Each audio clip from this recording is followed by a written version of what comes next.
Testing. All right. Good morning, everyone. We're just going to start in about 10 minutes. We're just waiting on a few people to get to the hotel. I know there's a lot of, due to the weather, due to the highways, so just we'll start in about 10 minutes. Thank you.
All right. Good morning, everyone. Hopefully, everyone got some food, some coffee. We're going to start the agenda and start the summit. So, glad to see everyone is here today and made it safely. I heard some stories there driving on the highway, so it sounded pretty difficult at times, but thanks again for everyone participating, making the time. Just to introduce myself, I'm Michael McKay, Infrastructure and Housing Director at NAN. Originally from Bearskin Lake, but live here in Thunder Bay. But yeah, if you have any questions, we're all wearing kind of the blue shirts, the NAN polo shirts there. So if you have any questions, just let us know. There's a number of us here today. So thank you for participating. This will be our official launch to the NAN housing strategy. And also we want to acknowledge that today we're gathered here at the traditional territory of Fort William First Nation, signatory to the Robinson Superior Treaty of 1850. Obviously, we've hosted many events here, and we just want to give our thanks to the management group here at the hotel, and also our events coordinator, TAG, the Adventure Group. Sorry, I was trying to remember the full name. And also just acknowledge the team that put this together. They've been working really hard. They provided me speaking notes as well, so thank you for that.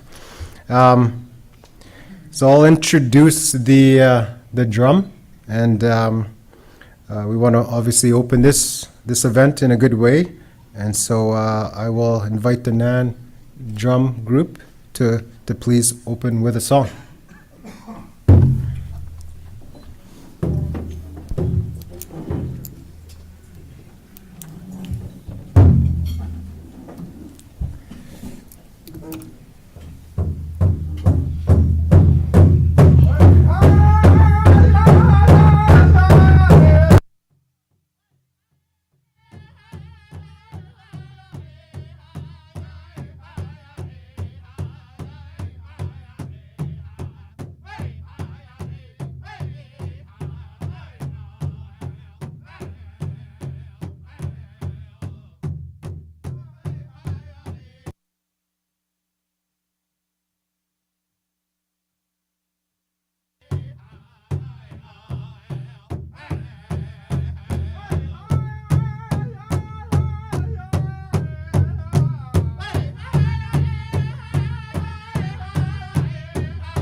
Thank you. So I'd like to call on our elder, Martha Sturgeon, to deliver an opening prayer for the event.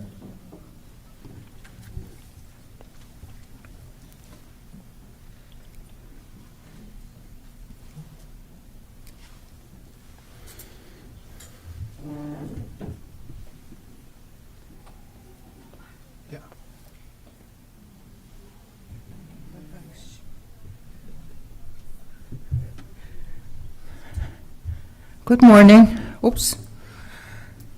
Watch him now. Magabishag. Well, that beat certainly wants us to start our day. That's good. Good drum beat. Migijayam hayak. Mantut na nakmayak ak nagegun. Mahawag ak nagak tweet cheap yak. Taswegit katutamak. So we're going to pray. Heavenly Father, we thank you for another great day that you have given us. Thank you for the night's rest. Mawajin na nakumkwan. Eminikanim siyak, kadipkak. Minake, with your promises for the day, your mercies and your love are fresh today. Thank you so much for the meeting here. Thank you for the organizers, the leaders. Thank you so much for all the workers that came to this meeting. I thank you for their safe travel. Maawat ko mustahi pagsinimiyag wasmedwichi siya ko gigizgag. Siyanamin gistgad ko maawat siton. Kaknam ke gumam nensgan and kiwin kayak. Pagsinimiyag twichi siya. And we also pray for our communities. We thank you for all the leaders that are working so hard to keep everybody safe. And we remember our youth and children. Protect them all too. In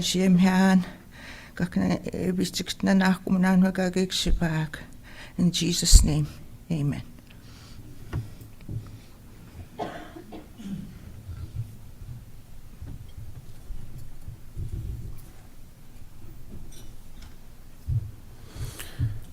Thank you for the prayer, Martha. We're just a few minutes ahead of schedule, and I'm just going to double check if Grand Chief is not here right now, probably due to the weather.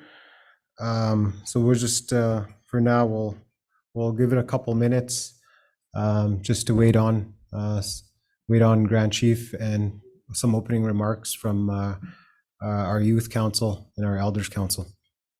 So just I'll just take a couple minutes here just to wait for the next agenda item. Thank you.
Anyone's fine. All right, we're gonna continue in a few minutes here. We're just due to the weather, just a lot of delays right now. Thank you for bearing with us as we're trying to move forward on the agenda. So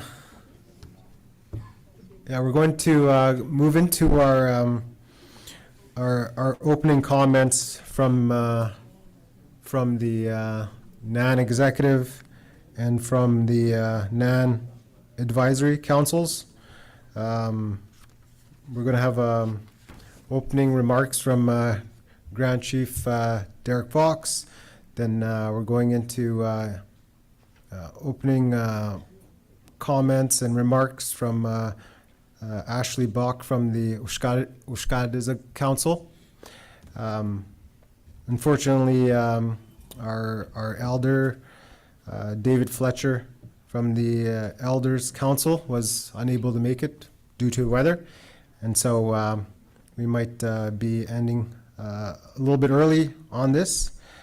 So I'll like to introduce Grand Chief Derek Fox to the stage for some opening remarks.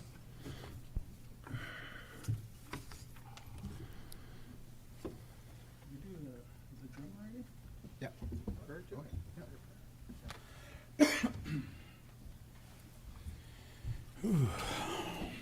Good morning, everyone. How's everyone doing? Nice to see chiefs, delegates, housing professionals, many people from the north here who take great pride in ensuring that our houses are up to par and advocating and ensuring that houses are available for our people. I want to begin by acknowledging the drummers. Thank you to the drummers. Thank you to Martha Sturgeon. It was Martha, right, Mike? Yeah. I was a bit late, I'm sorry, with the traffic and snow.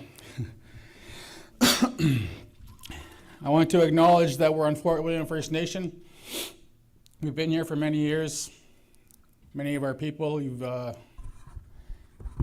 we've grown up here, and some of us, we've got students here. Many of our people come out here to work to find a different way of life, and we're grateful to Fort William for allowing us on their homelands and that relationship in which they care for our people, our young people. So thank you, Fort William. So it is my honor to welcome you all to the NAN Housing Summit, Roadmap to Healthy Housing. I do have speaking notes here, but I actually just want to talk a little bit about, speak from my heart. I'm not a housing professional by any means, but I work with housing professionals who lead this work. And I know that Mike McKay and his team have been working diligently and passionately about improving the housing and living conditions in our home communities. Throughout the years, I've got to meet many of your people, your young people especially.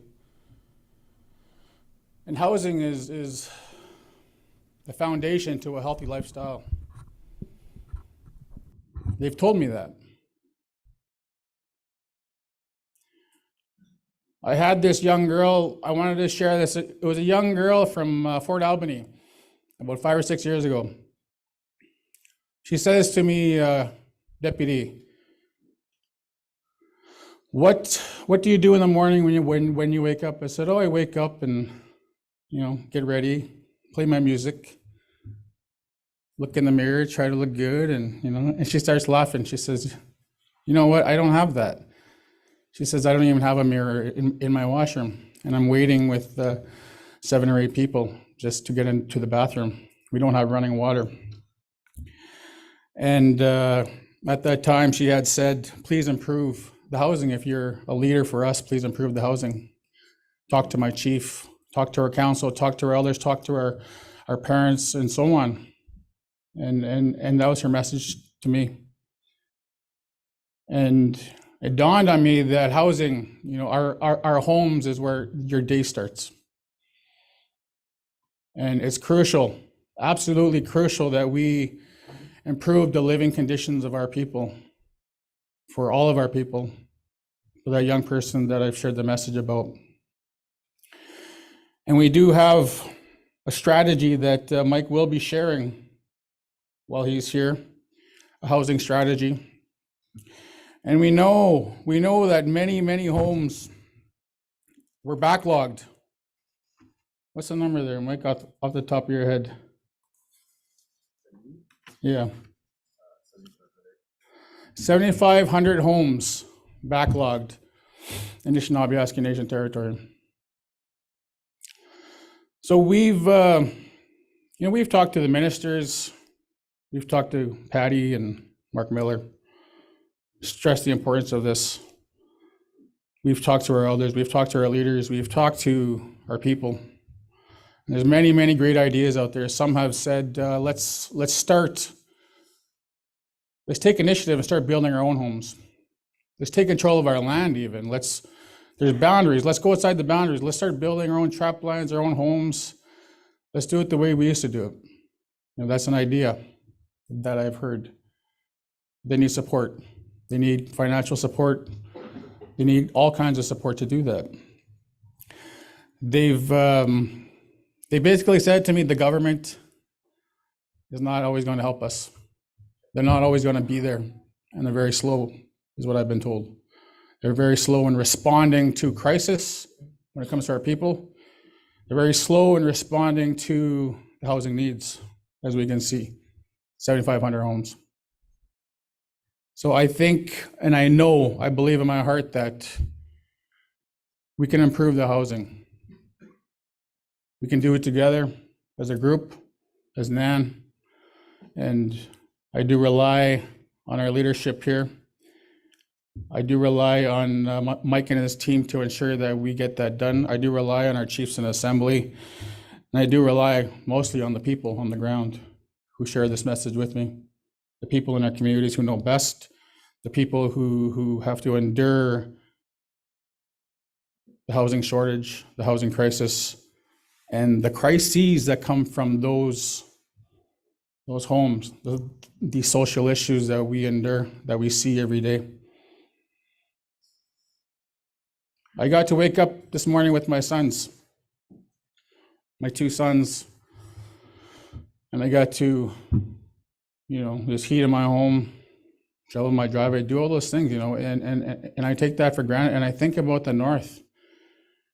And that's why I take so much weight in the words of our people who have to wake up today up north without running water, without the essential needs that they have a right to, a human right to.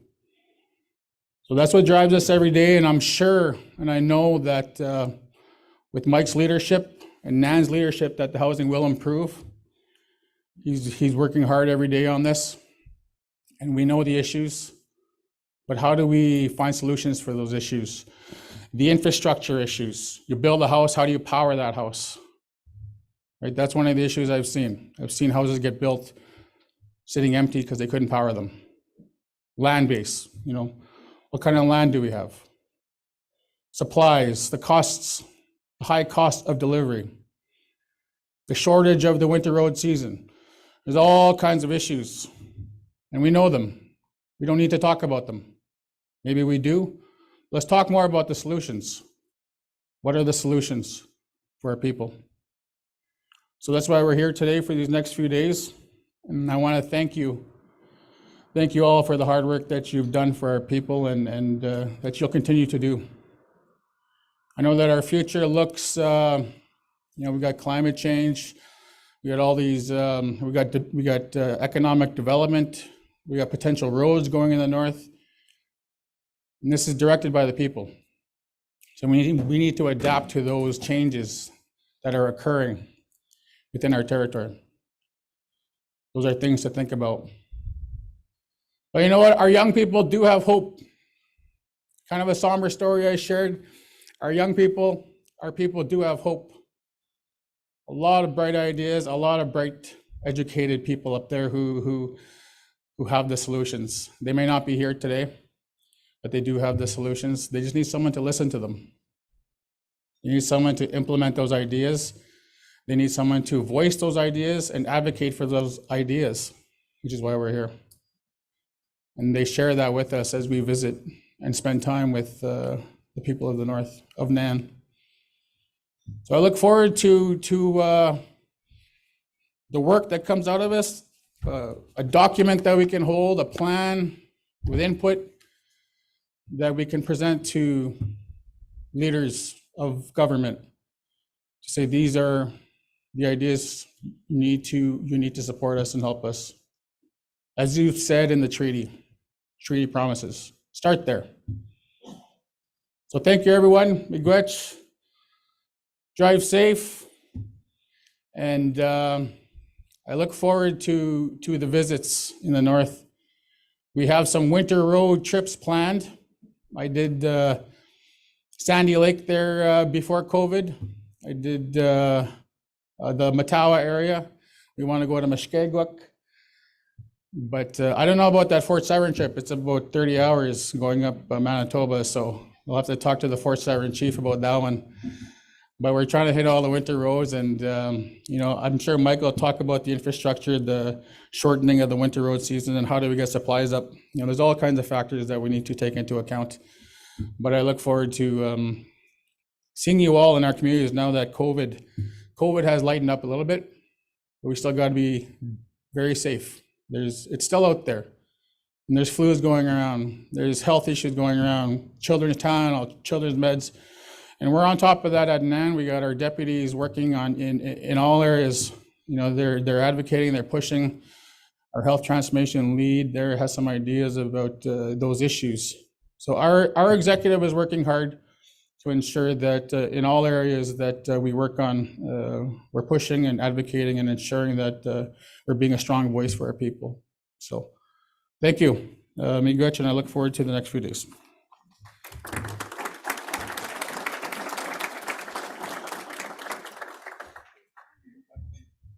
Right. Thank you, Grand Chief. So I'm going to ask Ashley Bach to come up now and provide some opening comments on behalf of the Ushkajizag Council.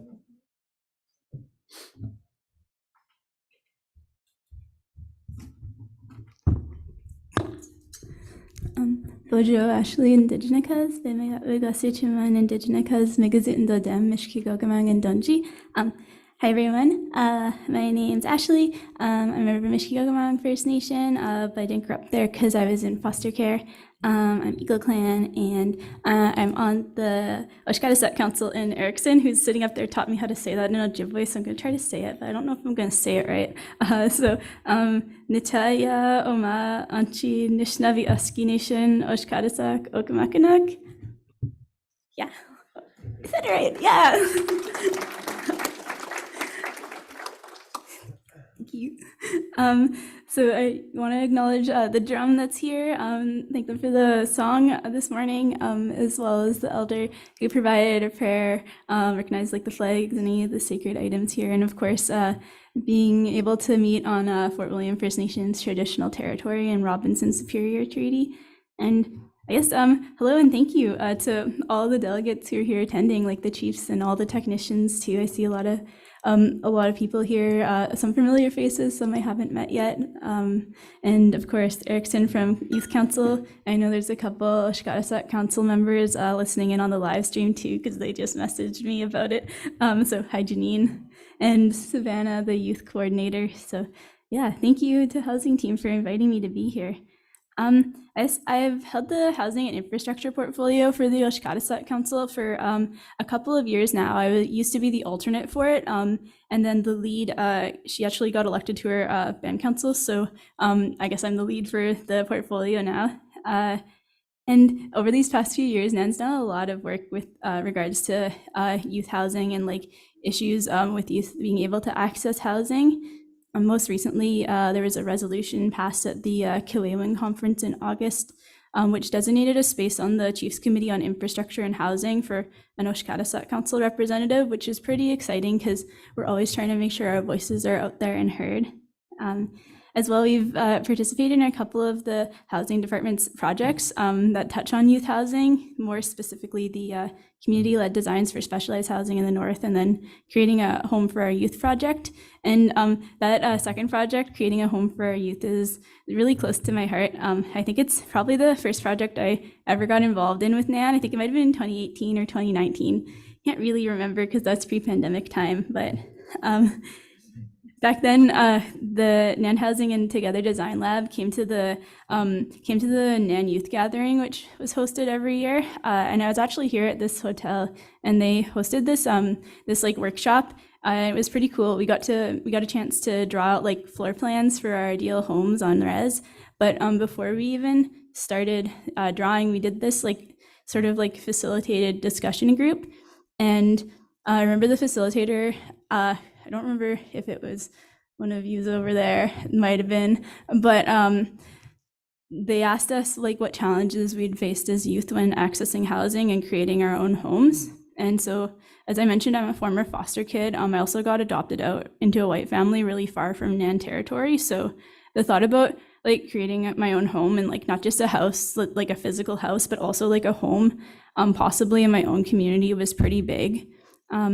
Like I'd visited Mish a few years before, and like I'm like not close with my bio family there, so I just stay at the teachers' housing. Like chief and council was real nice to me and let me stay there, but there was literally nowhere for me to go, and I wanted to come back and visit again later that year, but like the teachers were already moved in and stuff. So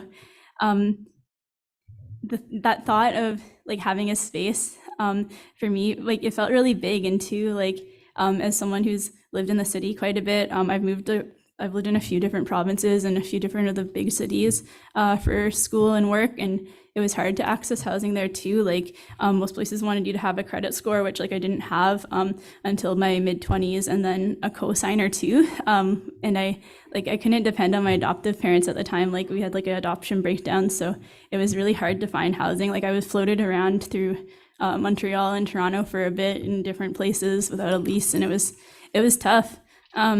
And so we're sitting in this discussion group. They give us sticky notes to put on our board, trying to fit that all into this like 2-inch by 2-inch sticky note, and managed to write something out, took my time with it, went to go put it on this board, and there was another sticky note up there that said the exact same thing that I had written, like literally word for word. And I was like, did I write this down and like forget and then put it on the board and then go sit down and try to write it again?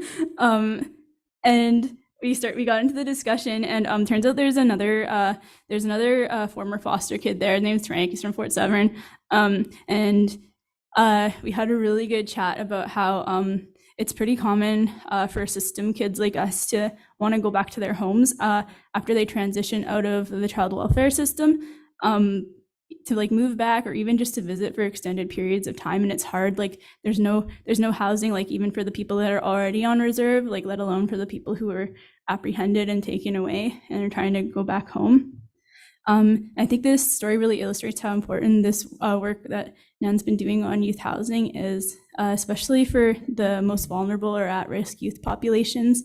Like these projects have really sort of made a space, for the youth voice, but also for people like me and Frank to stand up and say, hey, like we need a place to go to, like once we're out of the system, if we like, be it like through adoption and then breakdown or aging out of care, like we need places to live too. Like it's tough, and we need that support. So it's been awesome that it's been reflected in the projects. It's been reflected in a lot of the reports. I was looking back over those last night when I was trying to think about what to say. And yeah, I'm really excited for these next couple of days. I thought there's some cool workshops. I hope that maybe sharing that story will help set the stage for the workshops and the other discussions that we'll be having over these next 2 days. And I guess in closing too, I wanted to share a quote the youth council gave a few years ago. I think it was Janine who shared it specifically back when we were creating the Nan Oshkarasak Council housing statement. And she said, housing is a priority. Every family needs to have their own space to create memories. And with that, Miigwech, thank you for listening.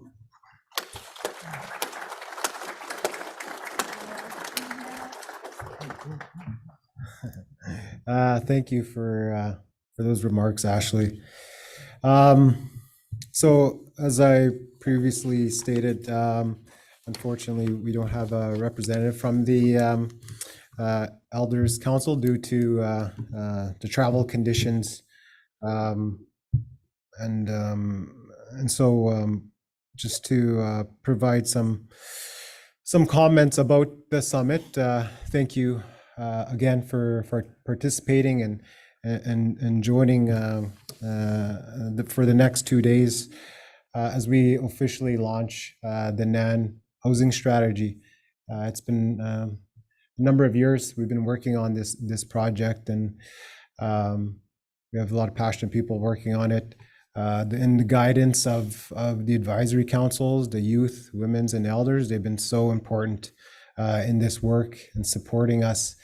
I think everyone, as everyone mentioned, everyone has a story. Everyone has a story with housing, and and I know I've told my team my story of housing, and I've been in housing for a number of years now.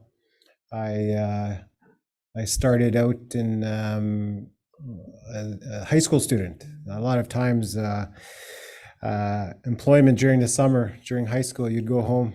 So I'd go home back to Bearskin, and I'd work on housing at one of the housing crews. So we used to build houses there, and I always had an interest in it. And so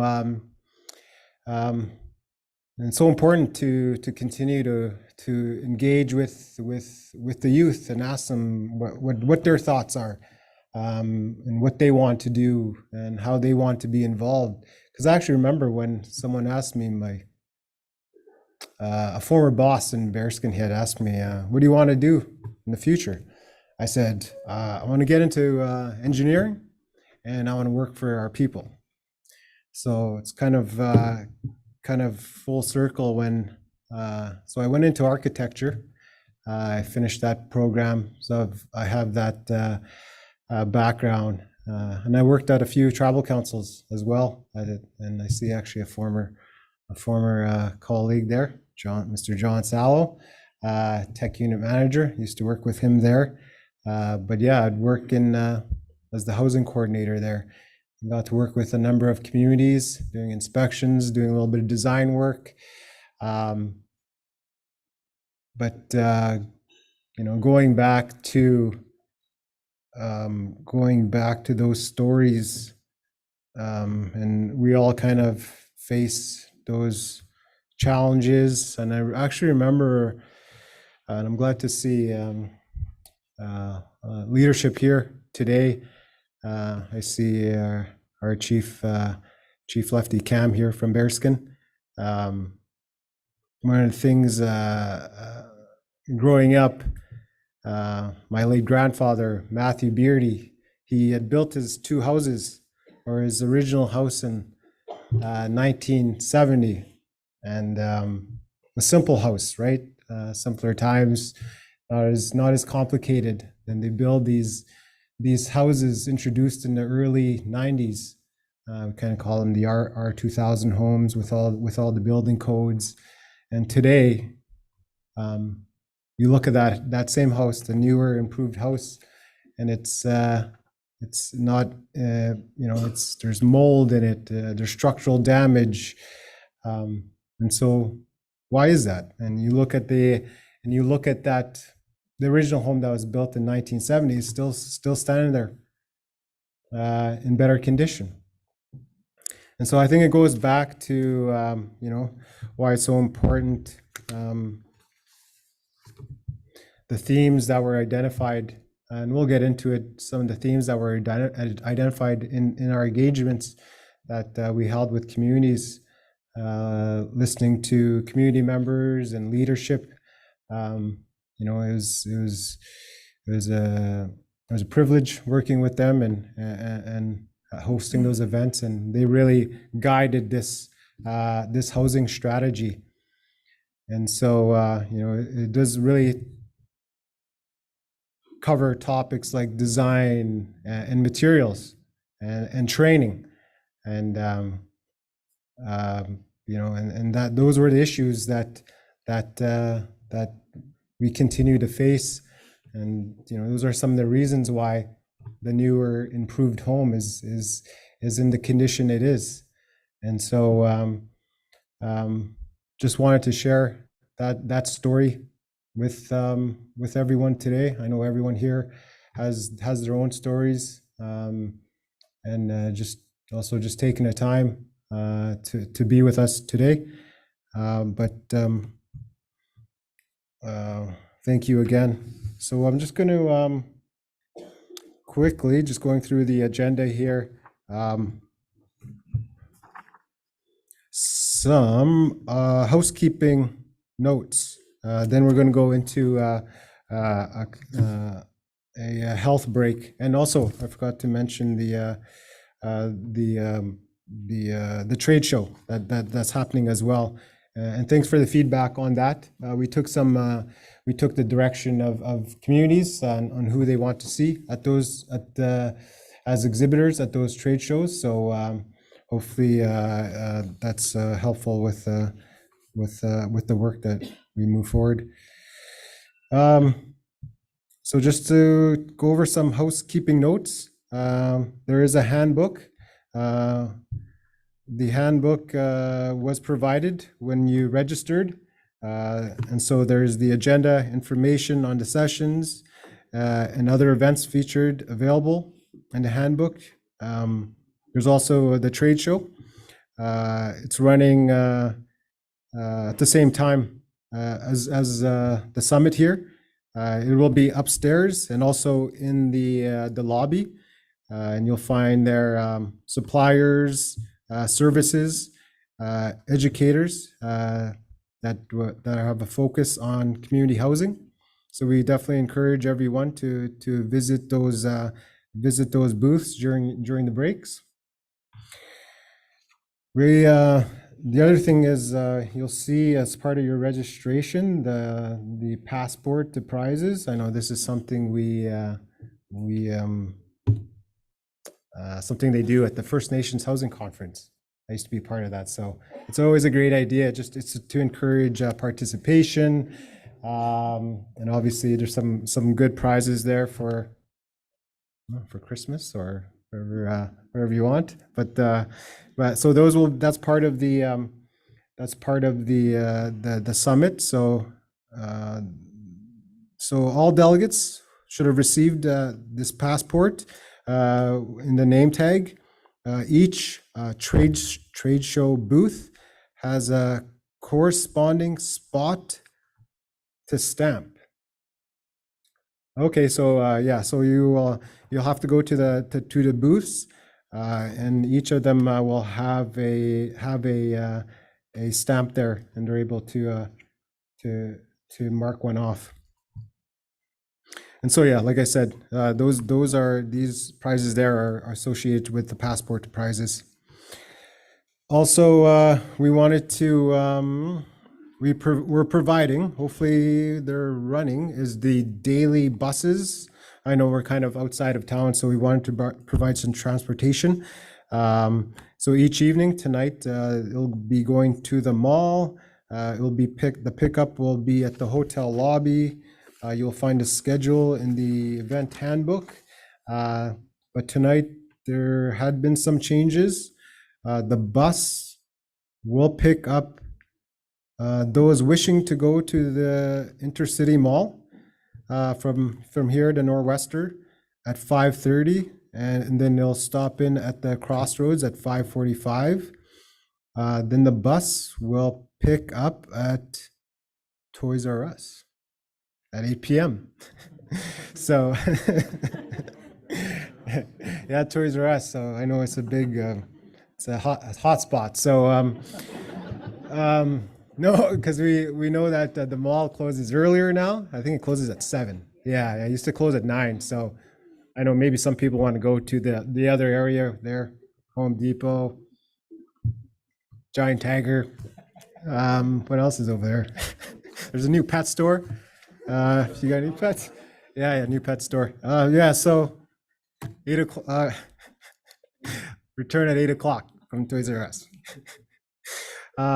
Tomorrow the bus will be going to the Walmart superstore, super center on Memorial.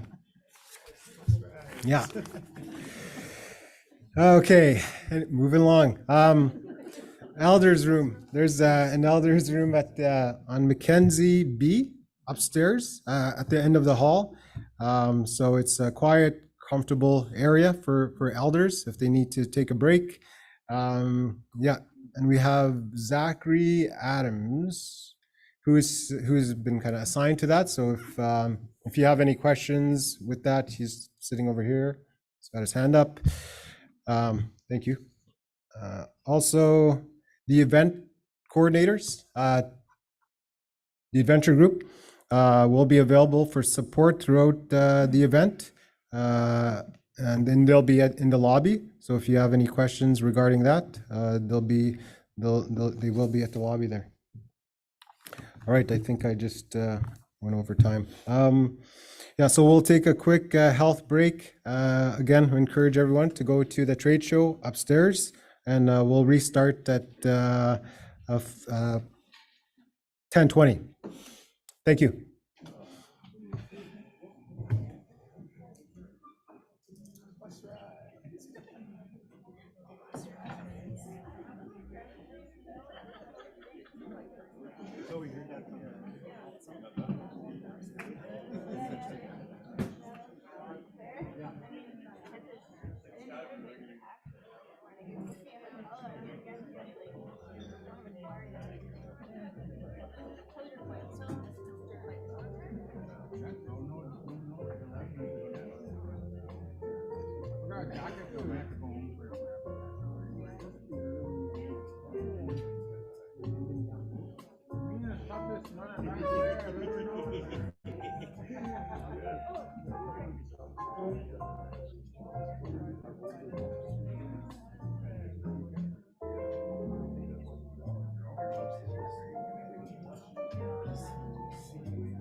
Just, we're going to start in a couple minutes. Just wanted to give that heads up. Thanks.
All good? All right. So we're going to start on the agenda again. Hopefully everyone got a coffee and got to check out the trade show and ensure that we use the passport to prizes. Thanks again for that. So we're going to move on to our presentation. I'll be presenting here with Sheila. She can introduce herself here, but a quick note too, if you can please just remember to, if you haven't registered, please register at the front lobby there. And so just wanted to let everyone know about that. So we're going to get into our presentation. And just as I mentioned earlier, I'm Michael McKay, the Director of Housing and Infrastructure, the project lead for the NAN housing strategy. So just I'll throw it over to Sheila for introductions. Mike told me I had to introduce myself, and so I said I'm not sure if I have. People always introduce me in a different way, but I'm going to get the opportunity to introduce myself. So my name's Sheila McCartney. I'm the director of Together Design Lab. I'm a professor at Toronto Metropolitan University, formerly known as Ryerson. But probably more importantly, my family emigrated here from Northern Ireland just before I was born. And so I'm an immigrant, absolutely, to this lands. And I think many of the traditions that I share in my Irish heritage can be linked to the ancestral ties of the Celtic and Gaelic people in that place. My parents came to the Toronto area in Mississauga, the New Credit, Wendat and Haudenosaunee territory. I grew up north of Toronto in a place called Aurora. It's a small town. I got to toboggan in my backyard. My kid, I now live in Toronto, so my kids, we don't have a backyard big enough to toboggan in. But at the same point in time, I was always very interested in housing. And so I think that that's probably the key thing that's pulled through sort of the work that I did in my, I'm an architect, so my work in architecture, my work as I became a professor and did my doctorate on those different pieces. I've worked with marginalized communities kind of around the world, and that people that have really complicated access to housing, but taking a really community-based approach to listen to people determine their own housing and their own way forward.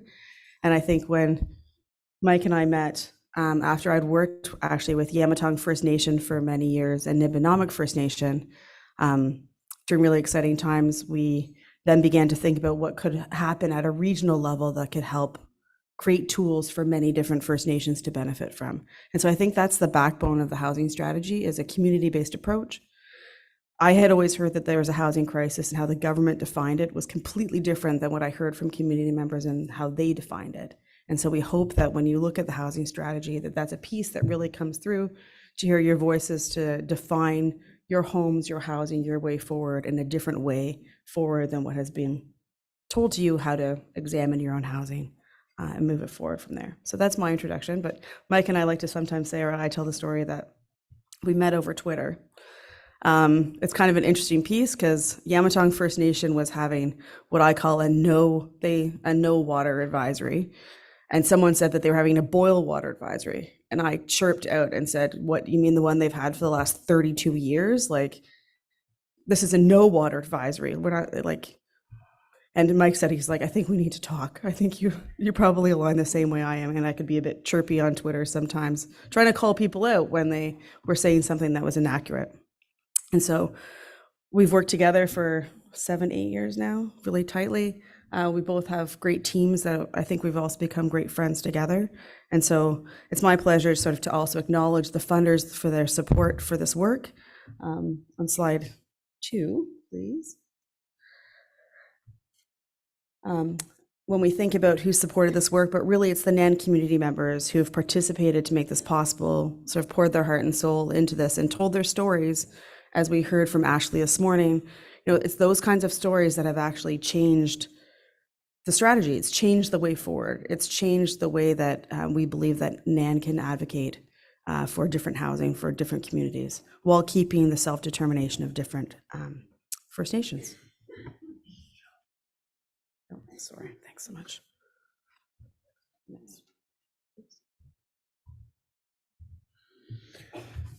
So to provide an overview, so today we'll be providing the overview on the NAN housing strategy.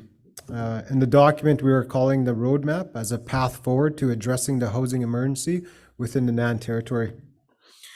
We have listened to the stories and voices of NAN community members in their experiences in housing and have developed a strategy based on their input and feedback. After 4 years of engagement and review, we are moving forward towards implementing a vision created by NAN community members for NAN communities and for the future of housing. This vision is reflected in the development of the NAN housing strategy, which will fulfill the human right of access to adequate housing and end the collective housing emergency in the NAN territory. We must move beyond government's vision of housing and make the changes that NAN community members want to see in their housing systems, including ways that support health and wellness in our communities. The strategy provides a high-level overview of action needed. It is meant to guide our work here at NAN and how we can support First Nations' right to self-determination.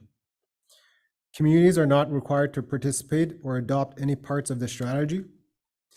The strategy also currently only focuses on on-reserve housing. However, NAN will continue to collaborate and support the work being done for off-reserve members and members experiencing homelessness. And importantly, the NAN housing strategy will continue to develop to meet its objectives through new projects that respond to needs identified through community engagement. The NAN housing strategy recognizes that there's a continuing collective housing state of emergency that will continue to grow without further action. In 2014, the NAN Chiefs and Assembly declared this NAN-wide housing state of emergency. This declaration came as a result of decades of inappropriate intervention and led the chiefs to describe the conditions being faced by communities as deplorable and leading to extensive health issues, short housing life, overcrowding, and mold. 4 years later, in 2018, facing continued widespread housing insecurity, the NAN Chiefs and Assembly reasserted the emergency, adding, the existing standard housing solutions have not met immediate need, have not addressed future need, and have not promoted or created wellness in the communities, and mandated the creation of the NAN housing strategy. Development of the strategy focused on community-based understandings of housing need and is rooted in local solutions developed by community members. In thinking about addressing the housing emergency declared by the chiefs, we placed a large importance on the idea of a housing strategy being community-based and based around experiences of the community members. Housing is more than a physical structure that provides us shelter. It is where we feel safe. It includes our family and loved ones, and land it's on, and all aspects of community. Housing needs to be viewed holistically. Improving our health and well-being means building better housing and infrastructure. To understand any problem, we need to go to the roots and find out the cause of why housing isn't as safe or appropriate for our communities as it should be. And during the last few years, we have heard from communities in specific ways in which they experience the housing emergency. So over the past couple of years, even through the pandemic, the team developing the NAN housing strategy have engaged First Nation leadership and community members to understand the lived experiences of youth, children, adults, both in young and older, with housing on reserve. The process officially began in 2018 with Resolution 1818, passed by the NAN Chieftain Assembly, which called for a modern housing strategy that focused on community-based understandings of housing need and was rooted in local solutions developed by community members. NAN was mandated to create a strategy that reflected the lived experiences of NAN members and develop solutions rooted in community, to create a strategy that was community-based and ensures right of access to adequate housing in order to end the collective housing emergency in the NAN territory. So in 2018, we had partnered with the Together Design Lab of Toronto Metropolitan University to develop the strategy, as they had an extensive experience in working with First Nations in Ontario and across Canada. From 2019 to 2020, we began to listen and learn from NAN communities through various community engagements. During each community visit, we sat down with leadership, housing managers, elders, education directors, health directors, health staff, youth councils, and any community members that wanted to have their voices heard. As we visited communities and held engagements, we would begin to review and examine the feedback we received in various themes and recommendations. Updates on all our engagements are also posted on the NAN website. There's also, they also include newsletters, policy briefs on the work as it was completed to develop the strategy. In 2021, we started drafting the NAN Housing Strategy Roadmap. And initially there was 5 themes, but through further review and further discussion, that roadmap was expanded to 7 themes. The draft roadmap was reviewed by the NAN Chiefs and Assembly and the Chiefs Committee on Housing and Infrastructure before it was finally submitted in 2022 in August at the Kiwewin Chiefs Assembly to receive its full mandate for implementation. So when we're thinking about the development of the strategy's vision to fulfill the human right to access adequate housing and to end the collective housing emergency in Nishnawbe Aski Nation territory, there's 4 interrelated goals. So these goals are really foundational to the work of supporting self-determination and have supported the development of the 7 themes of the NAN Housing Strategy Roadmap. So moving forward with the vision of the strategy is creating positive change in the current housing systems to support health and wellness and to fulfill the human right of access to adequate housing. But to achieve the NAN housing strategy goals, 4 objectives really guided its development. And these were the objectives were created by community members through different consultation processes. And so to achieve the NAN housing strategy goals, these objectives are to work at the community and at the regional level, to develop housing solutions and action plans that recognize the unique needs, the geography, and the cultures of First Nations. It's important to the strategy that any work that is designed to make all community members feel comfortable in participating, specific questions and activities were designed that allowed communities to feel very relevant within that discussion, and also have their lived experiences and hopes for the future that were highlighted. If many of you were involved with any of these engagements, we develop games. It's not necessarily someone standing up at a podium asking questions. There's different ways to engage people, from youth to elders, women's council, work in schools, because we also believe as part of this that we're training the next generation of people that will be involved in housing in NAN. One of the other objectives is to create a community-led approaches to data collection and problem identification.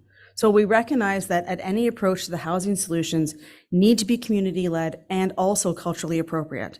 Otherwise, they won't work in NAN communities, and they will risk further extending the housing emergency.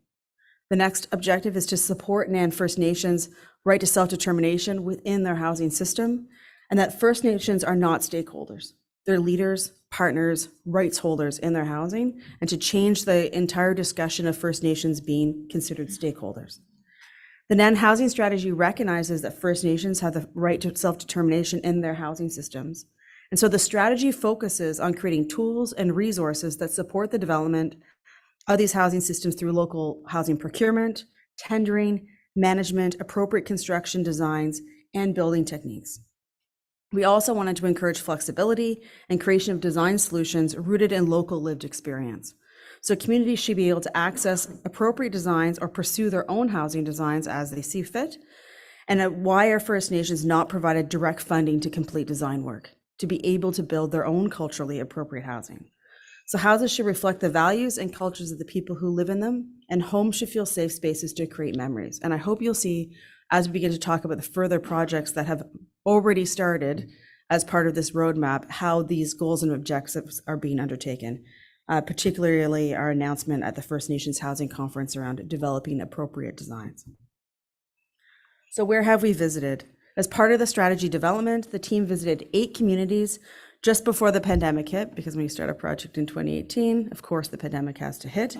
But at the same point in time, we thought it was important to keep moving forward virtually, talking to different councils and community members that were willing to meet virtually, and that we were able to attend numbers of different events with people to get their opinions. Over 400 communities have participated, as well as the community visits that we had.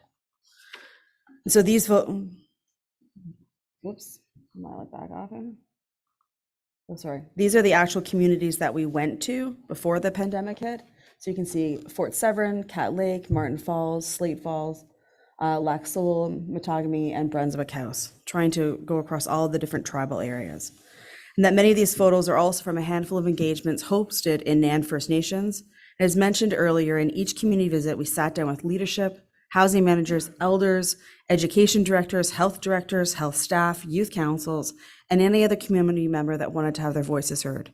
It's really important that we take the discussion of housing and think of it not only as a technical thing where people swing hammers and construct things, but think of it as a social place where families grow, people move together, and actually by thinking of it holistically, of housing as a social determinant of health, we see its connection to all these other social determinants of health, and housing many times is right at the center of that. So to engage all of these people in the discussion about housing, rather than thinking of it in different silos. So we had great discussions with people, and these discussions will continue to be very important in implementing the NAN housing strategy itself. Sorry, we're on that slide. Would you mind? Okay, sorry.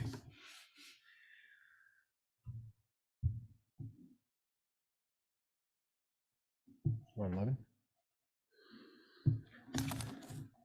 Right here. Yep. Yeah. Okay. So the NAN Chiefs and Assembly passed a mandate this summer accepting the NAN housing strategy and roadmap for implementation with Resolution 2212. The roadmap is presented in a high-level overview of implementing the NAN housing strategy. The theme of this year's summit is Roadmap to Healthy Housing. We hope that the NAN housing strategy will provide this roadmap and path forward for healthy and safe housing for all NAN communities. The roadmap reflects the voices of NAN community members and leadership and focuses on community-based solutions derived from the lived experiences and knowledge of everyone who participated in the development of the strategy.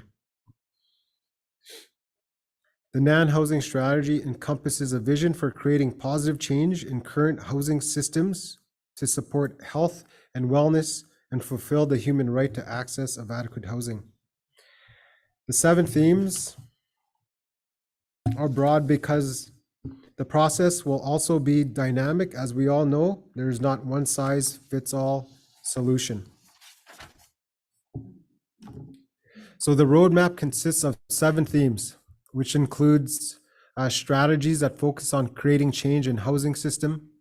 Short and long-term goals are identified within each of the 7 areas, as well as expected achievements once goals are met.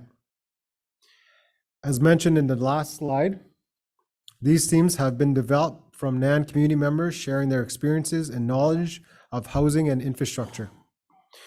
The themes present a holistic understanding of what is needed to change the current housing systems to support community health and well-being and support community self-determination.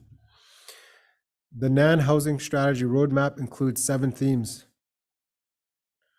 advocating for inclusive housing systems, addressing health impacts, health impacts of housing, appropriate and sustainable design and materials, integrated infrastructure planning, improving funding structures, governance and policy reform, and capacity development and training.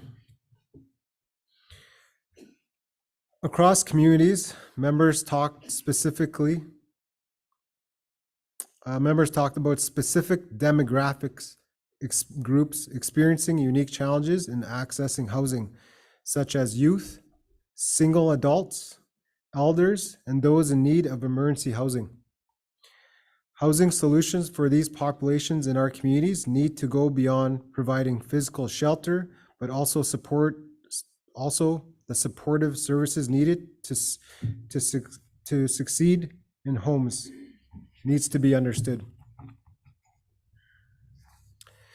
In order to advocate for appropriate housing and supports for all NAN members, understanding housing journeys is key to advocating for change. We are working to understand youth journeys to access housing on and off reserve, document how the concept of home can be an important tool in building community wellness moving forward, support the development of community-based models for a continuum of care, support the development of models for emergency housing continuum. So when we think about the different ideas of demographics of who does not have supportive housing or who is not having their housing needs met, it's really in a relation to the policies that have been created that begins to think about that there's a 4-bedroom home that is typically the home that is built. And so there's many First Nations that haven't necessarily built that home, but a lot of people have. But then because of the prioritization of families that is so important, it also has a whole bunch of people on the other side that may not be part of those larger families in terms of their access to housing. And so when we think about what we know about housing and the health impacts of inadequate housing and poor infrastructure in NAN territory, it's been shown to lead for poor outcomes for community members, including most of the vulnerable of the population. As we really got to see during the pandemic, the COVID-19 pandemic, it really exacerbated issues of overcrowding, poor indoor air quality, and greater spread of communicable diseases. The true impacts of inadequate housing infrastructure must be properly understood to improve physical and mental health, as well as we need to think about how we can measure individual and community well-being as it relates to the condition of housing and infrastructure, and not only using government-decided metrics, but community-based metrics that allow us to see and track how people are feeling about the housing. So when we think about the long-term and short-term goals that are part of each of these themes, the strategy aims to look at the ongoing health impacts and inadequate housing and infrastructure that's underway. The next theme, is design and materials.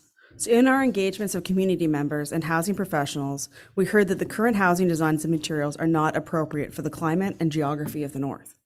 We think of the many different climatic locations, the soils underneath of the area, thinking about the weathering of different spaces, the ability for people to repair their homes. We keep hearing about molds, what are the different pieces, and also frankly, the weight of the materials that are coming in because they need to be shipped by air or by different trucks to be able to get in. So taking all those things into account, we heard that the designs are not appropriate for the climate and the geography, and oftentimes the current housing packages sold to communities are based on housing designs and materials found in southern suburban Ontario. When we think of the housing managers and leadership identified that the current funding mechanisms, the program timelines, and existing capacity to manage housing on reserve often does not allow First Nations to focus on the pre-construction process that will actually enable them to have more successful projects. And that this was an area where a lot of work within the strategy could come to be. And I hope you'll see that in the projects as we talk about them throughout the day, to think about how we're really looking at that pre-construction piece to allow First Nations to be more successful when those funding programs come to be. And that could generate much more locally appropriate designs, materials, and hopefully better homes. Well, obviously better homes, but I say hope because that's my goal anyways. So through the process of co-creation and by working together, community members can create alternative housing designs that better meet the needs and supports of First Nations to develop and build housing directly addressing the housing emergency. And that occupant-led designs should be undertaken with all the populations identified as experiencing housing need. So those ones that Mike talked about, elders, singles, people that need housing with supports, emergency housing, that those were the most vulnerable people that currently we're not seeing any housing coming in through funding programs directly to NAN Territory 4. So these occupant-led designs and implementation plans will be distributed to all First Nations, allowing widespread adoption of new housing designs, which would be full packages of the house, the construction, stamped drawings, materials list, the entire piece that would actually enable First Nations to build them. And through the work of the strategy, NAN will co-create housing solutions for youth and develop shovel-ready plans and community designs for those in greatest needs, really thinking of those particular communities. We've also heard and recognized that housing infrastructure planning and development should be part of an integrated process. Right now we have housing over here and how it's funded, and site and infrastructure development over here. And it's almost as if the two sort of silos don't speak to each other at all. And community leaders and housing professionals across the territory described how housing development in their communities is being limited to existing infrastructure and land capacity. The current disconnection between housing and infrastructure funding programs, when we think of major and minor capital, does not support the wellness or health of NAN communities, and that all housing and infrastructure policies, programs, and funding mechanisms should be designed to directly support community identified needs using that integrated approach. Right? So, how many times have we thought about communities having housing funding that's available, but they have no place to put the house that's actually connected to the infrastructure? This is something over the last, particularly 4 or 5 years, I've watched happen and have heard about through this project, but then also through my many friends that I've made through communities that I've worked with. And only until housing infrastructure plans are integrated as part of a full systems change can the housing need actually and emergency housing be ended. So the strategy will work to advocate for governments to address NAN's immediate housing and infrastructure needs. You heard Mike talk about some of the work that identified those immediate needs to be able to actually quantify the different pieces in a way that is a sort of a rigorous research that gave the backing that NAN needed for those advocating points, and while also supporting the development of integrated community housing and infrastructure plans. So, we can't talk about all of this without talking about funding. And so whenever someone asks me what's the number one thing that I would change if I had fairy pixie sprinkle dust to make everything different, I would say that First Nations, and maybe if there's anyone in government that would hear me say this for all the work that I've done, stable funding is the number one thing so that communities can plan, can actually have self-determination, and able to make plans on their way forwards. So that stable funding that isn't connected to programs that First Nations have to compete against each other for will allow for change, will allow communities to build full systems. Like, how do you nurture a construction crew if you don't know if you're going to have funding the next year to support that construction crew? How do you develop training pieces if you don't know that you have funding for future pieces? And so that to me is the number one thing. I'm not saying that it's the number one thing in the whole strategy, but to underscore that as a particular piece is really important. It could be the same amount of money, just allow stable funding. And so within NAN, the number of homes built annually is losing pace with the existing housing need and replacement need forces members to live in overcrowded homes and forcing members away from their communities into urban centers. This obviously is a large problem. And additionally, for decades, the cost of housing in northern, rural, and remote communities has been substantially higher, and this gap continues to increase with changes in costs of construction materials and freight, particularly since COVID-19. So through the work of the strategy, NAM will advocate for change to create long-term sustainable funding streams which meet community needs and align funding cycles with building cycles. All the stories of funding being made and you can't actually purchase the materials and make the deadline. And so the next one Mike is going to be talking about is government and policy reform.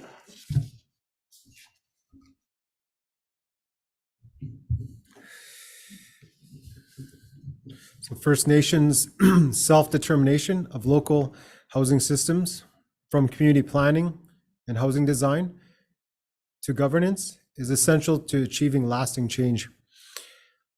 First Nations have the right, as stated in the United Nations Declaration of Rights of Indigenous Peoples, to create, maintain, and strengthen their own housing institutions, which are with the ensured support of government partners, a right which is not currently being fulfilled.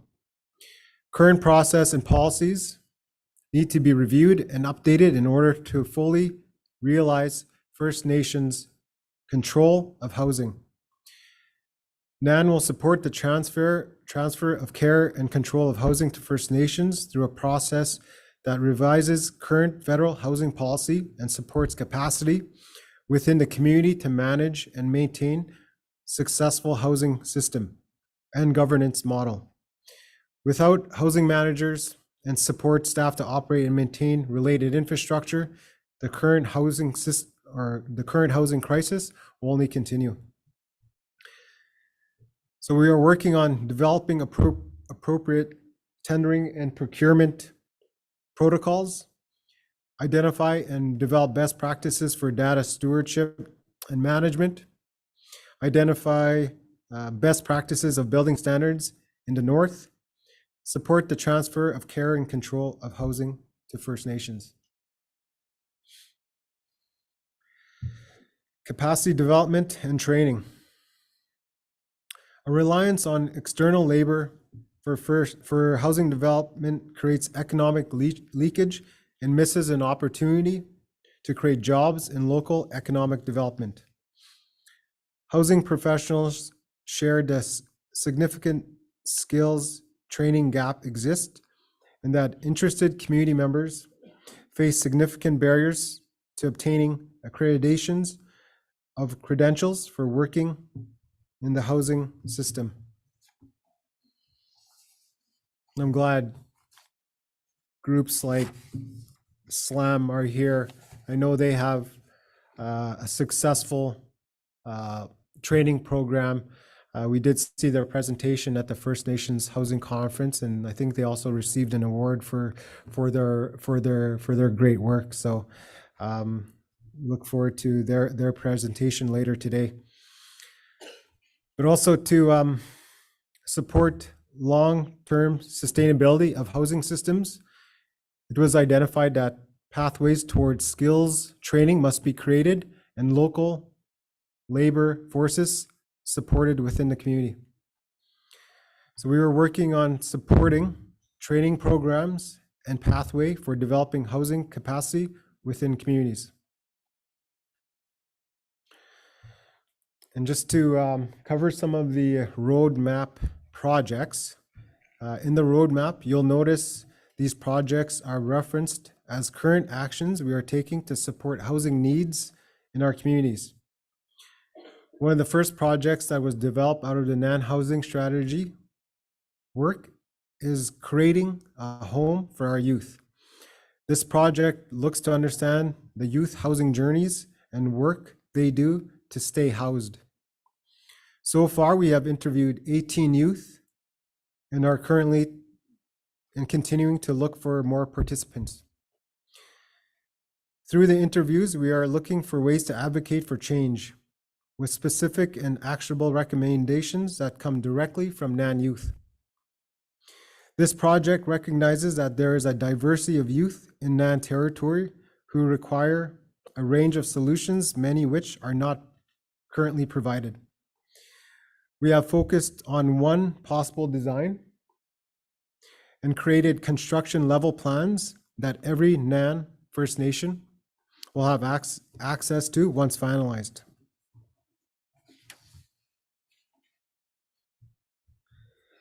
So we're thinking about the project also a home of our own. It's focused on the use of youth-specific pieces of that, but then also thinking of how that actually relates to, sorry, I've lost my spot here, recording our truth, which is similarly works with elders to document how their understandings of home have changed over their lifetimes. These interviews provide documentation of the ways in which government intervention and housing systems have altered the lifestyles of those people. And that in addition, the recordings document the way in which individuals and their families have resisted colonial impact and remain connected to their homelands. Those stories obviously are being held within sort of data archives from Nishnawbe Aski Nation. And many elders and youth have contributed to these areas to think about how that information can be used by NAN to advocate for better housing. But when thinking about recording of our truth, to thinking about how home has changed and provide a space for NAN members to learn from their elders as well. And so when we think about the way that the interviews provide that sort of documentation, the next project is, and when I look at it across this audience of housing managers, if you didn't see yourself as a youth thinking about to contribute to a home of our own, or as an elder recording our truth, many of you hopefully would see yourselves and contribute to the project of the true cost of housing in the North.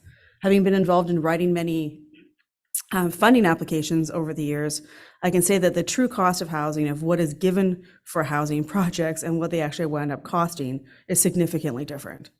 We can work on making less expensive materials with high quality materials. We still need to make sure that we're creating really quality housing. And so I always say to people that we want to try to make an economical house, but where the economy is not the number one piece, it is actually long-term quality as well. So by actually gathering information from across many different First Nations to really pressure and advocate for the true cost of what it actually costs to build in the North, it's developed from conversations with housing managers, chiefs, and councils that identify the gaps in current funding programs. And this past March, NAN sent out a survey to communities asking for a few questions on current housing waitlist, number of available lots, and common housing costs. The project aims to provide detailed understanding of housing constraints in order to advocate for adequate programs and fundings. So if your community hasn't filled that out yet, it would be terrific to be able to gather support around that. And I also know some people have been particularly generous, sharing very detailed information about the true costs of where they've seen things change over the years as well. And so that we can use that information collectively to advocate collectively to allow the number to go up in Ontario. For instance, across the country, other First Nations have substantially more money that is funded for their houses than Northern Ontario does. And so we need to work together to change that. So the next project is the Housing Supply Challenge. So we're really excited to begin this project after receiving funding through CMHC's Housing Supply Challenge.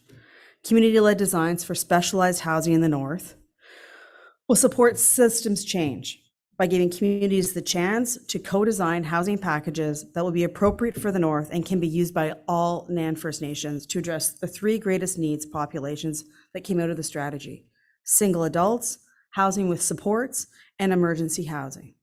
And so this project is working with people across many of the different territories with the tribal councils to build shovel-ready packages that could go out that First Nations can use directly when applying for housing to build within their community. Obviously, we'll be advocating for the change in that funding as well. So tomorrow afternoon, we will provide a more detailed overview of the project itself, the Housing Supply Challenge project, and other work that NAN is working at, currently undertaking within that.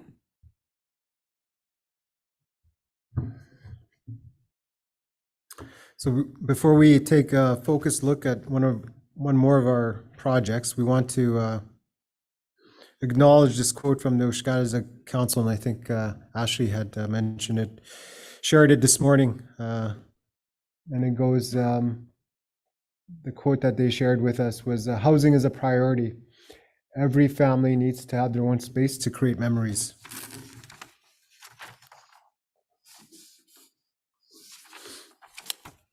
Every family, so all the projects we pursue have this understanding of the importance of home at their core.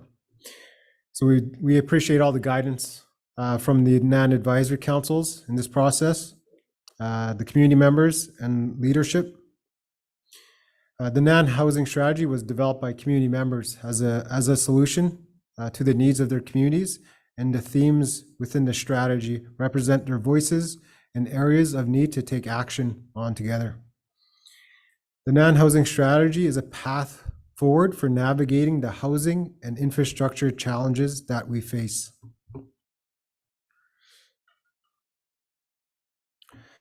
So the next project we want to focus on is the immediate housing and infrastructure needs.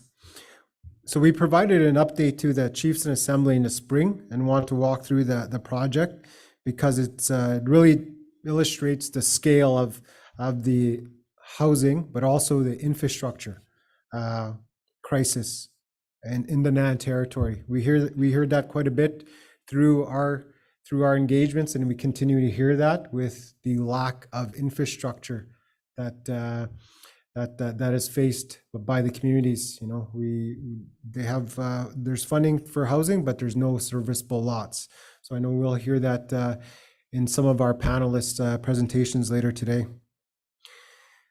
So the immediate housing and infrastructure needs project was to identify a base estimate for NAN housing and infrastructure needs using NAN averages. The estimates demonstrate the scale of housing and infrastructure emergency across NAN. And we'll just kind of go through the development of the estimates and discuss the results. From reviewing existing data, there are several big takeaways. As you can see, housing units are aging, and by 2030, over 50% of the housing units will be over 30 years old. We know housing lifespans are short, on reserve, and after a certain point, no amount of major renovation will make them habitable for families. Additionally, we know NAN communities are running out of serviceable lots if they already haven't been facing that. We also know that there is an infrastructure crisis. Many of our current systems are in need of a replacement and cannot accommodate existing need or any growth. And so when we think about the connections back to policies around infrastructure, one of the key things with the Indian Act and how infrastructure is sized, they're to address current populations rather than future populations, despite the fact that the Canadian census identified Indigenous families as the highest growth rate across the country. So when we think about immediate needs, this project uses available data from government sources and NAN reports to highlight immediate needs until more accurate data exists. And it illustrates using the government data, again, just how large the housing infrastructure gap is across NAN territory. There's something about using government data that's widely available that they've collected to prove your point as being super more reliable within that. We also have been connected and collecting NAN-specific data with communities. So we use the census of 2016 and ISK data. Both sources have different housing and population counts, and so we carried out the same calculations from each source. We'll continue to update the numbers when more data becomes available, such as Census 2021. However, estimates from both sources show significant range of housing needs, which demonstrates the need for more accurate, reliable, and regular data sources. And we're looking forward to helping them with that. And so we broke down the housing need estimate into two parts and applied the processes for both census data and ISK data. For the most part, we used 3 target densities or average persons per household. So the average NAN housing density in 2016 was around 4.8 person per household. The rest of Canada I know it's not on the slide, but it's about 2.3. So we asked, what if we had enough houses so the average would be 3.53 people or 3.07, because these are targets that have been established and exist across the country in other places, or 2.6. 3.53 was identified in a previous NAN community path report for addressing housing wait lists, and 2.6 is the Ontario average in 2016. So the third target, 3.07, is the midpoint between the two, so when we think about standard deviation. For the second part of the estimate, we identified the number of units that need to be replaced based on the unit age. We used a conservative estimate of 30 years of older, which is about 33% of NAN housing stock. So let me repeat that. 33% of the NAN housing stock is over 30 years old. It's important to remember that these numbers are estimates and are a starting point for discussions. We developed a range of estimates at the regional level, and the report does not impose any specific community level estimates. It's also important to note that housing need estimates do not take into account the number of community members wishing to return to their community or future population growth. When we look at this table, the table shows the range of estimates for both census and ISK data, and the estimate between both sources is large, approximately 2,400 homes, up to 7,500 total housing needs needed. So when we're looking at this table, the first column lists the target densities. So we can see those numbers of the 3.53, 3.07, and 2.6 of the Ontario average. And the second column highlights just how many additional units would need to be built to meet the target density. That's current population numbers. Again, I can't underscore that enough, considering that the population grows at 2.5% a year. The third column shows just how many units would need to be replaced based on the 30-year lifespan. And the fourth column is the final estimate, which combines the additional units with the replacement units to provide a total number of housing units needed right now. Even the lowest housing estimate of 2,400 demonstrates a significant need. And the lower census estimate is also close to data that AFN collected from their survey, where 34 of 49 communities participated in the survey. However, not every community answered every question, so there's some variation in the data as well.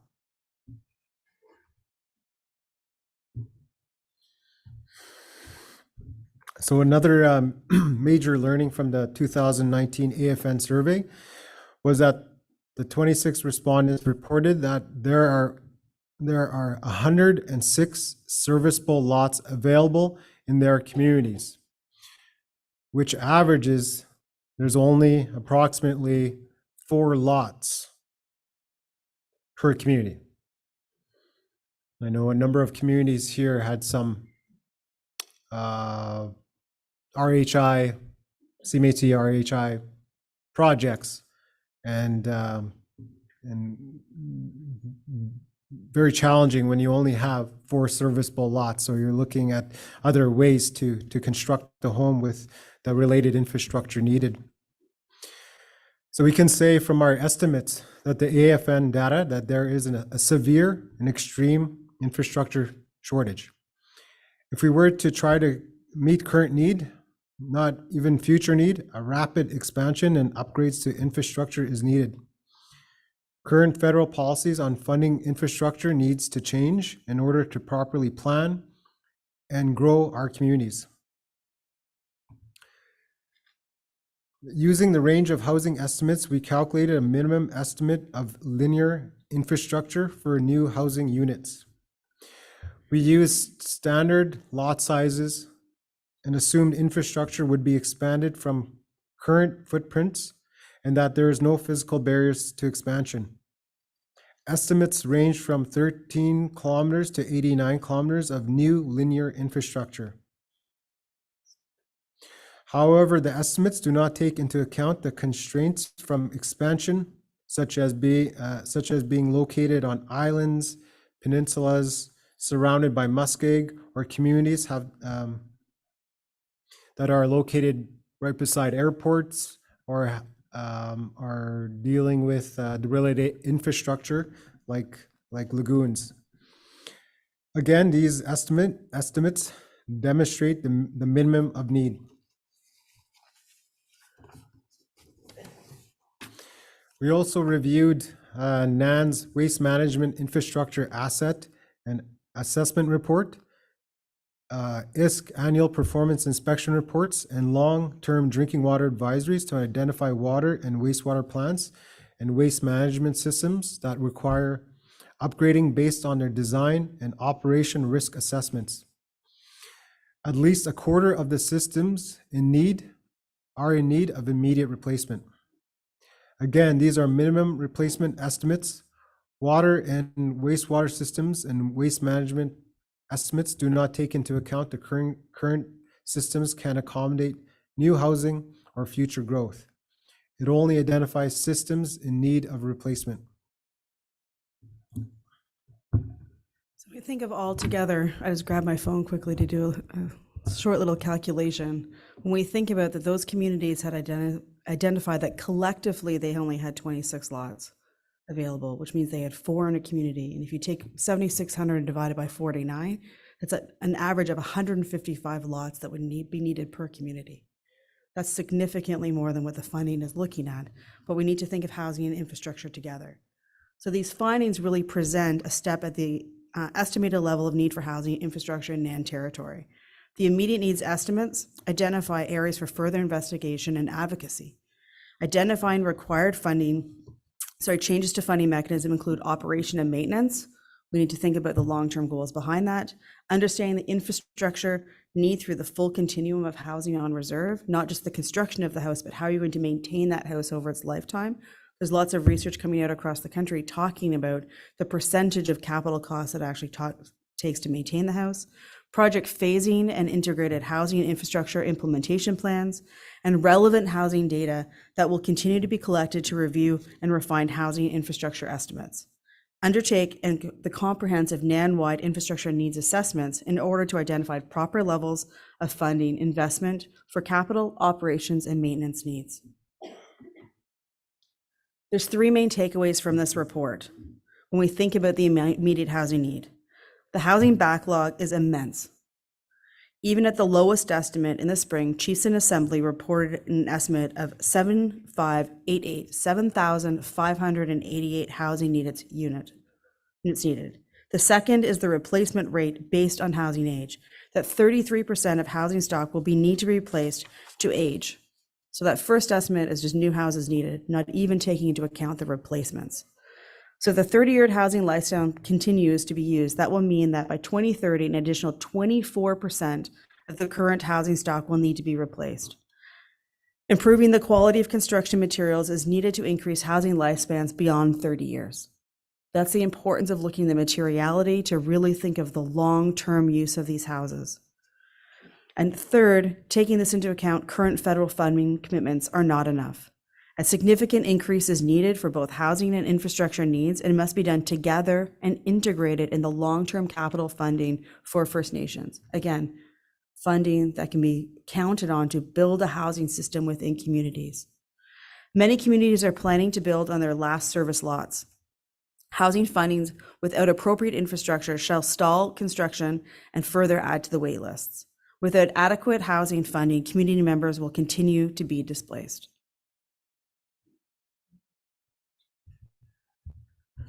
So going through these numbers have probably confirmed that things you already know about the housing and infrastructure crisis. There needs to be a significant investment in more housing and infrastructure, and not just more, but better and long-lasting housing and infrastructure. That means including training and community infrastructure such as daycares, schools, and health centers. So that brings us to today and to the summit and what we are working on next. The theme of this year's summit is Roadmap to Healthy Housing. We understand the substantial need for both housing and infrastructure, and how the shortage can impact community members in different ways. Over the next 2 days, we hope that the panels, talks, discussions, and workshops will help us move forward on current projects, and that will also give an opportunity for everyone to connect, network, and some knowledge sharing from one another. For us at the NAN Housing Infrastructure team, we want to learn how we can better advocate for you and provide tools and resources you need for these challenges. So your input over the next 2 days support the implementation of the NAN housing strategy. We hope to continue to create opportunities for engagement for anyone who is interested. We know that this work will span years and that many people in this room have already been part of this work for years, if not decades already.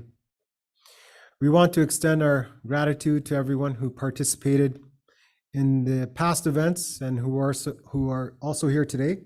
So we look forward to continuing to learn and work with everyone.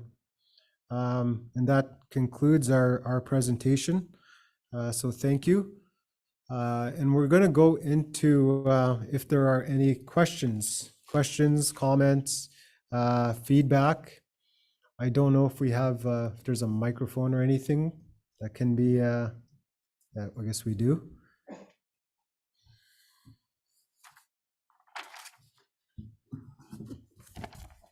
What time is it? 9:03. Okay.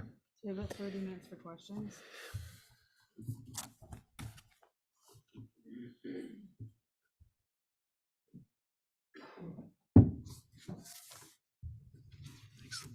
Check. Hi. Just a quick question with regard to, sorry, my name is Shah Mohammed, representing Wakatoan Development out of Chapleau, Ontario. Quick question around the unit and just the distinction. And I remember this actually coming up at the NAN, at the First Nations Housing Conference. The distinction between unit versus house. Does unit mean house in the stats provided? Yeah. Answer that one. So when we think about the statistics provided, because we used ISK and CMHC data that's federally connected, we have to use their definition of unit. So that would mean a housing unit. It does not specify the size of said unit, but it does mean unit or a house. I know that when we talk about this, we're more interested in home rather than housing unit, or it's kind of like when the government talks about housing starts. I mean, Jeff Herskovitz, one of his favorite quotes of mine, he says, I don't know anyone that lives in a housing start. You live in a home. And that is the goal, to be thinking of home, but that is the unit that's being used. We have been developing, I'll just riff for a second. We have been developing with communities metrics to measure NAN housing. We anticipate undertaking that work in greater length once we can get back into communities. It was very difficult to try to complete that during COVID-19 when we weren't able to talk to people face to face or to have community strategies around that. But the power of using available data that's within people's data archives from the census or ISK, it's actually taking their data that they're producing and saying, we believe this is true, and actually putting it together and saying, okay, if this is what you believe to be true, this is what's happening. I think community data will come back a little bit different, maybe with the numbers higher, but there is something powerful of using the data that people already are owning themselves to be able to create these different parts. So we use their units, their definitions, their data. Any other questions?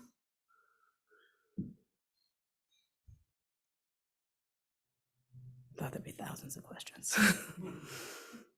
It's so big, so much length. I hope that over the next couple of days, we'll really be unpacking what each of these themes mean, and there'll be a connection of those themes to it.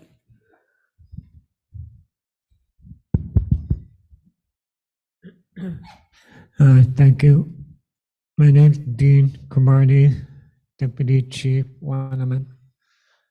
I was waiting to listen to the questions and comments as well before I spoke. But anyway, I appreciate this presentation, this strategy. But my thinking is that it's only one part of what the strategy should be. Because I think it's good that we identify the need. Why I'm saying that is that I think our need is more immediate than later. and I think our chiefs passed a resolution declaring a non-housing crisis emergency, which means we need the resources and the funding pronto today to meet our immediate needs of, we said 7,500 units.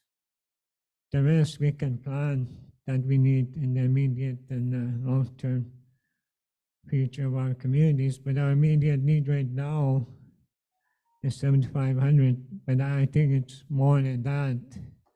If we start looking at the assessments, we'll find out there's a need for more than 7,500 units. So I think in the strategy, when I was looking for how do we implement and achieve the resources for the immediate needs that we have on hand. And we need to focus on that. So I think in the strategy, there's a lot of things. One of the objectives is improved housing. Our objectives would be we need 7,500 units right now. How do we achieve that?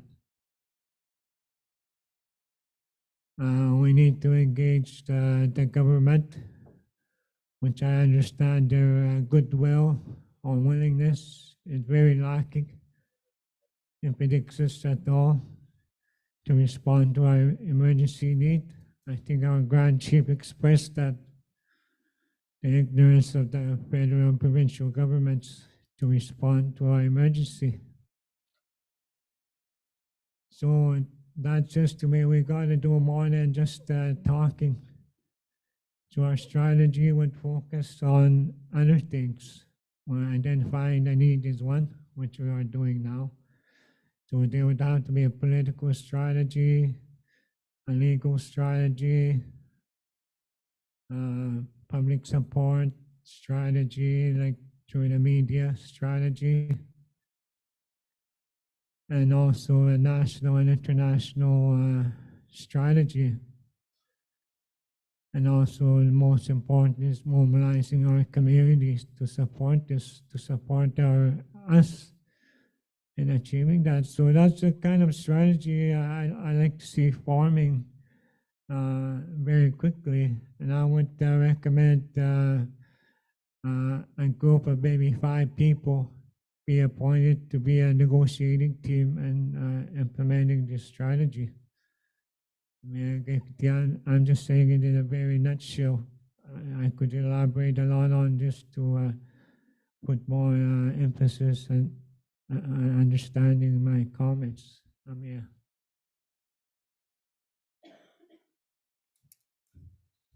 Yeah, thank you, Deputy Chief Cromarty, for those comments. Yeah, I remember back when we first received the mandate to develop this strategy. The first questions from the chiefs in assembly was, okay, that's a long-term initiative. What is NAN doing for us now?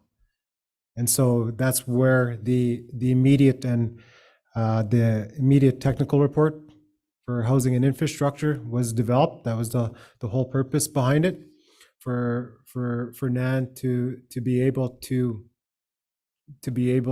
advocate for what the immediate need is right now. Yeah, like we said, it's not for 5 years, 10 years, 20 years. The 7,588, that's what's needed right now for communities. And so and that's kind of providing a little bit of background and where that came from, and took the direction from leadership. We're always we work with our Chiefs Committee on infrastructure and housing. We're starting to work with them a lot more, and we do seek their direction on this work. And we're always open to those types of establishing those more where we can take the feedback from leadership. And so Yeah, so thanks for your comments on that.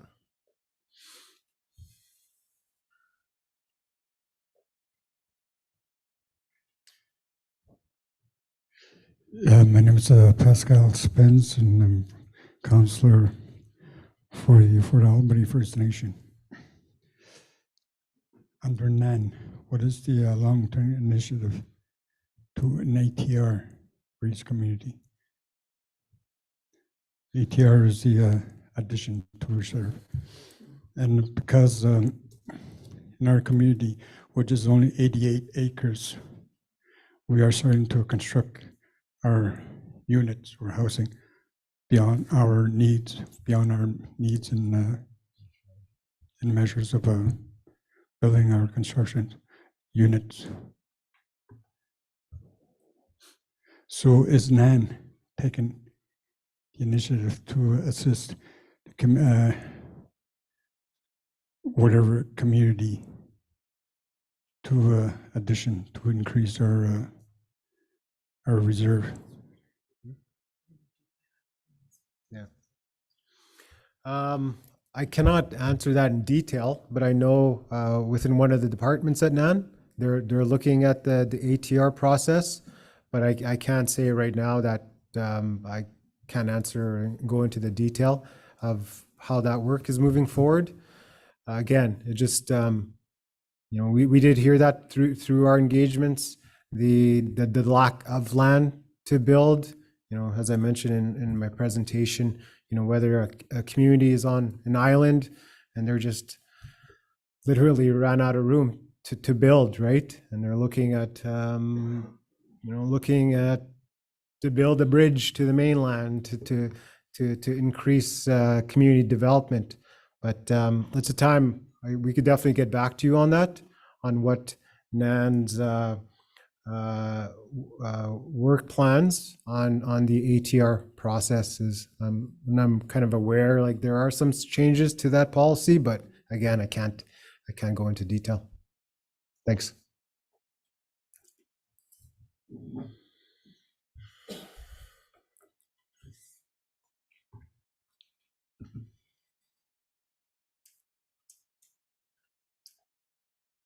Hello. Good morning. Thank you for that wonderful presentation. My name is Sani Mamakwa. I represent TKG, but I'm originally from Kingfisher. And my question was, has NAN engaged with First Nation business groups? Thank you. Thank you, Sonny. Thank you for that question. I'm just thinking, I'm not too sure. Maybe just going back to leading up to this summit. I know some of the trade show exhibitors. I was kind of directed from leadership that they want to see those exhibitors here. I feel like we have talked to a few groups. We hear some of the communities, they're using a different type of foundation, where you don't build in the ground, especially with the climate and geography we're in, that's muskeg and swamp.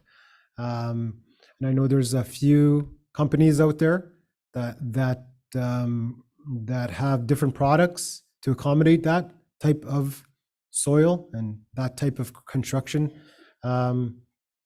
techniques. And so I know we've reached out to them. To be a part of the summit. I know we're working on one of the projects, actually. Which project is it? The youth house? Yeah. So the youth house design, we're looking at construction materials and construction products that would be more suitable for the north and for the climate. Like, I'll just name the product is the triodetic foundations, where you do not build in the ground. I know a lot of communities are using that product. I know you worked with it in Fort Hope, and so so we are taking direction from what we hear and from communities. So, but yeah, I know we've talked a few times about which project was that? Oh, the NRCan. So we're working on under the Amber's fire safety campaign. We're working on the government partner on that was Natural Resources Canada, and it was for a wood stove changeout program, and it's looking at changing out the wood burning system. So all the way from the non-combustible floor mat all the way to the exterior chimney, because we knew that, you know, due to the age of some of the wood stoves currently up north do create a fire safety hazard. And so that's where that Amber's safety campaign project, one of the activities we focus on is wood stoves. And so, you know, that project replaces the wood burning system. We also provide wet training, the wood energy transfer, technology transfer, and so it's also it's to provide training to build capacity at the community levels so we can have certified wood installers and wood inspectors. So yeah, I think kind of a long answer there, but I think there are ways that we are working with taking the direction from communities, but always willing to talk there, Sunny. I think that also falls underneath one of the key themes around thinking about economic leakage and highlighting the different businesses and great programs and great parts, although we did not create them ourselves. Like I think about SLAM, like it's an amazing, terrific program that is really addressing a training need. Did the housing strategy create it?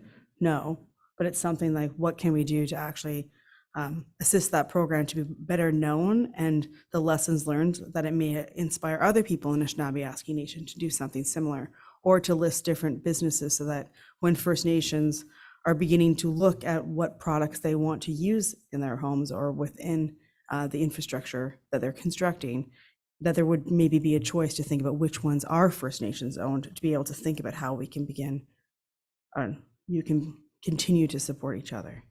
And creating those resources and listing those different pieces, not that Nan would say that this is a business that we think you should support, more to say this is an available list, go look at these different places. I think as a PTO, that's a very important distinction to make.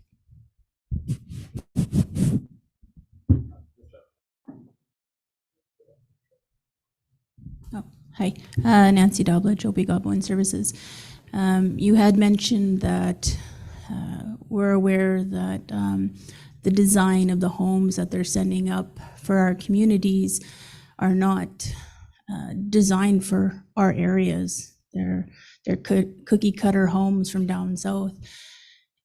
With that and all the extras that we need, that increases the cost to build. Is that addressed in this strategy? So the project that's coming out of that one right now is around procurement.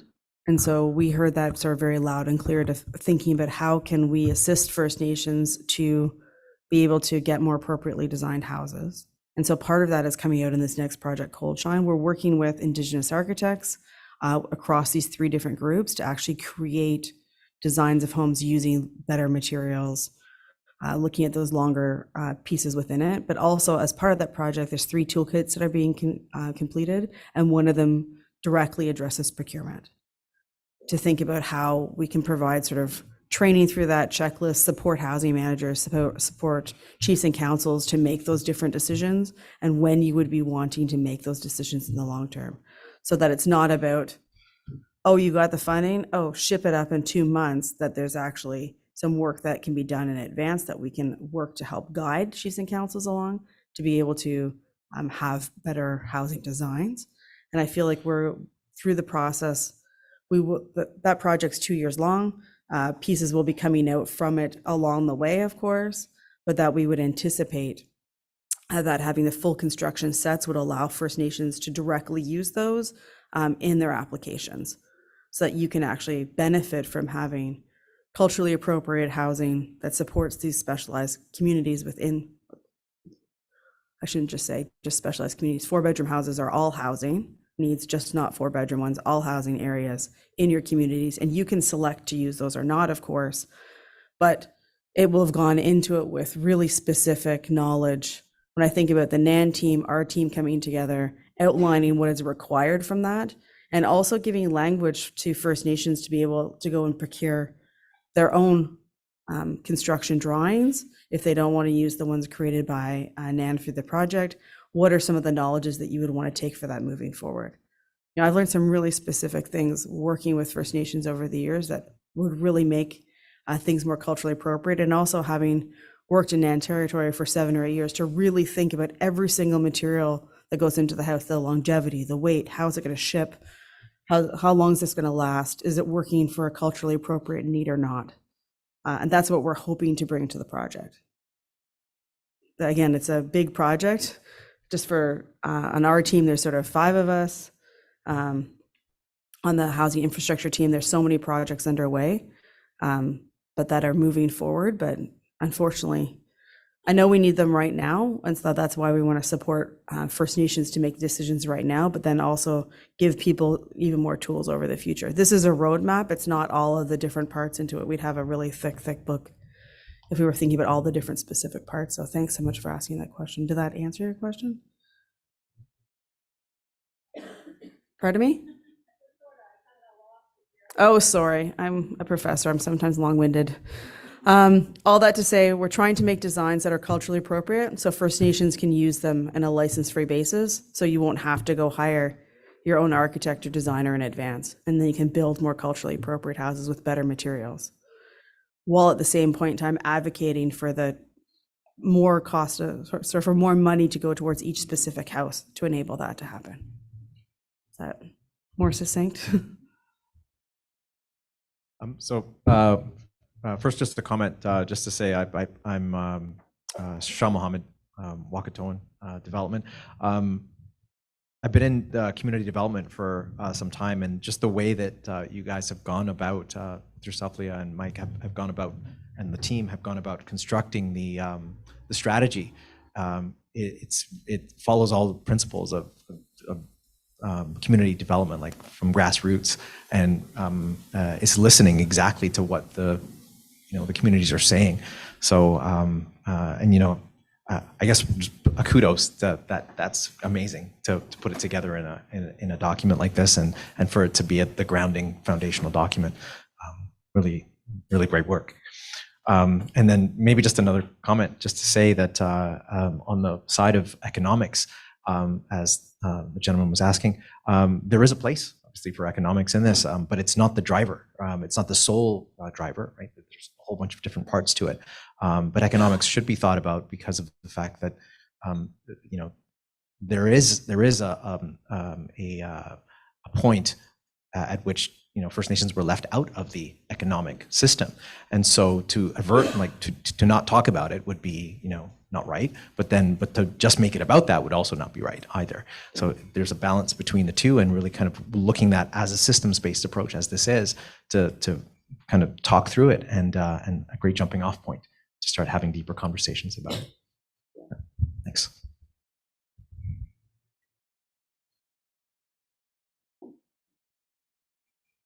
Thanks so much for that comment. I mean, it's really important for all of us, and I feel like the community members that shared to make this document, that it was holistic, of which economics is a part of it, but it is not the entire piece of it. I mean, even when we look back and think of, I like to say that if people came and dropped houses just in, it did not fix the problem of housing. It wasn't just about capital, it's about all the different parts in the system, which is one of the reasons why I said the number one thing I would change would be the ability to plan to create holistic systems that had stable economics.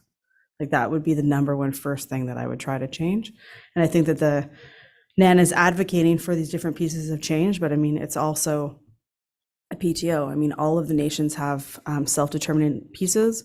So I guess what we're looking for is what are the tools, what are the pieces that you need moving forward? We think we've heard some of them, but we hope that that's going to come out today in many of the different workshops to help guide that strategy. You know, what are the pieces of economics that would be most helpful? I mean, frankly, to put together the immediate needs, that I feel that was very helpful to NAN leadership to actually have those numbers. You know, and of course, that's one step in the process, and we're trying to move there, but moving a holistic system, you can't go down economics only, you have to look after the other pieces as well. And so I will say that one of the compliments that I got on working with the community, we designed a culturally appropriate house, and interestingly, it was one of the cheapest houses they had actually built in their community. And for me, that's sort of really looking holistically at the systems to see how we can have the two work together, and that it's a home that will hopefully last for many, many, many generations. Are there any other questions?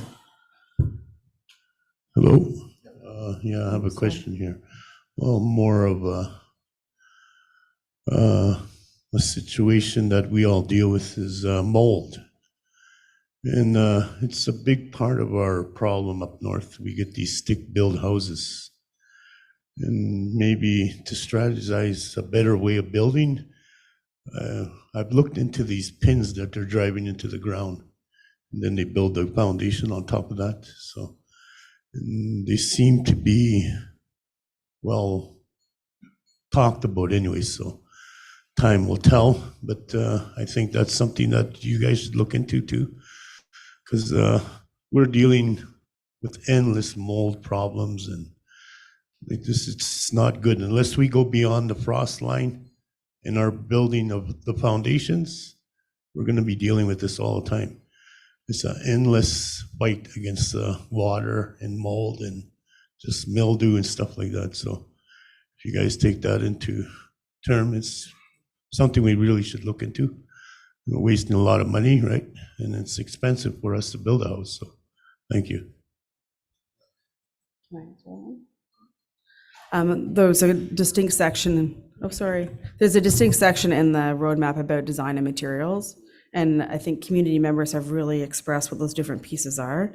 We're hoping that in the designs that it shows the best systems of the best research of data of building scientists that have actually brought together as to what is sort of the best construction for walls. There is a couple of different options for sure to think about what they're being built together with, but maybe that's something that we should actually just show a couple of wall sections, say like, this is the wall section that we recommend.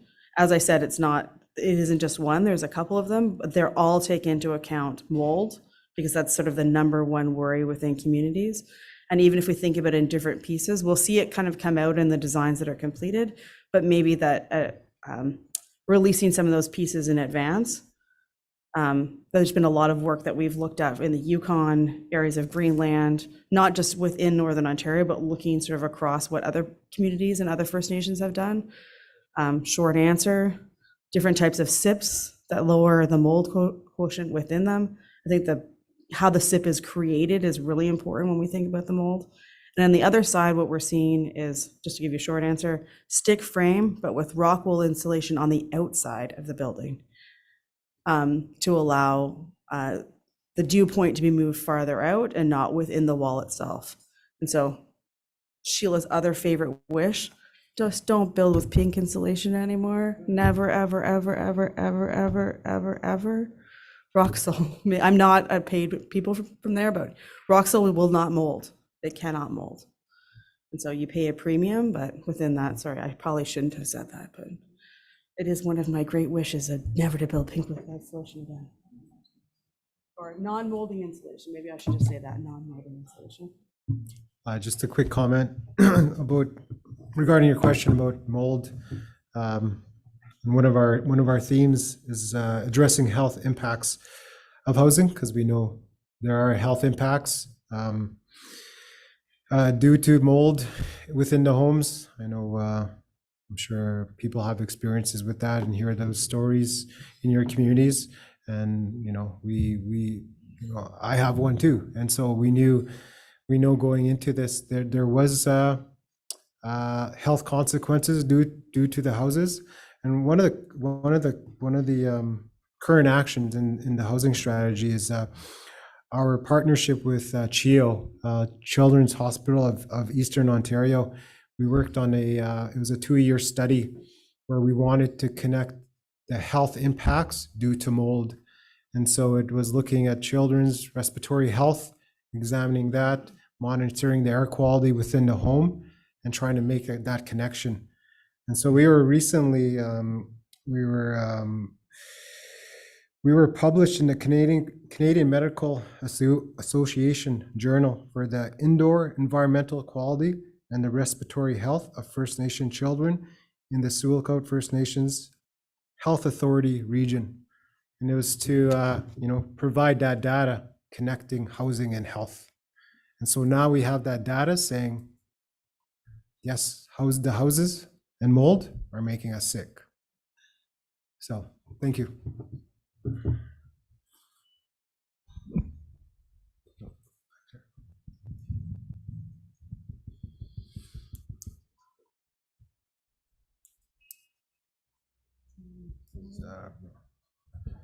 Should be working. Yeah, we hear you.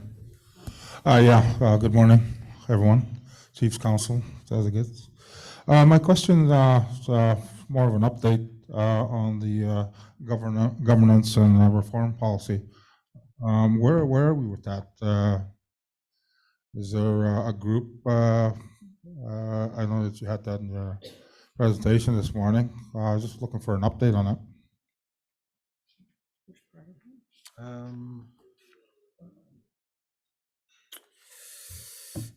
Governance and policy reform. I know there's a lot of, as an example, maybe we can provide a little bit more detail later, but I know there's a number of, there's a kind of a national initiative for but also provincially, there's mandates for it, is the transfer of care and control to First Nations. And so I don't have the latest update on that, but something our team can look into is kind of what's the state of that initiative. I know Chiefs of Ontario has one too. They've had a number of engagements. They do have a concept paper of options of what that transfer of care and control can look like. I don't think it's been an option in there has not been supported yet. I think it was supposed to be at an assembly soon, but I don't think that's actually this week at the Chiefs of Ontario Chiefs Assembly. I think it was supposed to be on the agenda to support an option, but I don't think it made the agenda. For us on the strategy did include the transfer of care and control, supporting that. So, but on our end, we haven't.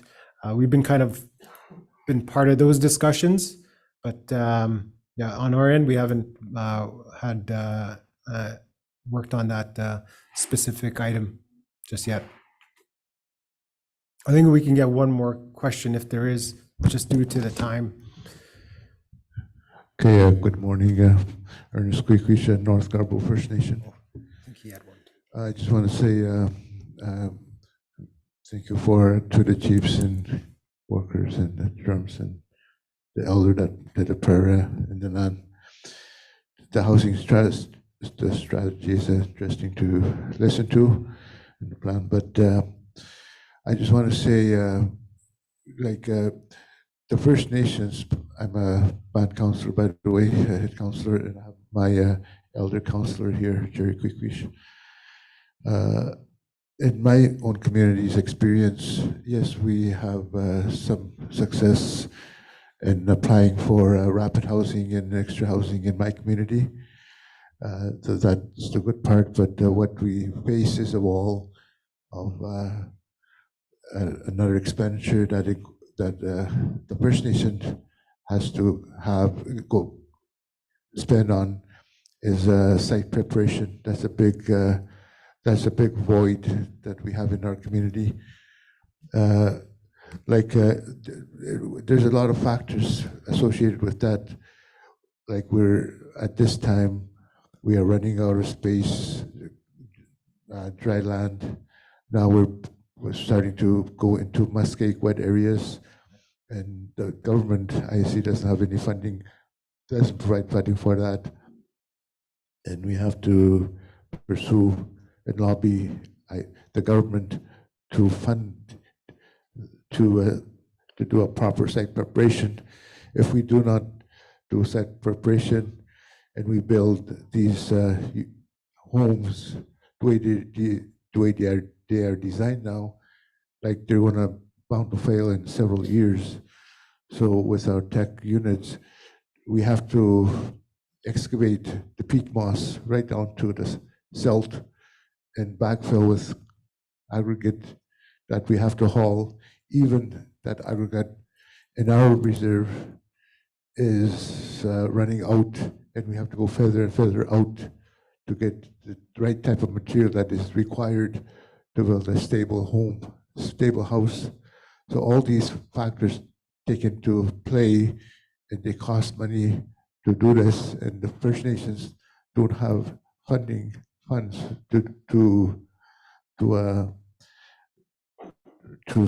to pay for. And in order to find solutions, the governments are reluctant to cover the cost of these expenditures that the First Nation acquires, and our housing budget is always in deficit. And and then with our reporting, it shows that our housing budget is in deficit, and there's very little funds set aside on those housing funds for site preparations. Like, for example, 4 units for 20,000 is not enough in today's terms. And as we look elsewhere in our reserve land base, where there's dry land to relocate new divisions, IC is not accommodating or is reluctant to fund new areas because of the infrastructure, like the water and sewer upgrade, and even the hydro connections cost a lot of money. So we have to pursue IC to keep up with the promises of the treaty that they signed. That the treaty hasn't ended yet, and our people, even the young people, ask us for houses back home, single units.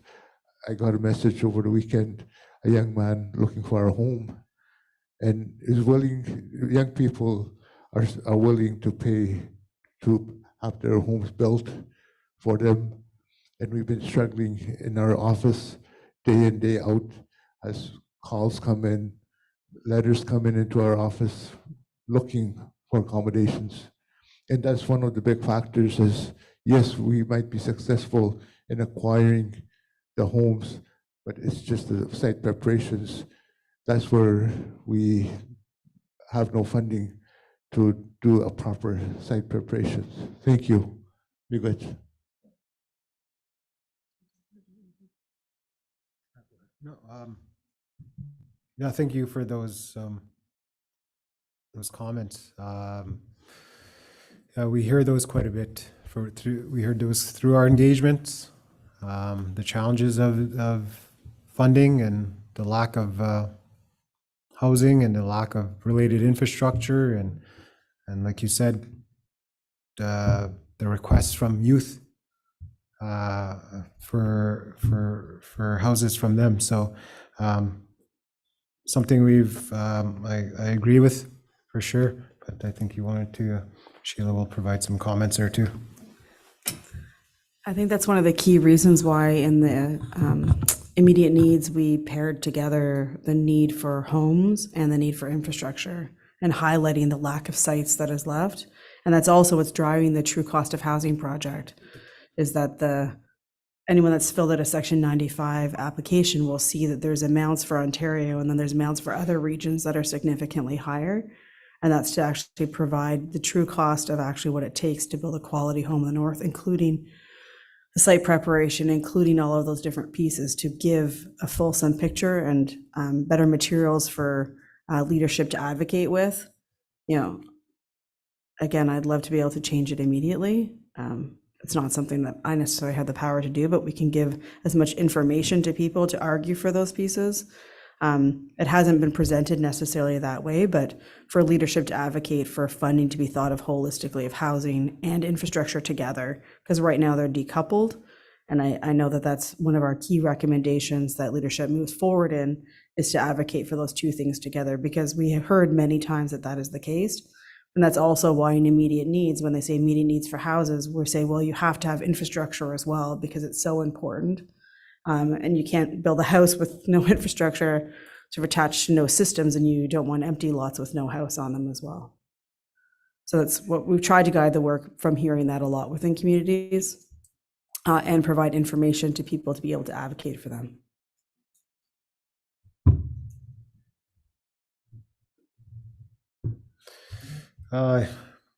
Already quarter after. I'm not doing very well as an MC, but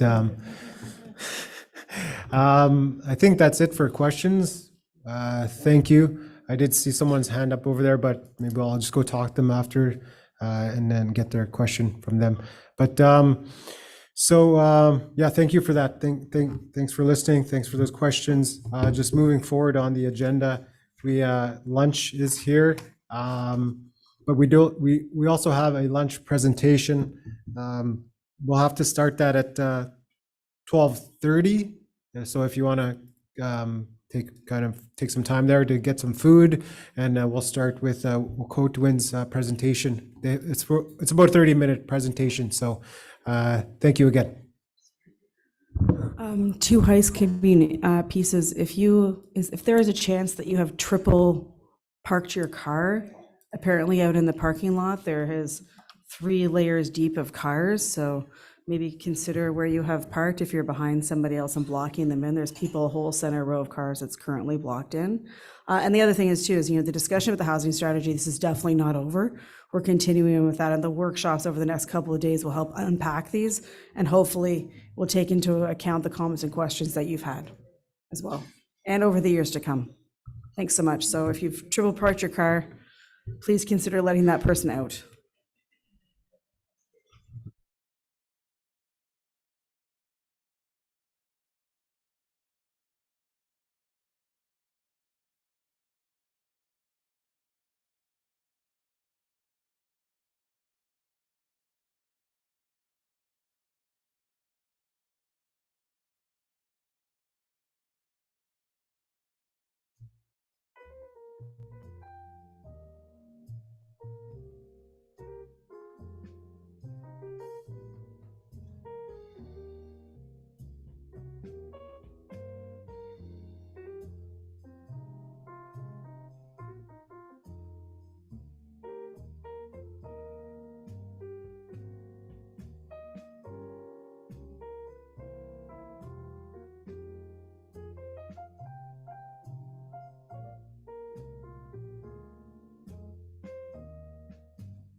want to stand at the podium, so give me another mic.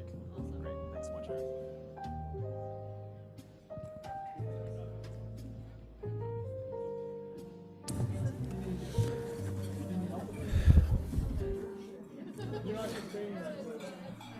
Hi again.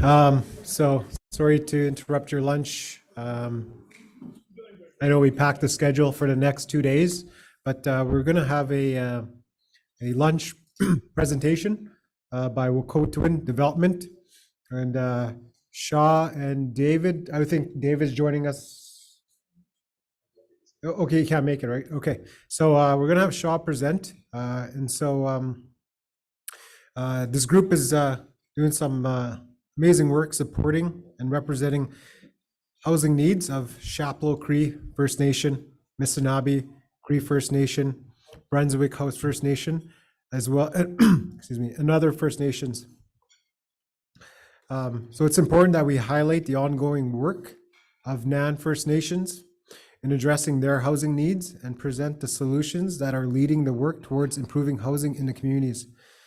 This presentation on the One Bowl concept relates to multiple themes within the NAN housing strategy, including advocating for inclusive housing systems, governance and policy reform, sustainable and appropriate design and materials, and capacity development and training. So this, in particular, the governance model presented in this presentation is that may be replicated by other communities and community groups. So I'll welcome Shaw from Wokotowin to start his presentation. Thanks. Much, Mike. Thank you very much, Mike. I appreciate it. Introduction. And really grateful to be here. Thank you, everyone, for welcoming me. And so, as I say, my name is Shah Mohammed, and I'm from Wokotowin Development. Maybe just to place myself, I'm from Toronto originally, and maybe just before I get into speaking, just to say, please eat, please speak amongst yourselves, and yeah, I'm just here for the lunchtime to fill a bit of time and hopefully give a good presentation anyway that you'll be able to maybe ask more questions about and find out more about. So my background is community development in Toronto, Ontario. I grew up there in a marginalized community, and then ended up getting into work in marginalized communities across Toronto. I really enjoy the work, I think mainly because of the fact that I am from a marginalized community, so I understand kind of the barriers and the issues that marginalized communities faced in Toronto. So coming into Northern Ontario, I ended up getting into economic development, and initially was working at the Economic Development Corporation of Wawa, and did that for 2 years. So really kind of got my feet wet in the north, and trying to understand and wrap my head around exactly what are the major barriers for economic development in the north, and how how we can move it forward. And First Nations are a large part of that. And so I ended up at Wokotowin Development only about 8 months ago, and started working on this particular project that I'm going to present today. So One Bowl, the tagline on One Bowl is redefining housing and healthy community development with First Nations. I think I need my clicker.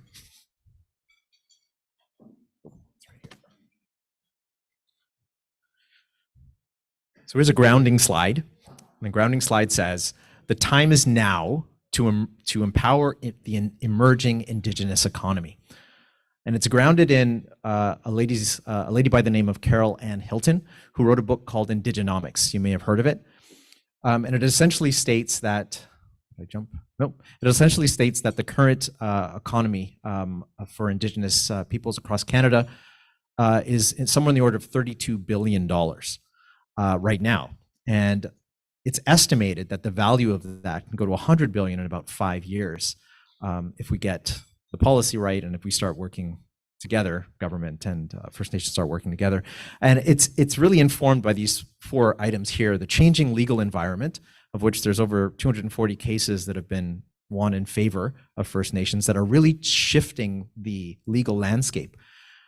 The new standards for Indigenous relations, really informed by UNDRIP and TRC and the RCAF, and then the opportunity to own private property, and the last one there, the opportunity for economic participation, a real opportunity for economic participation. So this opportunity is born from economic regression, which has left First Nation communities facing a major housing crisis.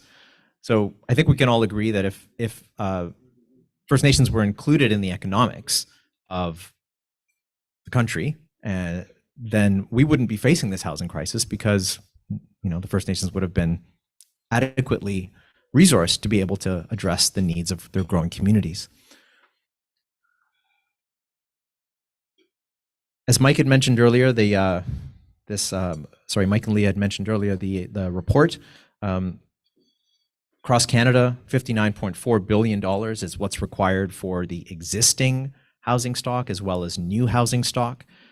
First Nations are one of the fastest growing populations in Canada.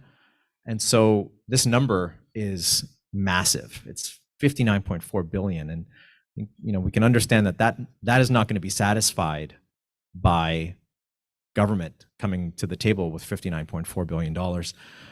And it is driven by these 6 items here that come right out of the CMHC report: the limited new housing supply, the cost of building and servicing new lots, poor condition of existing housing stock, which was also referenced by Mike and Leah, replacement and repair, lack of adequate housing for the changing demographic, and the population growth, overcrowding, and migration. So another grounding slide here. Housing is critical today, for today. Sustainable, sufficient First Nation communities are critical for tomorrow. So what is the problem? What is it that One Bowl is trying to solve? Let's dive into it a bit.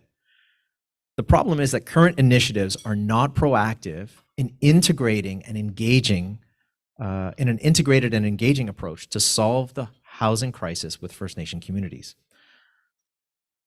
So it's kind of broken into 2 sides.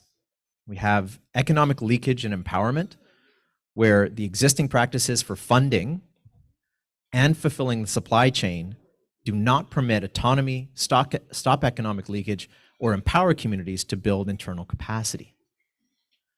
So what does that lead to? A lost opportunity to leverage existing programs and nurture geopolitical will.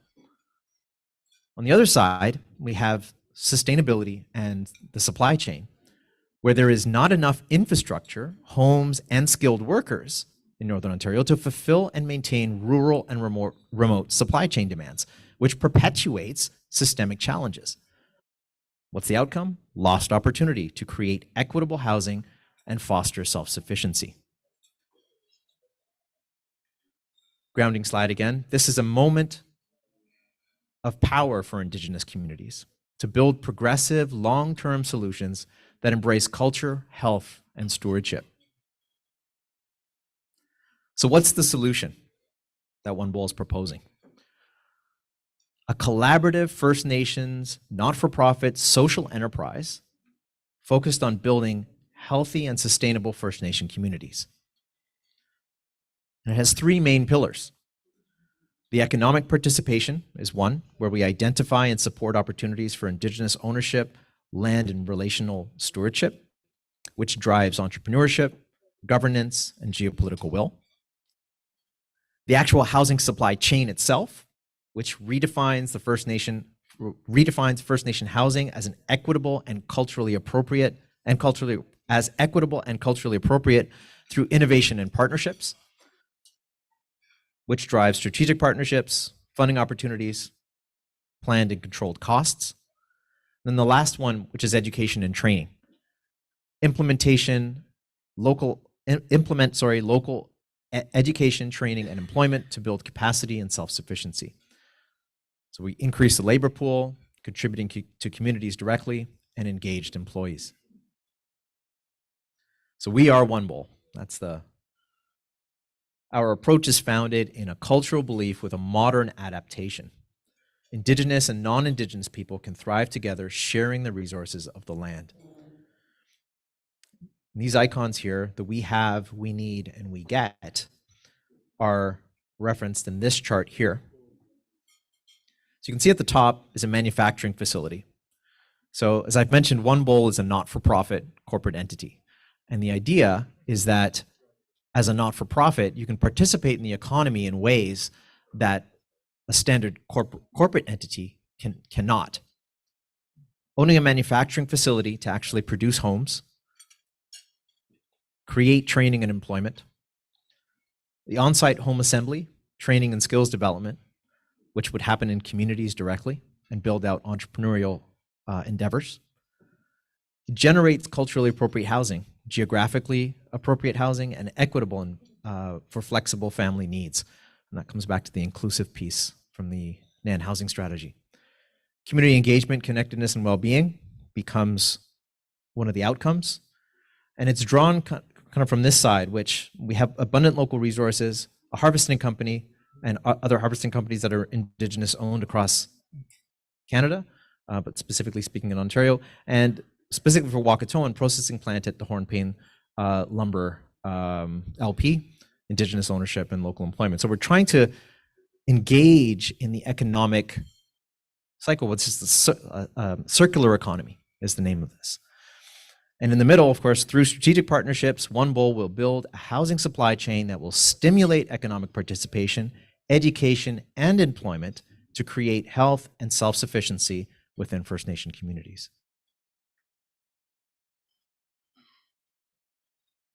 One Bowl proactively takes the blinders off and focuses on building health and self-sufficiency through a systems-based approach, which is the byproduct of equitable and culturally appropriate housing achieved through strategic partnership with this particular partner. This is Boreal Produit. So I'm going to introduce Boreal Produit as our key partner right now. And you'll see the diagram here is a super simplified diagram of the business model. And to think about it as these three entities coming together. So you have the One Bowl, which is a not-for-profit corporate entity. You have Boreal Produit, which is a company out of Alma, Quebec that produces these log kit homes that can be assembled by a small crew of individuals. And then you have Sturgeon Falls Brush, which is a company that is a landowner, but also has access to a sawmill. And so we're looking at actually co-locating the sawmill along with the manufacturing facility on the same place. So you cut all the transportation costs out for moving lumber around. You see there on the top, it says 250 homes into the Northern Ontario market and 250 homes into First Nations housing market. So immediately you can draw away from this. This is not a solution that's going to solve the housing crisis of 7,588 homes. But what it is a solution that's going to allow economic participation. And what is that economic participation? I think it's worthwhile putting some idea or some, frame around the number. So that number, if you look at 250 and 250, so 250 into 500, the plant itself can produce 500 homes a year. And we're selling into the Northern Ontario market. You can imagine this product right now, they can't keep it in stock. They had to open a second facility in Quebec because they're selling so quickly. And you can kind of get a sense of what the product is. You can go online and have a look at it at Boreal, at Boreal's website. But we expect the same kind of growth and adoption here in Ontario. So if you just work it out with a $50,000 profit on each home, you're looking at 500 homes, you're looking at $25 million a year. So imagine $25 million coming into the company and a 49% ownership stake, just $12.5 million, that the board of One Bowl, which is a not-for-profit, chooses what exactly they are to do with that money. So it can go toward all of the things that were mentioned back in the solution slide, which are economic participation, building out training and skills development programs, but it can go further than that as well, right? We think about some of the infrastructure limitations, or what was spoken about earlier, where the limitation on serviceable lots. Well, how about actually taking some of that money and injecting it back in and starting to address some of those issues as well. So One Bowl with strategic partner will actively sell Boreal products developed through the ecosystem to deepen capacity, earned revenue, and ultimately economic participation. So this slide says, we're redefining Indigenous housing from adequate to equitable. The thermal log technology is designed for life in Canada. We've got R30 in the walls and R40 in the roof. They're quick, quality, durable, modular builds. You can build an 1,800 square foot home in 12 days with 8 workers. They're authentic, accessible, and efficient. So we're engaging First Nation communities in an approach to solve immediate housing challenges with long-term benefits. We're thinking about reinvesting, circular economy. How do we do this for the long term while solving the immediate housing crisis, or solving a portion of the immediate housing crisis? So this is a slide just kind of showing where we are in the progression of the project. We secured $300,000 from McConnell Foundation, which allowed us to kind of move the project forward into this year and develop all the marketing materials. The next part of this is really writing a couple more grants. We have a few out the door right now. The TD Challenge Fund is one that will come around in December. We've been approved as RHI, as an RHI recipient, or can be used as an RHI home for a rapid housing initiative through CMHC. And we're going toward the launch of the marketing site. That's actually already happened, so you can go to onebowl.org, and we'll be building that out in the next little bit with more information about the actual not-for-profit and the organization of the board.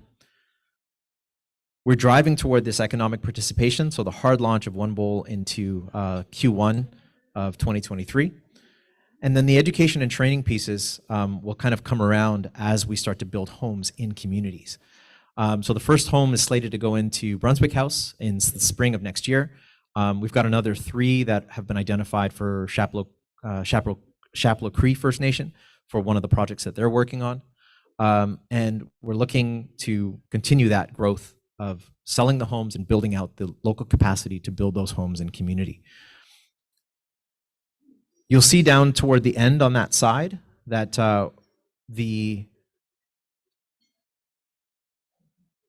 creation of the manufacturing facility, we're looking toward the end of 2023 to capitalize, or at least bring in enough capital to build that manufacturing facility here in Ontario. It'll cost between $4 and $6 million to actually build the manufacturing facility, and it will employ 70 people.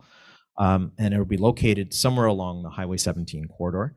Sturgeon Falls Brush, where I say somewhere along, where Sturgeon Falls Brush is actually located. Okay, so where's the engagement pieces? So we'd like to invite you to engage in the development of this Indigenous-led solution. So here are 3 ways, what I put down here. So meet with the One Bowl team to better understand the community need, the economic impact, and systems-based approach that One Bowl is collaboratively designing. If you're a Highway 17 community, invite us to come to present to your councils and join the board. There is an honorarium that's associated with that, so just by participating, and there's no cost to the community. So we're trying to make this low entry, but with huge economic return. The last one there is support the development of One Bowl through the development of a pilot and partnership with, so we're driving toward a pilot between ISK, CMHC through RHI, and NAN to get this manufacturing facility off the ground and to continue to build out the capacity to build homes in community. So this is a little bit more information here with regards to how to get in contact with us. Check us out on onebowl.org. And then this is David Flood's email here and my email on the other side. I wanted to just take a moment. We have a booth set up just outside, but I wanted to take a moment and just flip through the slides that kind of just show the product.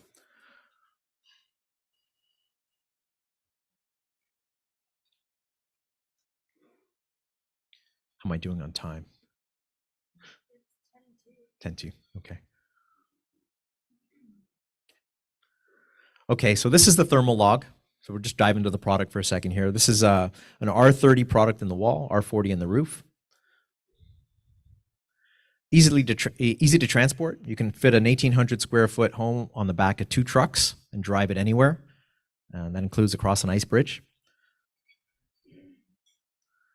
Quick and quality builds, poured foundation or concrete pad, 1,800 square foot, 12 days with 8 workers to complete the build. And that's the envelope. Here you can see the modular construction and the way that the beams kind of go up on the corners and the way that the logs actually intersect the corners there. Beautiful, bold designs. There's 21 unique designs that you can choose from, or you can adjust those designs as well. Open concept floor plans, interior prefab, modern roofing options. There's 3. And you can see some of the models here. That's the Harikana, 2,000 square feet, 2 floors, 4 bedrooms, 3 baths. Upstairs and downstairs. This is a Humber, 1,200 square feet, 2 floors, 3 bedrooms, 1 bath.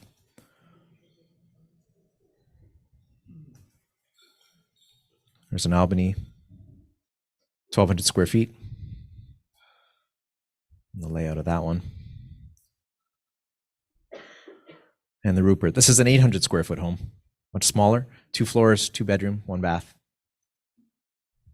And all of them, one of the most interesting and most important things I think about the product is that it doesn't require a skilled carpenter to assemble. You can do this with teams of people who just know how to use a hand tool, a hand drill, and can stack a log.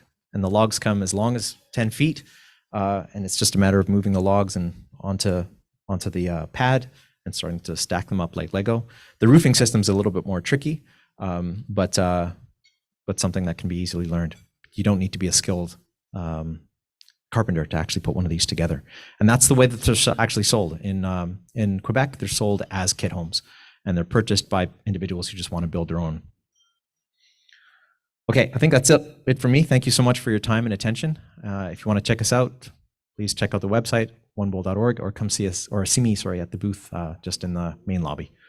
Yeah, I just wanted to thank Leah and Mike again for having me to present today. Thank you very much. Thanks, everyone.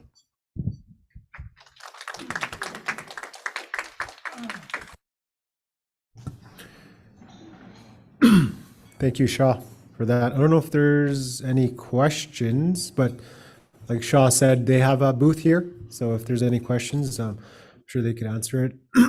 And he has information there about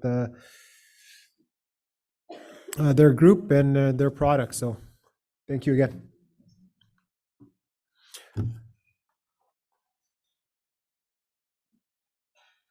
So we're going to start at 1:15 for the to restart after lunch there for the CMHC Rapid Housing Initiative panel. So we'll restart at 1:15. Thank you.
Hi, everyone. So we're going to start the afternoon off with our next agenda item, which is the Rapid Housing Initiative panel, successes and challenges. So right now, I'm going to introduce Erin. She's one of our department team staff members, and she's going to be introducing the panel for this and facilitating the discussion. So you can come up here, please. Thanks.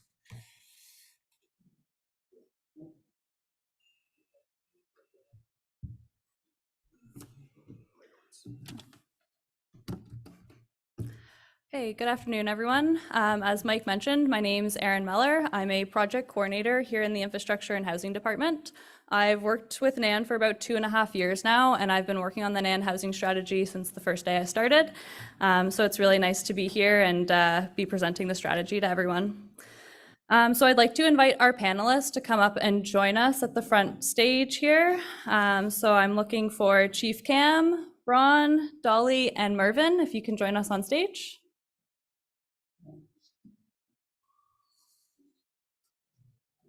And we will have one of our panelists joining us virtually as well today. So as everyone comes and joins the stage here, I'd like to introduce our panel topic of the Rapid Housing Initiative. In October 2020, Canada Mortgage and Housing Corporation announced the Rapid Housing Initiative, an initiative to rapidly construct affordable and permanent housing for people and populations who need it the most. The initiative was created in response to the COVID-19 pandemic, which not only highlighted the great need for housing across Canada, but highlighted the lack of available shelter and places to quarantine to reduce the spread of illness. As you are all aware, the pandemic has had a great impact on Nan First Nation communities in this regard. The funding for the Rapid Housing Initiative totaled $1 billion under the project stream and has been allocated in 2 rounds since 2020 in an open, competitive, application-based process. Many Nan First Nations applied and were successful, although we are aware that not all applications received funding.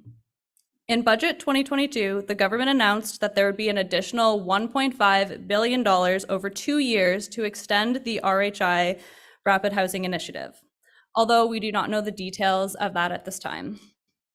When the program was first announced, NAN reviewed the funding requirements and determined some of the requirements were too restrictive for the unique needs and challenges faced by communities. A letter was sent to the minister responsible for CMHC from the NAN Executive Council requesting that these requirements be changed. Thankfully, changes were made to expand the requirements to better suit the needs of NAN First Nations. At the time, NAN was developing the NAN housing strategy, and we heard firsthand from many community members, including many of you who are present here today, about the challenges you face in providing and maintaining housing. The NAN housing strategy theme of integrated infrastructure planning addresses the need for both housing and infrastructure investments and long-term planning. As we've heard, the lack of infrastructure capacity available to support additional housing units in communities is in crisis itself. And while hearing this feedback allowed us to advocate for better and to indicate the needs of NAN First Nations to the Minister of CMHC, we need to continue to stress this need for infrastructure. Your feedback continues to make way for changes to happen. And so we thank you for your continued participation and feedback. This is what the NAN housing strategy intends to do, to amplify the voices of NAN First Nations and continue to support community-based solutions. Which is why we're here today to talk about the Rapid Housing Initiative and the experiences of NAN First Nations in the process as part of the NAN housing strategy. This panel looks to understand successful applicants' experience of the program, including the application process, the tendering and procurement process, planning and preparing sites, and current status of construction. This discussion will provide an opportunity to explore the challenges and successes with implementing the program. We also have representatives from Canada Mortgage and Housing Corporation here in attendance, and we hope that your feedback is valuable in supporting any changes needed to improve the process. I would now like to introduce our panelists in order of presentation. We do have Peggy, who is joining us virtually today. She's the Economic Development Officer at the Mushkegowuk Tribal Council. We have Chief Cam from Bearskin Lake, who has been a strong leader for housing in his community. We have Ron, who has been the housing manager since 2015 in Yebamatung and has worked on housing projects since the 80s. We have Dolly from Mushkegowuk, who is the housing manager and another strong advocate for housing in her community.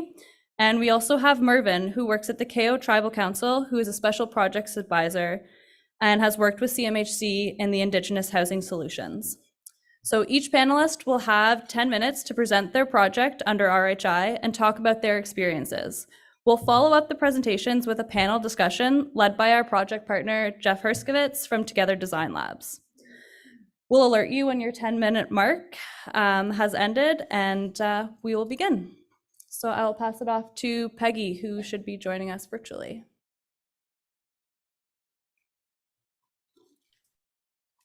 You should be good to go there, Peggy.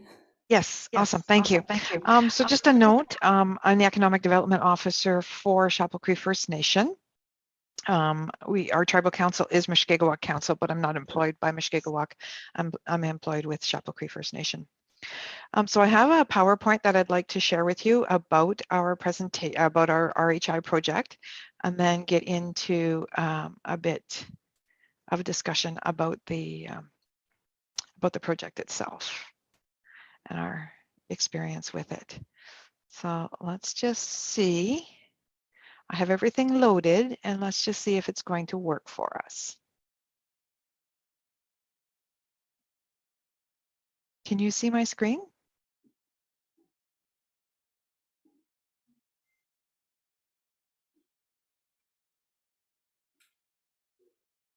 Can you see my screen now?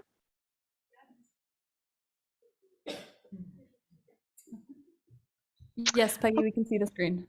Thank you so much. All right, so thank you for inviting me to be part of the NAN Housing Summit. Unfortunately, I wasn't able to be there in person, although I really thank you for allowing me to present virtually.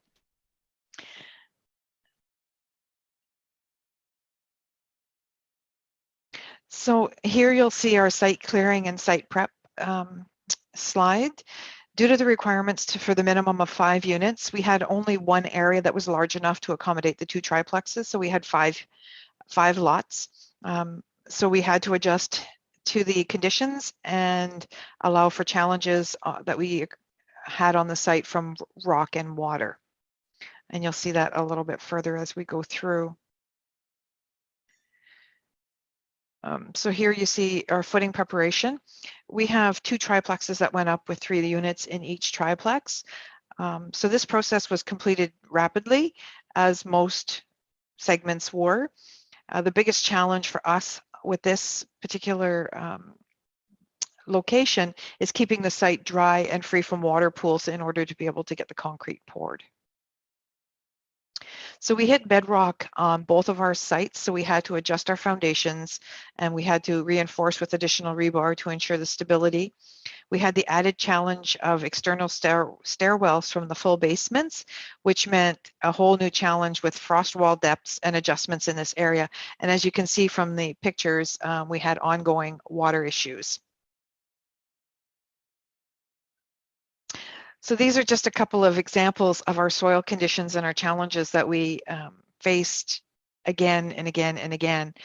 You'll see on the back picture of the not the big rock, but the other picture, that whole back is bedrock back there. So we had to shift the building a few times to make it work. Due to the design of the triplex, the roofs were constructed on site and they were partially built on the foundations, then lifted off and completed once the units were seated. So this is that process. So the day the trucks rolled in with our triplexes, our units on it, we're really excited. And little did we know that soon we would see houses where we had empty lots. In the picture where you see the truck on the highway, not the first picture, but the picture on the right, I was actually traveling out of town at that time and was waving at the truck drivers as they went by because I was so excited to see the arrival of our second triplex. So much preparation was required to reach this point. The crane pad needed to be constructed and stable prior to the first lift. So within the afternoon and evening hours, all 6 units making up the triplex were in place. And it was just simply amazing to see this whole process. It happened so quickly. It was just unbelievable. So before you knew it, the partially constructed roof was lifted back on to both ends of the triplex.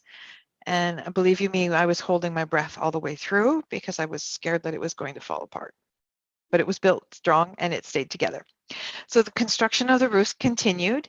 Once the end sections were placed, and soon we had a fully covered roof.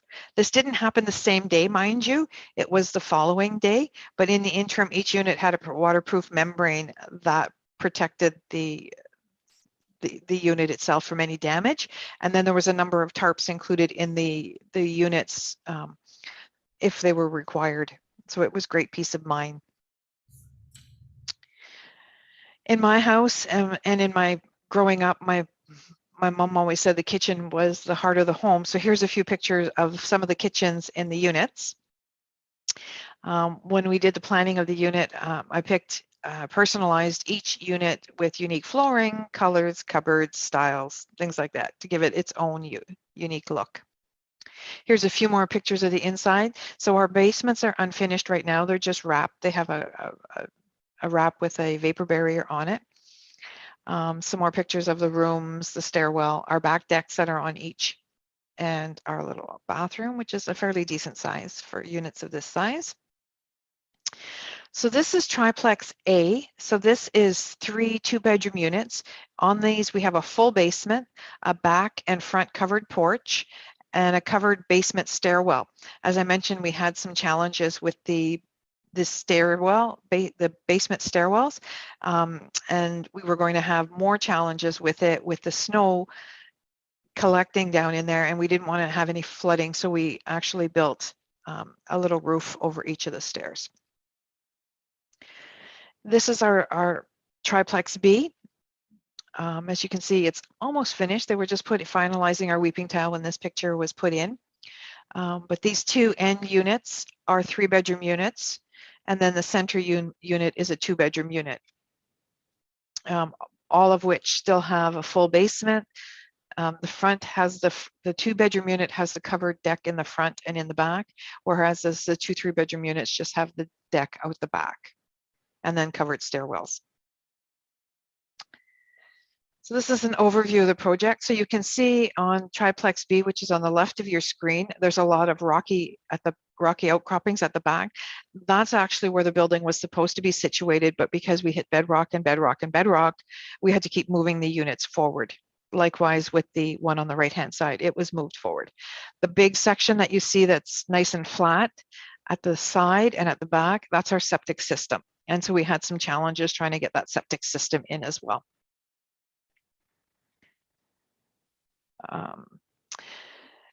So some of the challenges that we had with the application process, and not only the application, but with the project in itself, the project size requirements, obtaining a parcel of land that was big enough to meet the 5-unit minimum was a bit challenging. We didn't want to go up. We still wanted the units spread out so that they were easily accessible. So we had to really look at what we had available for land. Another process challenge was that it was highly competitive with small First Nations competing with municipalities for funding, which in the end could have led to fewer application submissions. I know we even took a look at it and debated, well, should we or shouldn't we? Like, we're really small with at the time, less than 100 people on the reserve and less than 500 people overall in band membership. We thought, how are we going to compete? But I went ahead, submitted anyways, and lo and behold, we were lucky enough to get it. The short timelines for construction, even considering the 18 months that were allocated to remote First Nations, it's challenging to complete the build and still start to do any of the, so for us, for an example, geotechnical reports would have been fantastic to know that we were dealing with bedrock, and we would have been able to situate the triplexes initially in their current location, as opposed to having to keep moving on the fly. But because of the time frame, we didn't have that extra time to be able to do all those geotechnical reports that we could have had. The ability to source sub-trades and supplies, particularly during the time of COVID, was another challenge. Because we had the 2 separate buildings, a big challenge for us is that we had subcontractors that wanted to come when both buildings were at the same level. They didn't want to make 2 trips. So we had our contractor that was running ragged, trying to get both units to the same level so that the subs would come out and do the work that needed. One of the biggest, nail-biting aspects and challenges was the online application process. It was extremely challenging and at times frustrating. And I'll admit, and I'm fairly computer literate, and I'm really good with like proposing or doing words, not speaking, obviously, not today anyways, but wordsmithing proposals. But it was scary because you didn't know if it was actually going through. There was some challenges, and it was very intimidating, I have to admit. But having said that, let's look at some of the highlights, because I don't want to end on a negative note. So the streamlined requirements for round 2 submissions were very welcomed, let me tell you. The fact that the funding was provided upfront, so First Nations weren't required to cash manage it, that was amazing. Although most of us probably could have done it, it was nice not to have to do it. The assistance from CMHC throughout the program was invaluable, and the lack of paperwork that was required in regards to any type of inspections, it just made the process so much easier, where you could just call your inspector, they could come out at the different levels that was needed and take care of the inspections. The ability to provide that many homes in such a short period of time was simply heartwarming. Our project, from the time of clearing to the time of tenancy, was less than 6 months. So although on our application we did specify it was a 9-month project, because from the time of signing to the time of completion, we wouldn't have been able to make it within that period, within a 6-month period. But the actual build itself took us less than 6 months. Contingency funding, I can't say enough about it. The fact that it was approved and it was part of the project was amazing, because with all of the rock that we encountered and all of the extra costs, a 2-day basement dig ended up taking us 2 weeks. So there was a lot of extra cost involved, not to mention a lot of extra fill costs, because we had to get that site back up to grade.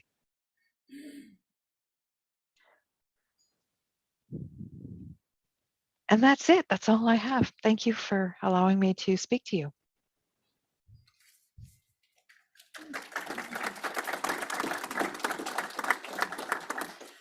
Great. Thank you very much, Peggy. We do appreciate your attendance here today, even though you were virtual. We do appreciate it. And my apologies on mislabeling that you were from Mushkegowuk Tribal Council. You are Chapleau Cree. My apologies.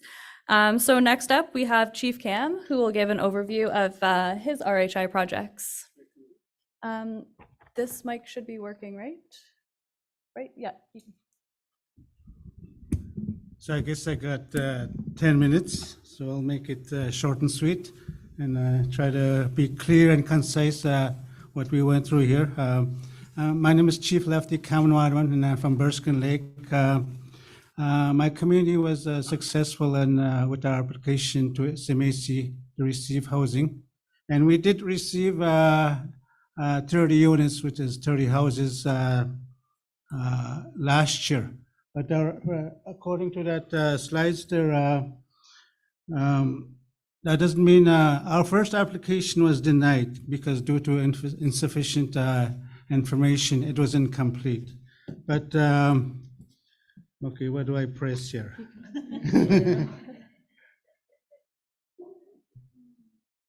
All right. Okay, on that picture there, that's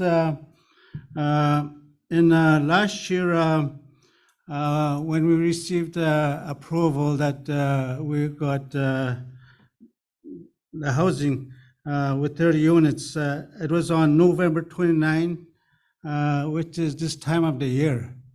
And that was kind of shortened. I don't know. I don't know how to say it. Like, for example, Burskin Lake is a remote community that is only accessible by Winter Road if you want to haul in stuff. And we had a small window to work with. And so we had a lot of rushing around to do. Like, that was like 2 weeks to get a housing supplier, supplies, to identify who's going to work for us and all that. Because within 2 weeks, it's always, everybody's in a Christmas mood, and offices and places are closed by then. So, in that picture there, on that application, we had identified a location where we would put all 30 units in one place, a new subdivision. But it's easier, I guess, said than done, and I'll explain what I mean by that. So with that lot there, we wanted to put all 30 units in one place. So these are recent pictures that we got going. Let me go back there. I think I'm rushing myself a bit here.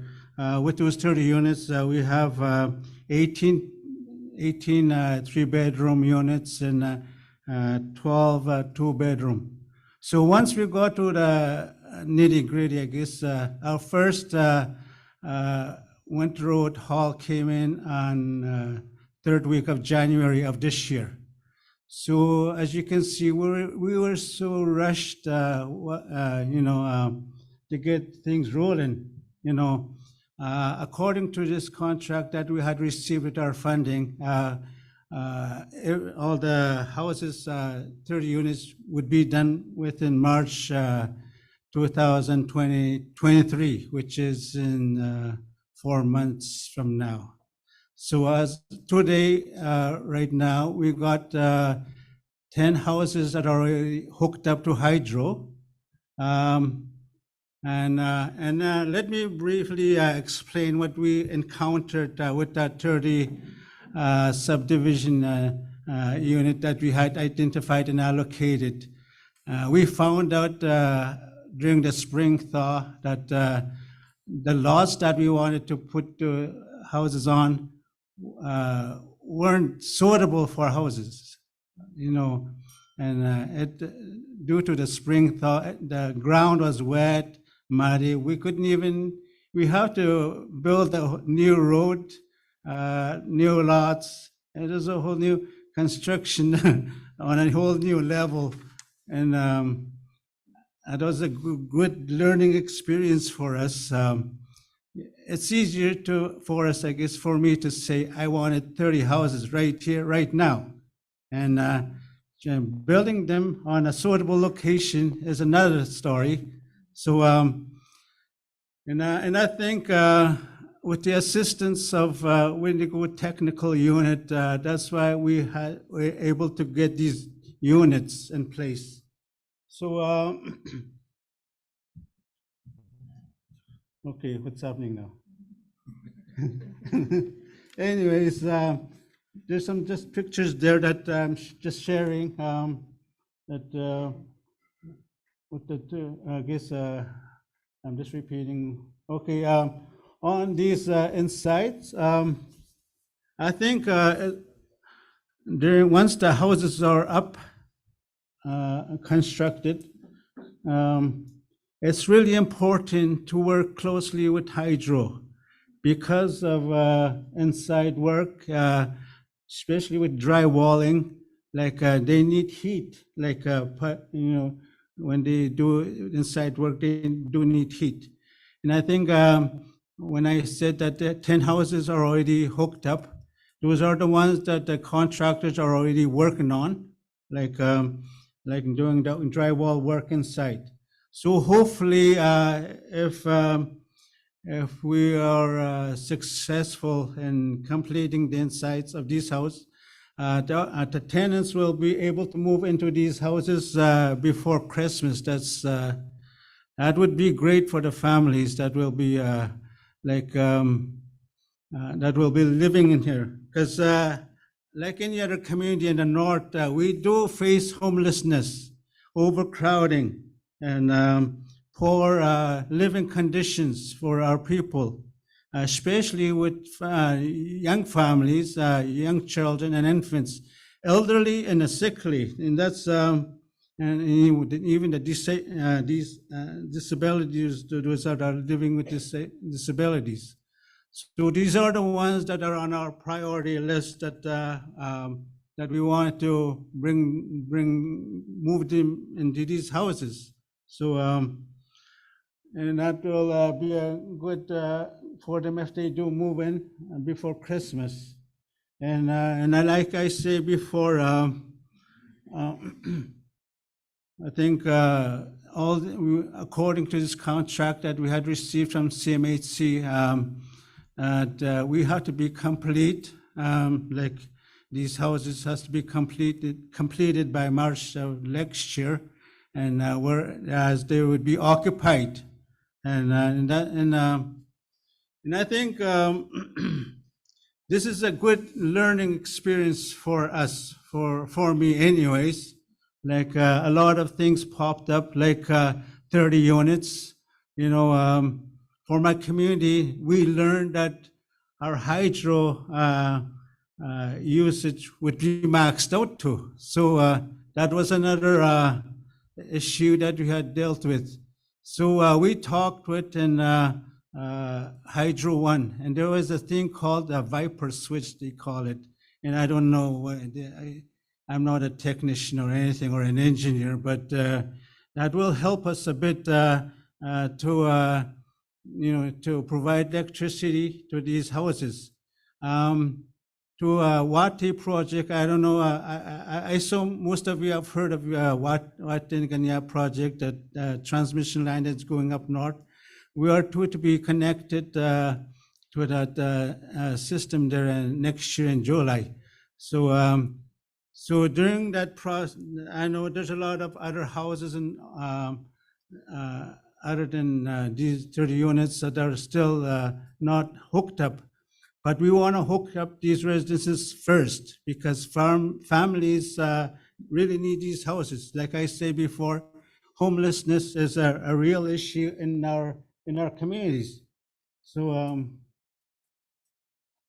I think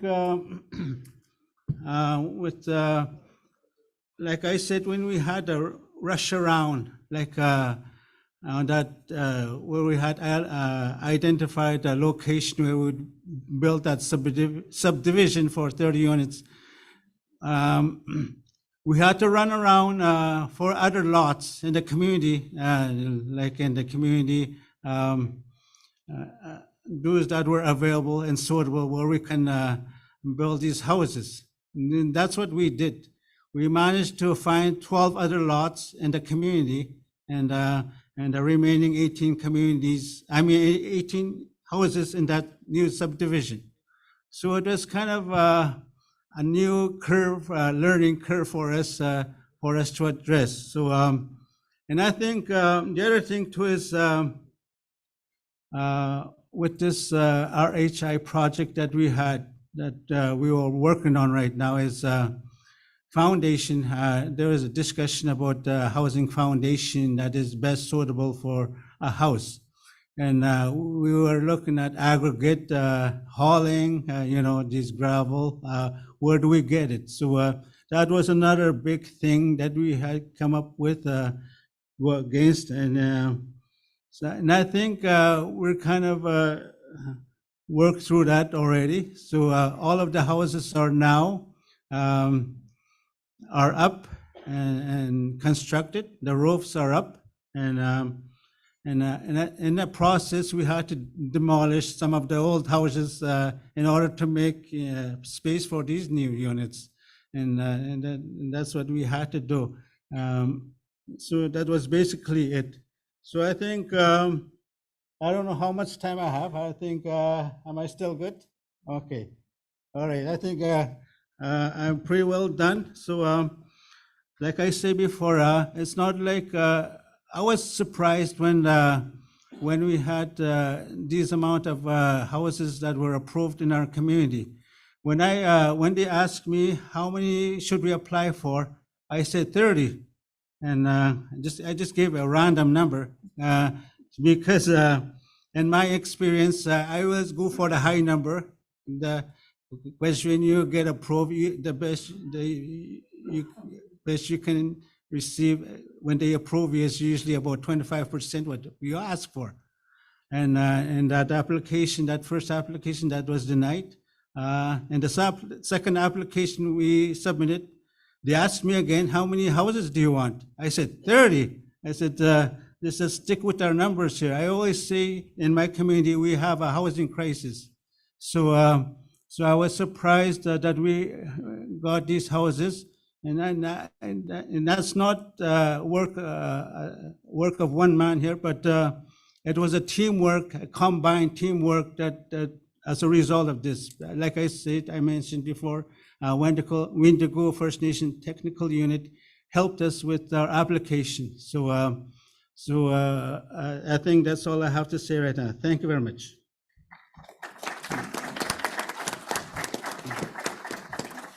Thank you, Chief. We appreciate the presentation. Next up, we will have Ron from Yabamatang.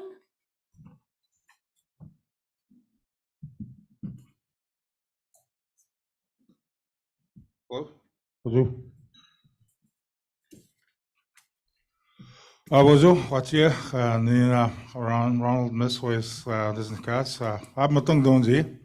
And it's we got me cut away. Umaga ki got me going in chitana tuana, the batman, bangigan in English koniganing, abi in. So with that, I'd like to acknowledge the chiefs and the respected council members and elders in the room, as well as delegates. And we'd also like to thank the NAN group here for getting in touch with me and being part of this panel here. So I am from a community of Fort Hope. We have also known as Abmatang. We have approximately 1,670 people according to our demographic information. And the closest ISC has their own, which is a lot smaller. CMHC demographics are a lot closer to our demographics in the community than any other organization. So with that, we have in the community 262 homes. 19 people are living in tents, 14 are living in shacks. And right now, we were a successful candidate for the RHI initiative. Our first application was not approved. We did get 5 units this time around. Our total project costs are about $4 million. And we went for duplexes, and also we had, in order to make our application feasible, we had submitted a First Nation equity contribution, which was about $250,000 plus hotel accommodation and meals and heavy equipment, so which would totally add up to over $500,000 in our own contribution after the end of the project. So right now, the units are in construction, and in my slideshow, I'll be showing you some of the houses that we've constructed. We've used multi-point foundations for 23 units are on the triodetic multi-point foundations, and we have 7 units that we're trying out on the dry pile screws there. 2 of them are 2 6-plex units on single units and 5 duplexes. Our community is on bedrock, so some of the problems we had with the dry piles was hitting bedrock and moving houses that were not suitable for lots that were available. So those were some of the problems that we had encountered during our project.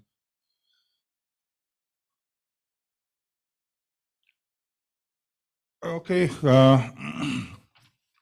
our application, we utilized our tribal council technical support. We also used the contractor for our construction costs, as well as design and engineering.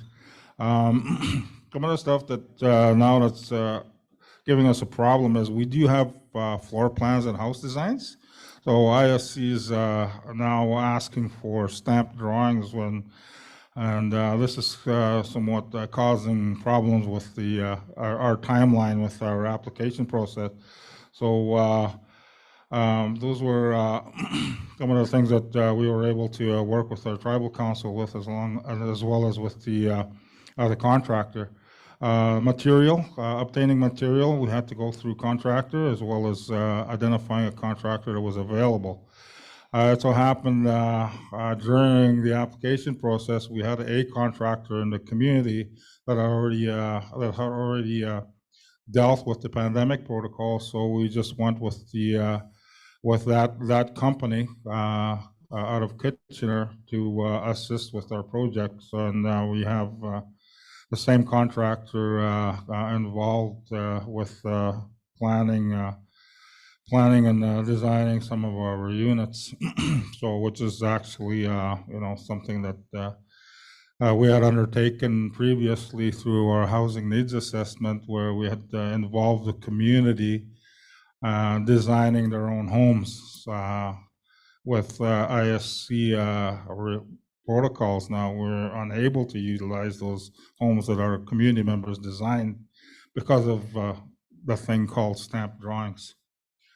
The contractor that did have had their own construction material design was that OSB board and styrofoam insulated panel. So this unit here is an L-shaped unit that was designed by our community members, and it's completely styrofoam on top of a triodetic multi-point foundation. The only thing that's wood there is the skirting, and everything else is all styrofoam. I'm not sure what kind of material we used for the siding, but we had a house fire, and all that burnt was the styrofoam under the house. The structure was basically smoke damage, but everything that was wood burnt. So then the styrofoam melted, which gave the family time to get out of the house. So we did apply for the max. So for us, it was 5 units. I think I'm jumping ahead here, but I'm going to quickly go through the houses here. These are single unit sixplexes built on multi-point, which is the dry pile screws. So we're going to see how those work. I've talked to other First Nations that have said that the dry piles come loose. They compromise the building in years to come, but we haven't experienced that yet. So it's only been a couple months, and the ground is freezing. So we're going to see how these things look in February. And now this is that's a sixplex we built on top of a swamp, right where the sixplex is right now. These are 2 bedrooms. That's all styrofoam and triodetic multi-pond foundation. And it was built in a ditch with a lot of water. So we pushed all the water out of there back and backfilled it. And we have no issues with that building. One of the units was a little shift. Other than that, there was no other problems with it. So it's basically sitting on top of water, but we have no mold issues. The ground is dry now after a couple of years. This one here is another single unit sixplex. All right, that's it. All right. Okay, I just want to go back to the questions here that were given to me to answer. So some of the challenges that we faced was transportation on Winter Road. We had a small window as well, and we had 2 million pounds to haul of material. So we did get a lot of trucks into the community. We still had, in the spring, we still had freight out of Pickle Lake that had to be flown. And a lot of the problems that we were facing were manufacturing the material. Material was too bulky, and basically, fitting some styrofoam onto a plane that, wasn't feasible. Costs were getting higher. And everything after the pandemic, during the pandemic, everything went up. Cost prices went up, triodetic went up. We're using multi-point dry pile screws because they're cheaper, but right now there seems to be a problem with our bedrock. The opportunities we've got job creation. We have a housing opportunity. We've got, we'll be housing 10 families in the 3-bedroom duplex units. And timelines for the application process was, pretty tight, but we got it in. And we had a lot of help with outside resources. They see our technical services, our leadership, as well as contractor, made things, helped us out with making sure that that the funders were satisfied with our application and the information that was provided. So with that, I'll leave it at that. I believe some of the stuff that was asked here was once we got it into the community where we store it, we have a 5,000 square foot garage and some sea cans where we stored the material. And again, our communities are at the mercy of the airlines. We don't have no say on when we're going to get our material. We have 49 First Nations in the Nan Territory, and there's over 40 of them that are isolated. Correct me if I'm wrong. I didn't do my research on how many communities are isolated, but some of the things that when I think about the project is, how do we? I had this discussion before with community leadership. How do we continue to build our homes? Right now, we've got no more lots. We're completely filled up. We're currently looking at speaking with ISC for an investment on lot development. Our total community expansion is at 43 million. So it's not like they're gonna throw all that money at us, right? Okay, so hopefully we'll get sections. But yeah, so bringing money into the community is something that we're going to have to look at. We don't have no industry partners in our immediate area that we can spin off of, and that's government programs is all that we have, and a majority of our First Nations are basically we're fighting for the same pot of money, and he got 30, I got 5, so that's that's what happens when we're fighting over the same kind of money.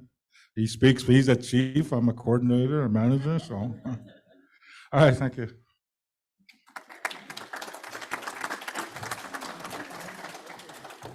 Thank you, Ron. We appreciate you sharing your housing experience. And it's 33 of the 49 communities are remote, just so you know.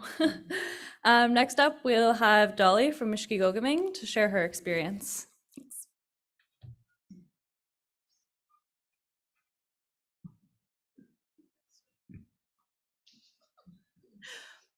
Hello. My name is Dolly Meskash. My Indian name is Obamikanakwe, and my totem is Amos. First, before I start off, I would like to namigo chadma. I'm a Fort William First Nation for letting us come and meet in their territory. And I'd like to say thank you to Nan for inviting me and asking me to speak in this panel, even though I said I wasn't the kind of person to be talking in public.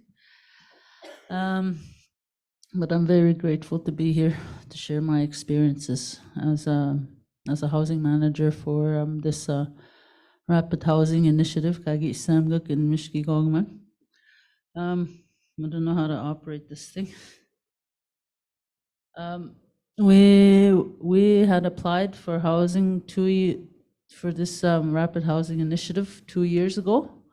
We did get approved right away, but because of the pandemic, we couldn't move anything. Nobody came in the community. Oh, can you hear me? So we were approved 5 houses too.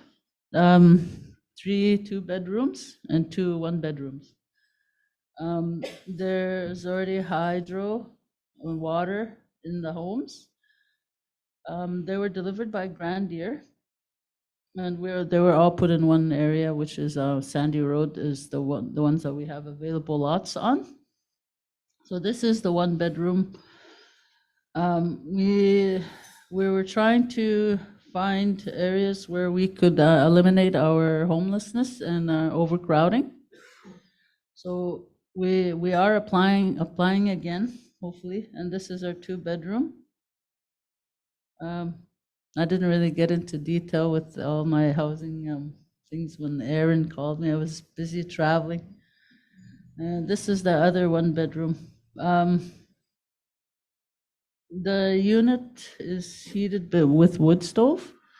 So we wait for an inspector to come and inspect the wood stoves and the HR back. And this is the, oh, I went too far. This is the kitchen of the one bedroom, which is nice. And this is how it looks in a two bedroom. And this is the outside of the two bedroom. Grandier is the situated out of Winnipeg. So my colleague Ken, he's my project manager, is the one that deals with the funding out there. And we got approved for 5 houses as well. This is how the inside looks. There's our wood stove, our toilet, our washroom, our toilet. Used to saying that, as we do still use toilets. I guess that's it for me. Thank you. I'm so nervous.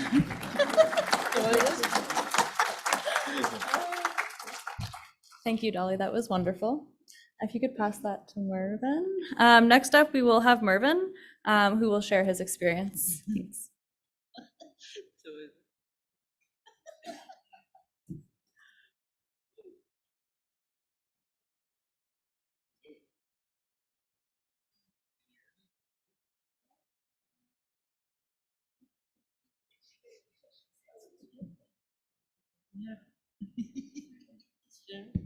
This one works. Hello. I was hoping it didn't work. My name's Mervin Spence. I'm working for KO Tribal Council. I've been here for the last year. In fact, my last day is this Friday. I come from CMHC. I'm on a 1-year secondment with them, just helping them out on different projects, anything housing related. So it's been really great working for them, and I'm honored to be able to talk today. So I didn't present a presentation. What I really did was look at the questions that they asked and just put my thoughts together on it. So the initial question they said is, what supports did you use during the application process and the types of information that you needed to prepare? What I said was, you really need the community support. You got to get the community to be behind you, and whatever that takes. If that's a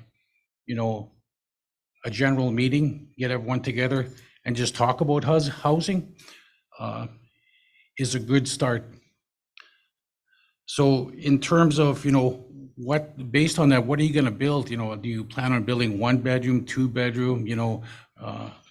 Row housing? So you have to really look at that, and you have to look at the clientele that you're going to look at. So, is it a lot of singles you want to house? Is it seniors?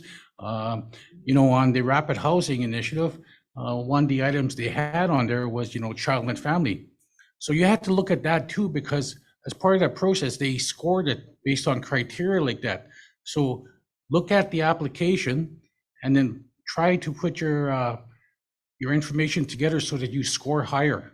And that's what was great about RHI2 from RHI1 is after the first round, KO, the Tribal Council Group, we only had 1 First Nation that was successful. The second round, we had 3. So I think that really helped with all the First Nations coming back and presenting their concerns in terms of the application process. There were so many items, CMC has a portal now, so everything's electronic. So even that is very difficult. I'm going to deal really with the KO groups who are remote. And by virtue of that, going on the internet is not the same. They have certain bandwidth, it's very slow. What's more frustrating than working through an application and 10 minutes later you get kicked out and you lose stuff. So, those types of things are just some of the challenges. There's so much more. So, mainstream, they say do a deep dive, look at your community, talk about your housing, number of people, the makeup of your community and all that.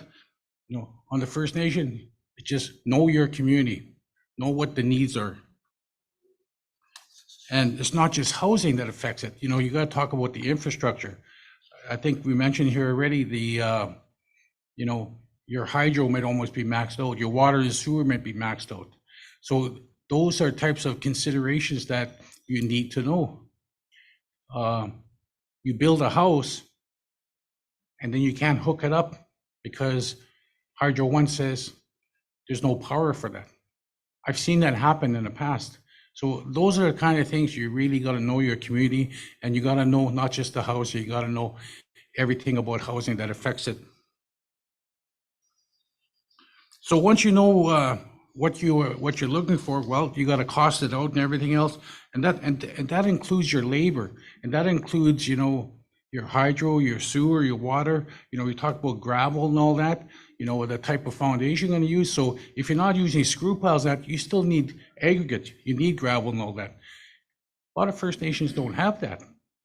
You would be surprised how expensive it is, to get gravel crushed up, for rock and all that kind of stuff. It's a lot of money, and it goes very quickly.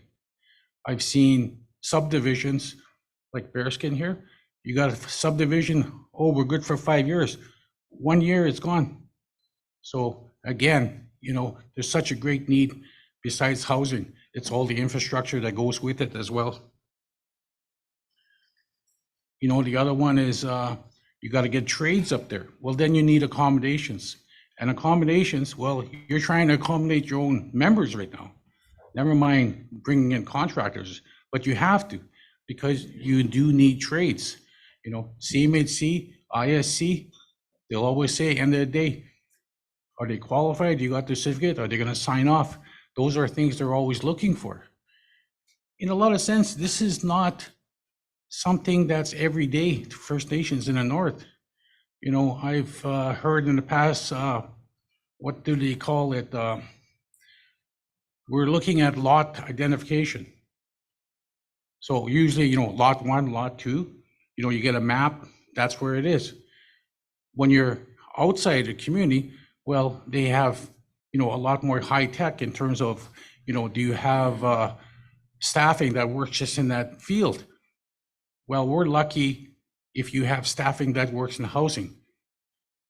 I think they got one community that staffs a housing manager coordinator. The rest there's an election, housing portfolio is yours, and that's your new contact. And you're starting from scratch again in terms of information transfer. So this happens every 2 years. Very few often you'll get the same housing coordinator, from election to election. So these are challenges that CMHC, ISC, hopefully they're aware of, but they have staffing changes too. So that's even worse. Now it's a double-headed sword. The person that you're just getting used to, that you're building a relationship, they moved on to a different job. Now you're dealing with somebody totally new that has no experience in First Nation housing, First Nation land. They haven't been on reserve. So all those things you have to deal with a smile. When you're working in a remote, again, be prepared to pay premium, not just for materials, not just transportation, but also your trades. Not everybody wants to work in a remote community. That's a fact. People may not say it, but it is a fact. So you're paying a lot more to get the same work that's going to happen at a road access community.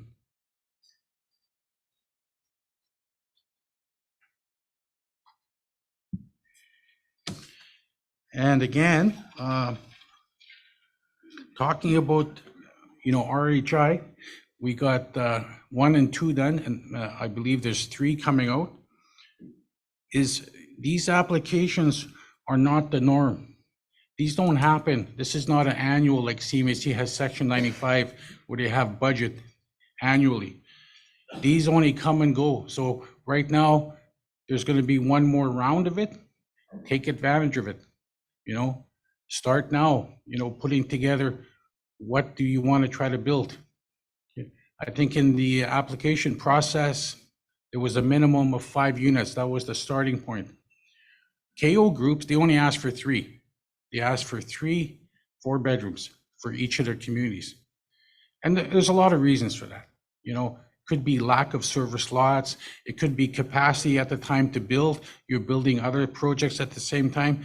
So, you know, that was accepted by CMHC, you know, and I guess because we're asking for less than what the minimum is, so that was the easy answer, I guess.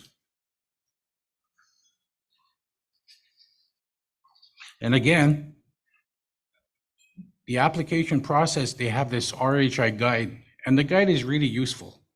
It'll give you a lot of insight on how to fill your application out. So I would say, if you're applying, look at the guide, go through it, and it'll really be helpful in terms of completing the application and also using it to see how you would score, because it gives you an indication of how you would score. You know, did you have a contractor in mind when you applied, and how did you select one? I don't know if I mentioned, I've worked 24 years CMHC, and over the years you learn a few things. And one of the things I would say is find yourself a First Nation friendly company, contractor, because there's a difference. There's a contractor that'll come in, do the job, and go. First Nation friendly contractor comes in, has pride in his work, knows communities, knows their culture, knows their traditions. He knows the spring fall out, you know, the fall hunt. He knows he might lose some of his staff that are working, but he accepts it. He's First Nation friendly. So there is some out there, but there's also the good and there's also the bad, right? And again, I'm talking about remote communities always, is you need one that has experience in the north. That's a plus. Somebody that's worked there before, that's actually stepped foot, you know, on remote First Nation land. And again, having said all that, there's a competition for these contractors. When this new funding comes out, that's a lot of money that goes out there. A lot of companies are getting asked, can we buy materials off you? A lot of contractors are asked. So what happens is, if you don't get in soon, you're gonna lose. You're not gonna have a contractor. You're not gonna find that one that you're looking for. So keep good relations with contractors, you know, build those relationships. That's one of the things I always say is build a good relationship, whether that's CMHC or ISC, is build a relationship with them, because it's so much easier to talk to them. And I've told my colleagues at CMHC the same thing, build a relationship, because I remember doing a training workshop and one of my coworkers was looking at a couple of First Nation participants, and they had their head down with their caps, and she said, that's a sign of respect. I said, that's not really a sign of respect. They're just shy. I said, they're not used to coming outside the community. I said, if you went up to their community, you're the one that might be, you know, quiet, and they might be joking, laughing, and have a good old time because they're comfortable in their work environment as well. So, you know, do your best, build that relationship with them, and things go so much more smoothly.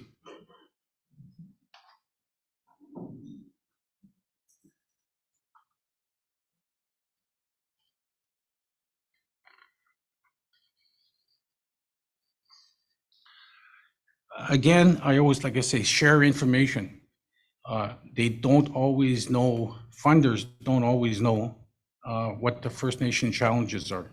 So, you know, when you're building that relationship, share those challenges. You know, it'll really be helpful. And I think they'd really appreciate it as well. You know, there's no hardware stores, you know, there's no, you know, hotels, you know, in the conventional sense. You know, there's a northern store, you know, so sharing that information will be so helpful. One of the things that came out from the RHI 1 was that all the new staff that they hired, you know, to review the applications and everything else, had their eyes opened. because they never knew the challenges that were out there. That's why I think RHI2, there were so many more approvals, because they realized that these challenges are there. It's not as simple as, you know, going down the street and getting all the supplies. You know, everything takes time. You know, just the simple of transporting materials, you know, by truck or by air, it sounds so easy, but it's not. You know, oh, we'll just fly it in.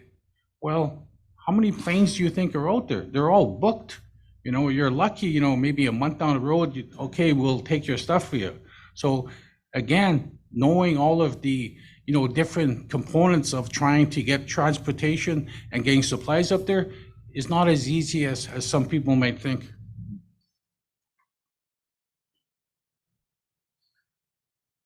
Talked about how many units. Well, again, KO, working with their First Nations, they just asked for the 3 for all their communities, and they were successful in 3 of the 4 applications. So that was a really good thing. You know, hopefully this round, you know, they can ask for more. I don't know the criteria yet that's going to happen, but I always say apply. You know, this funding is not always going to be out there. This is free funding. There's no money that has to be paid back. You know, you get the funding up front, so you have that leverage to work with suppliers, contractors, because you have money in hand.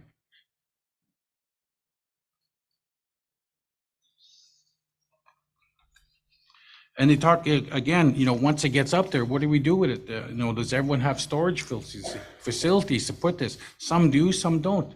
You know, sometimes it could come in containers, and containers will stay in the community. But the containers ain't free. You know, you're going to pay a price for that. Anything that goes up there, there's nothing free. Everything is paid for one way or the other.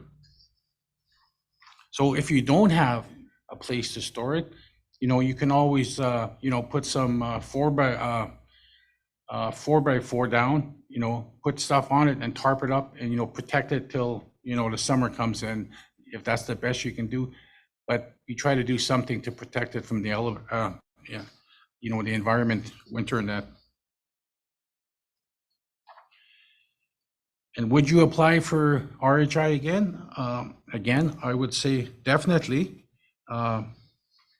You know, you'd be more prepared now. You have information. If you applied already, you just need to update it, and you have a better idea of how scoring is done. So any funding that's free, I would apply for it.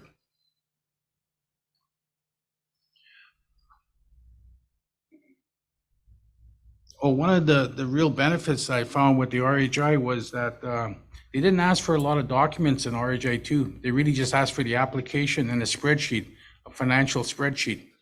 So the plans, you know, the specs, you know, all that other costing, they didn't ask for it. It doesn't mean that you have to not do it, because you still have to do it. If you want to build a successful project, you got to go through that. Even right now, you know, they don't say, okay, go inspect it. You don't need to, but you should. You know, you still should do inspections as you're building the houses. At least 3 inspections, you know, prior to backfill, you know, prior to drywall, and then the final. Those I think are 3 minimum you should do. It gets very expensive to do inspections in the north. You're looking probably at close to 5,000 for every inspection, because you got to fly up there. You got to complete the report, so you know there's person's time and everything else. So it is really expensive.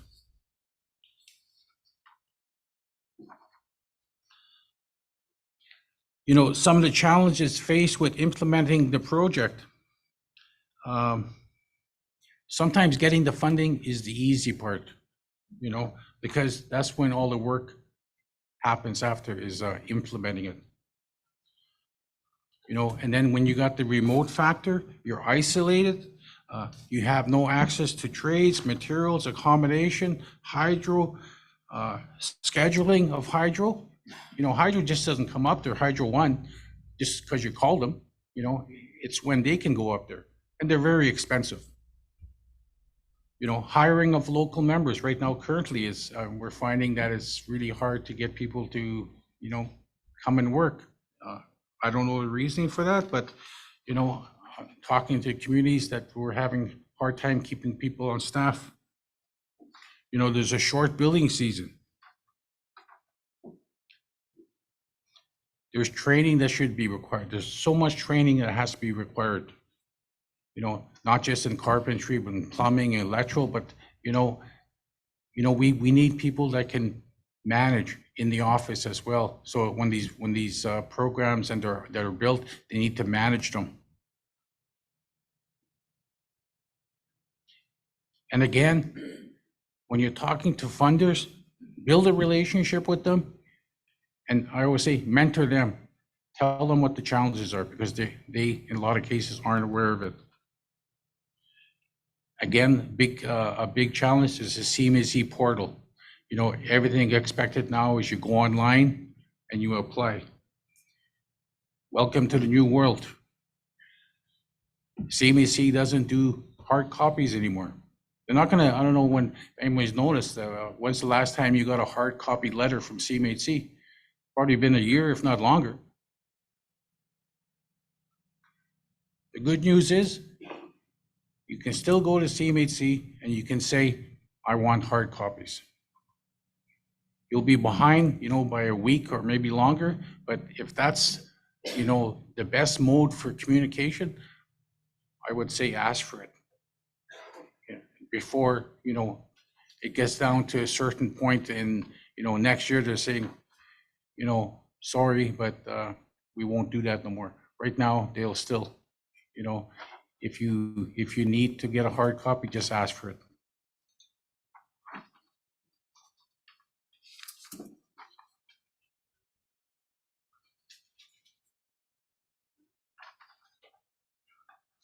The last one is talking about changes, any changes to RHI. I said, I think a good change would be, well, one for sure is increased funding, but also have a carve off for remote First Nations, that they have their own timelines, because time is different in terms of what they do for housing. You have their winter road, so if you're giving them funding, anywhere from December to March, you're adding a year guaranteed on, because there's no way they can mobilize within a couple of months and meet the winter road. So timelines are different. So looking at First Nations in the North, the fly-in communities, is give them their own budget to work with on their own terms, on their own times. I think that's a big change that should be recognized. Plus, it would also level the playing field when it comes to criteria. Going back to the criteria, how would they score it? They talk about within 3 months, can you have 25% of your units done? It's a lot more difficult in the North to do that because of the winter road, right? So again, ask for fly-in money, so that you can get in the same playing field. Because if it comes down to it, and you're being scored on criteria that says, I'm gonna give you 25% more points if you build a unit within 3 months, and over here at KO, there's no way we can do 3 months, because we're lucky if we get the material in 3 months. That's not the level playing field. So what you need to do is advocate for your First Nations and just keep over and over repeating, we're fly-in, it costs more. If you want us to meet these deadlines, then we're gonna have to fly it in, and we're gonna need funding to fly it in. Always start with a yes and never take no for an answer. That's what my policy always has been. Okay, thank you.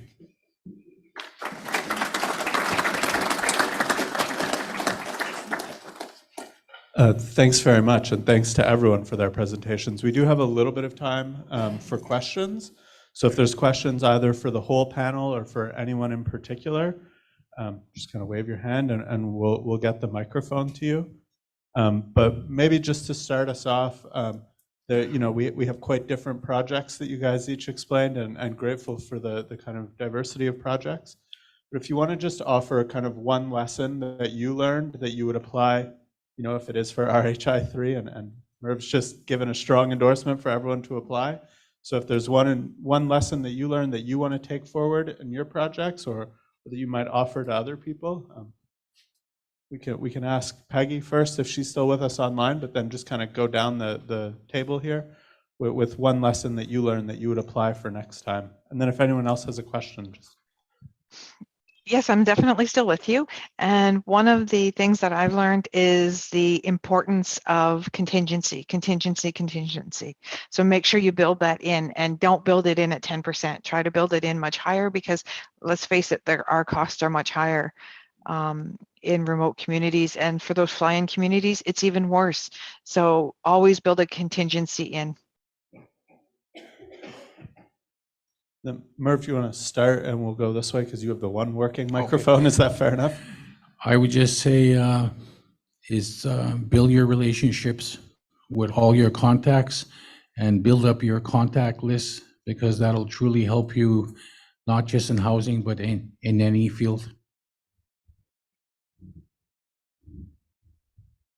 I guess for me, anyways, preparation is a must before you do an application. Like, for example, in my case, where we had lots that we really needed, that should have been prepared beforehand. So that's so if I'm going to ask for more houses, I will have more lots ready beforehand. Mine is, I want to be chief instead. My lesson I learned is being on site, being in the community, while contractors are making changes. I think that's one of the things that lesson I learned, because they put one duplex 3 feet from one of our main roads, and I mean that's there's a lot of property further back, but it was more cost efficient for them, and I wasn't there, so that was a problem for me.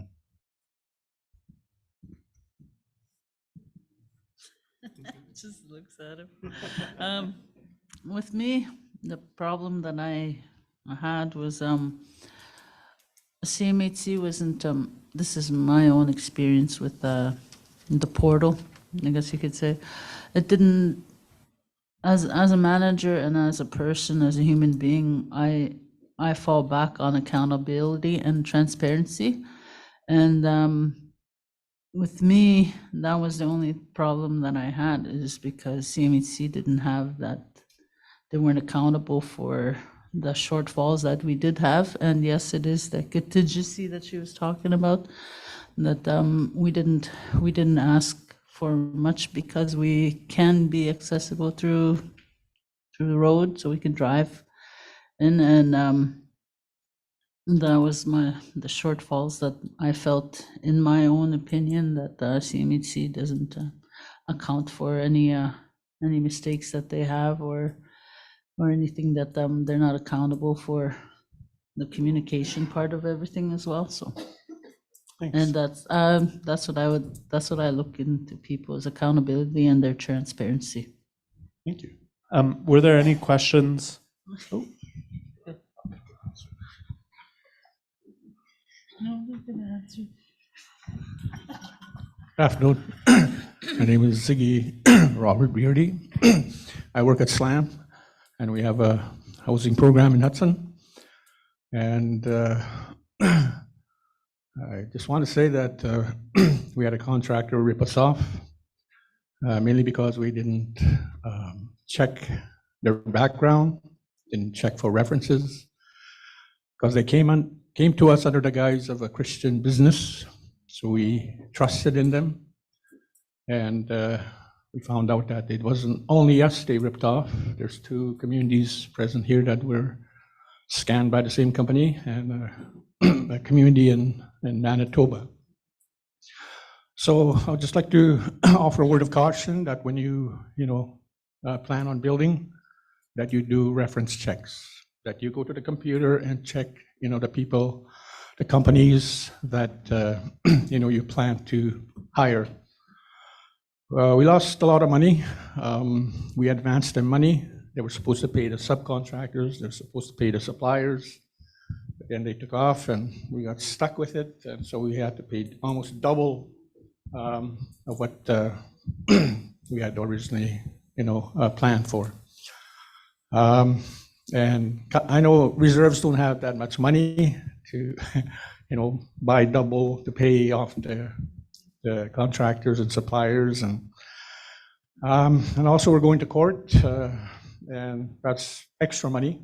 And so I just like to, tell everybody, check these contractors that you're going to hire.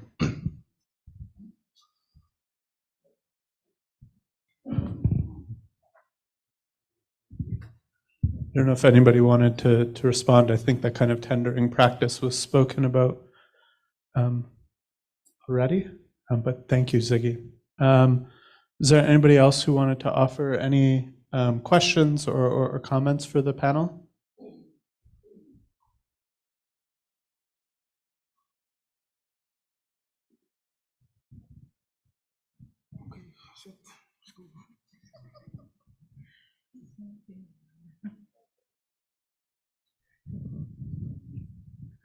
A question to Merv. When the First Nation submits their CMHC application, can they include the cost of site preparations, like aggregate and all that stuff before the house is built? Yeah, you can do that. Usually what it is from the house to the road line, they'll cover that much, but they're not gonna cover to put in new, they won't cover to put in like a new hydro pole or put in new sewer and water, but from the house to the road line, that's eligible. When we submitted our application, we included the water line costs, we included all landscaping costs, we included all of those, and all of that received funding as well. We built it right into our application and sent in quotes.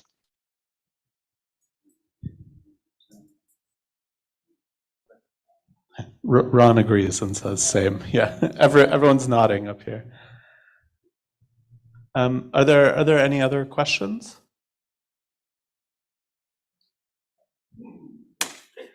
Okay, great. Well, thanks so much to all of our panelists, and Aaron's going to come and give a small gift to each of our panelists. Peggy, I'm sure we'll get it to you, but thank you very much to everybody.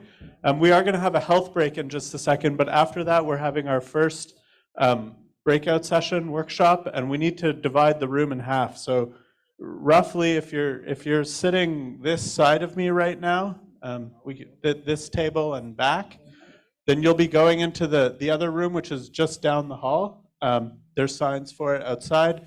If you get lost and come back here, that's fine. Don't worry about it. And if you're on this side of me here, you'll return here after the health break. So we'll take kind of 15-ish minutes. We'll start again at about 2:55. So again, if you were on this side of me, my left, your right, you'll be just down the hall in the second room, and everyone on this side will be coming back here. But thanks very much again to our panelists.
Thank you. I know it's at the end of the day, so we're gonna. We had a change in our agenda. We're going to have Ziggy Beardy from SLAM provide a presentation about their carpentry apprenticeship training program, and he does have a presentation. So I'd like to thank him for helping the summit and kind of filling in while our presenter was unable to make it. So I'll just call upon Ziggy Beardy to come up and present.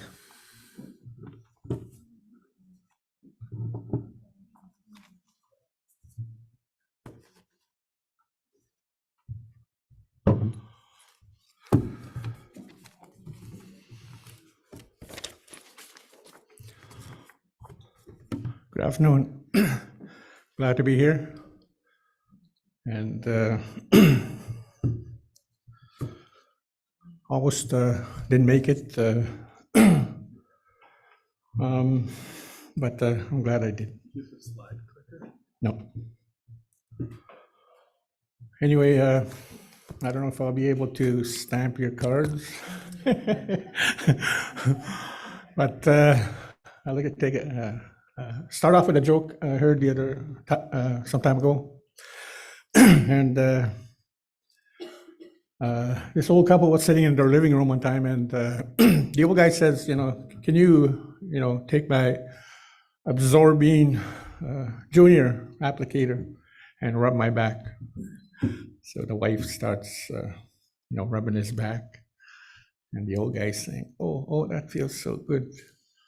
And so after a while, the old guy says, "Okay, that's enough. I feel good now. I feel better." So he turns around and he looks at the applicator and says, "Hey, that's not my absorbing junior. That's a bingo diver." Poor guy had a green back, so he had to take a shower. So make sure if you use your absorbing junior, make sure you have the right one. Okay, where am I?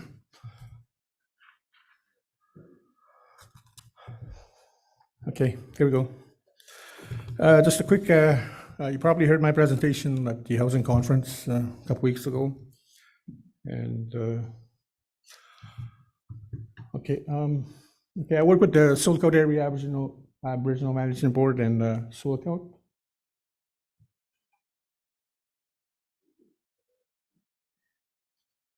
Oh, there you go. Okay.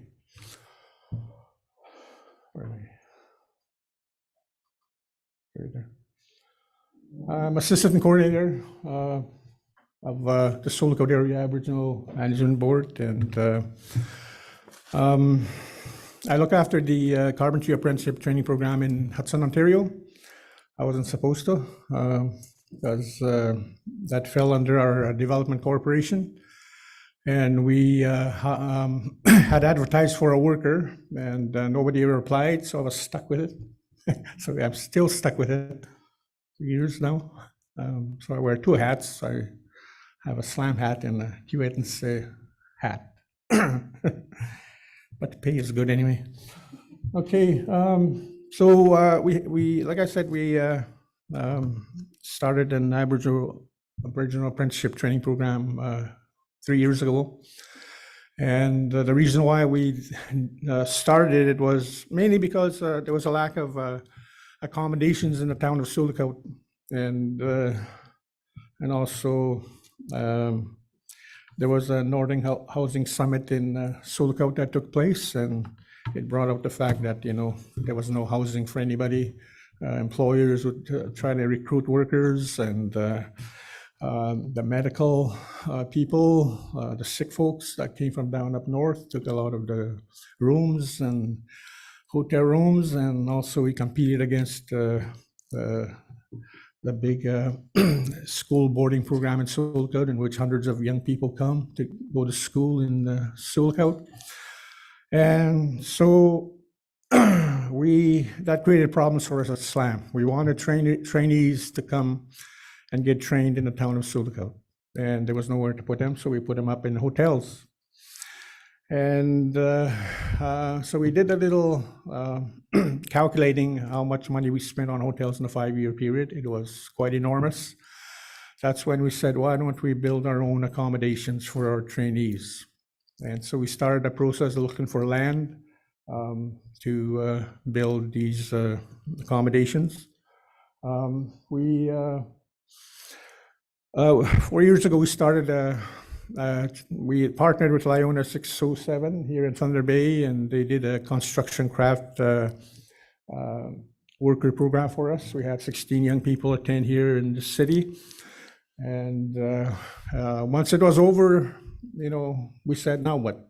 I mean, they got their certificates and paperwork and everything, and what do we do? And that's when we decided to start this apprenticeship training program.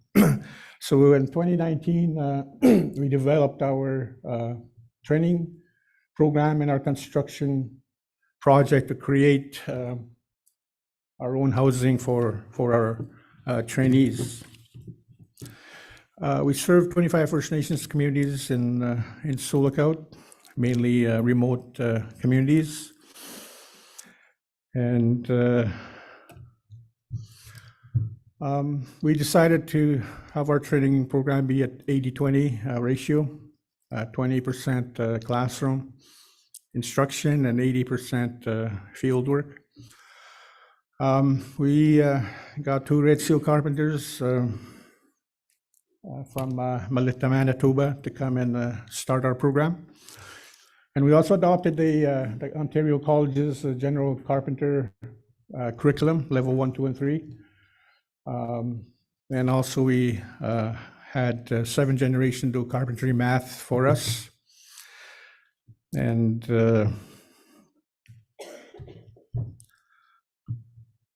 so we started, the process of getting instructors for our program. In June of 2019, well, first of all, we had to look for land. We couldn't find any land in Sulakout, and besides, the land was expensive. And we worked with the economic development officer of the town of Sulakout, and she said, we have some land for sale in Hudson. Why don't you come and take a look at them? So we went to Hudson and looked at the land that she recommended, and I thought we were in the town garbage dump. That's how it looked when we entered there.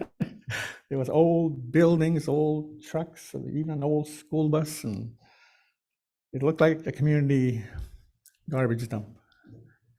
And she said to us, "So, do you want to buy the land?" And said, "How much?" Said, "We'll give it to you for $1." Said, "Okay, good deal." Do we get to keep all the? Well, anyway, so we started the process of doing the shovel to the ground type of ceremony. We were kind of embarrassed, the big wigs came and we had to do our ceremony right in that garbage dump. So, but after we, invited all the big wigs and the shovel turning ceremony, we started clearing the land and preparing. It was a large undertaking, but we finally got it done. And once we started our program, we wanted to bring our trainees on site, so we had a portable trailers put in where they could stay. It was good, during the summer and fall, but once it got cold, then we found out that it wasn't suitable to put our trainees in there. And there was no underlay, there was not enough power. When the kids got cold, they tried to put in heaters and knock off the power, that sort of thing. I remember one time they called me in the middle of the night, said, "Hey, we're cold," and they sent me a picture with them wrapped around blankets. So that's when we said, it's not working. So we put them back into the hotels and drove them back and forth every day to the site. So in 2019, we began clearing land. And then September 23rd, 2019 is when we started the construction of the duplex number 1. We started off with 10 trainees. And we had the lead carpenters from Melita, Manitoba. We had math curriculum set up from the 7 generations. And also the Kenora Patricia District School Board helped with the upgrading of the participants. And we leased a classroom facility at the East Side Cafe in Hudson. The elderly lady that ran a business there said, I want to get out of business. And so we said, can we use your facility for a classroom? And she gave it to us. And so that's where we had our classroom training for our trainees. Our partners on the first project were, the Kenora Patricia School Division, 7 gens, local carpenters, 1669, and MTCU, Bauer Electric, CP Plumbing, K Contracting, Septic, and Little River Heating and Ventilation business. We had the 80% training on site. We had the 2 Red Seal carpenters trained the young people right on site, all the way from basement, all the way foundation to framing, roofing, trusses. And so we did this training for them as well too. We had safety training, certified training. All of them have their tickets now on working in heights, first aid, whatever. And so every one of them got good quality training. But COVID came, and so in March of 1620, we halted our program, and we had to send everybody home. And but once the restrictions lifted, we brought some of them back to complete the project. The size of the first building is 2,304 square feet. It has 6 bedrooms, 2 living rooms, 4 washrooms, and two kitchens. That's the living room. That's the bedrooms, and the washrooms as well too. That's what unit number 1 looked like.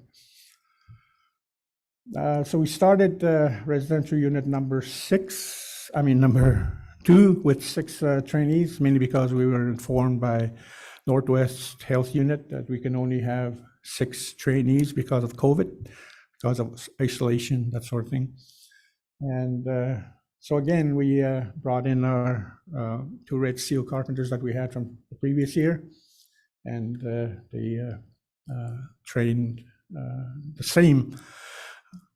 Since it's an apprenticeship program, we have to bring back the same trainees. This is our 3rd year with the same trainees.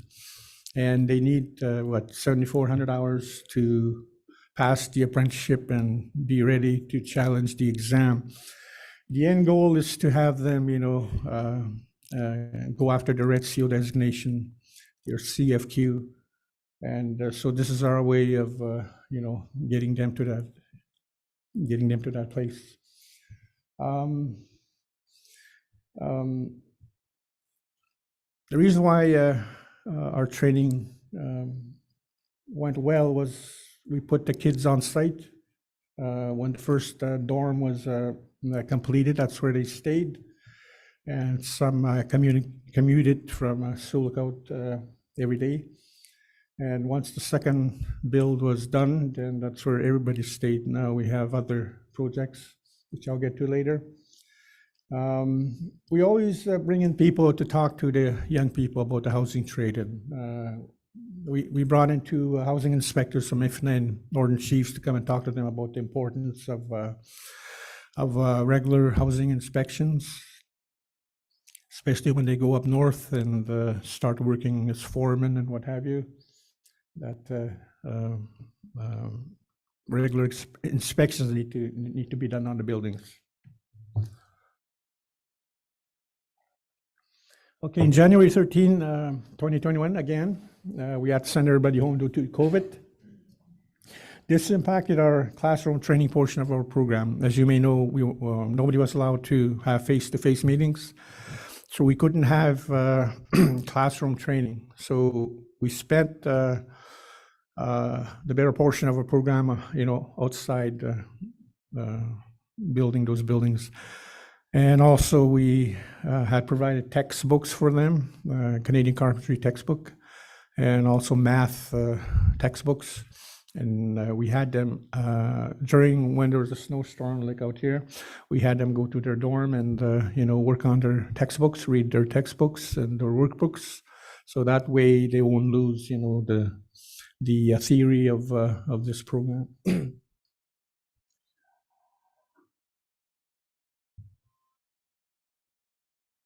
Okay, so project number one was complete March 2020, the first duplex was completed, and project number two, duplex number two, was completed in March of 2021, and two duplexes have been completed to date, and the training hours and the work experience have been signed off by the Red Seal carpenter, Bob Houghton. At the beginning of the program, we had binders for each trainee. The paperwork that needed to be done by the contractor and the Red Seal carpenter was in those binders, and which he signed off. What that guy did was he has a notebook, and he would write down every day what he taught, the young people and the hours. So at the end of the first year, he took their binders and started, ticking off, what he had taught them, the hours and the topics, and at the end he'd sign them off the first year. And they did that to the second year as well too. So the apprenticeship, the Ontario apprenticeship in Kenora was the ones that we had registered the trainees with them, and so we had to keep them informed of the progress of our training program. Also, we were covered in our newspaper. The newspaper goes to 25,000 people, so it really brought awareness to what we're doing in Hudson, and so the kids were really proud of the attention that they got because of the long, lonely hours they spent in Hudson. Hudson is a small town, population 500. When the sun goes down, the town dies. When the sun comes up, it's still dead. So,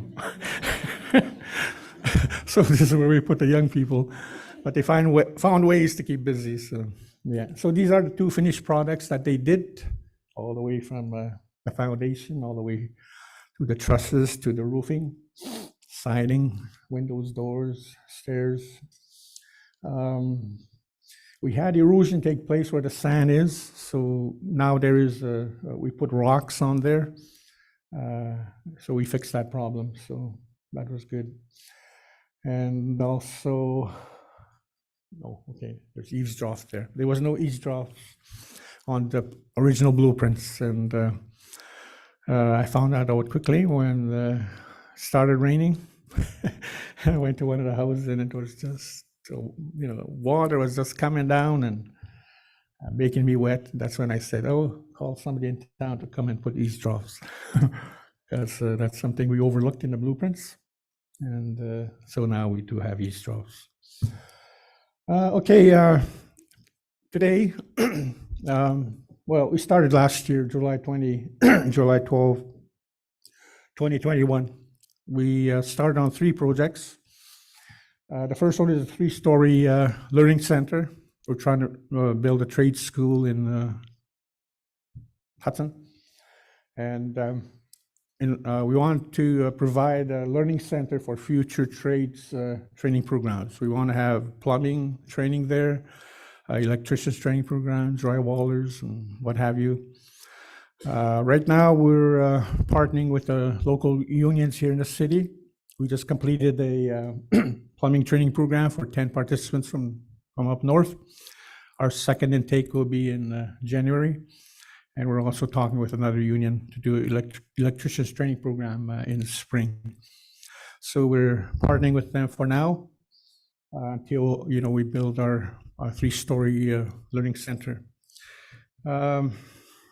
At our chiefs meetings, we usually have annual general meetings. The chiefs, provide direction for us, and that's where they told us, we need plumbers, electricians, we need tradespeople in our communities. We spend a fortune getting tradespeople from the city, from the urban centers to come and do our plumbing, our electrical, even our carpentry. So this is our attempt to address, that need, that direction that the chiefs provide for us. And we also renting out our training facility when we're not using it for other training programs.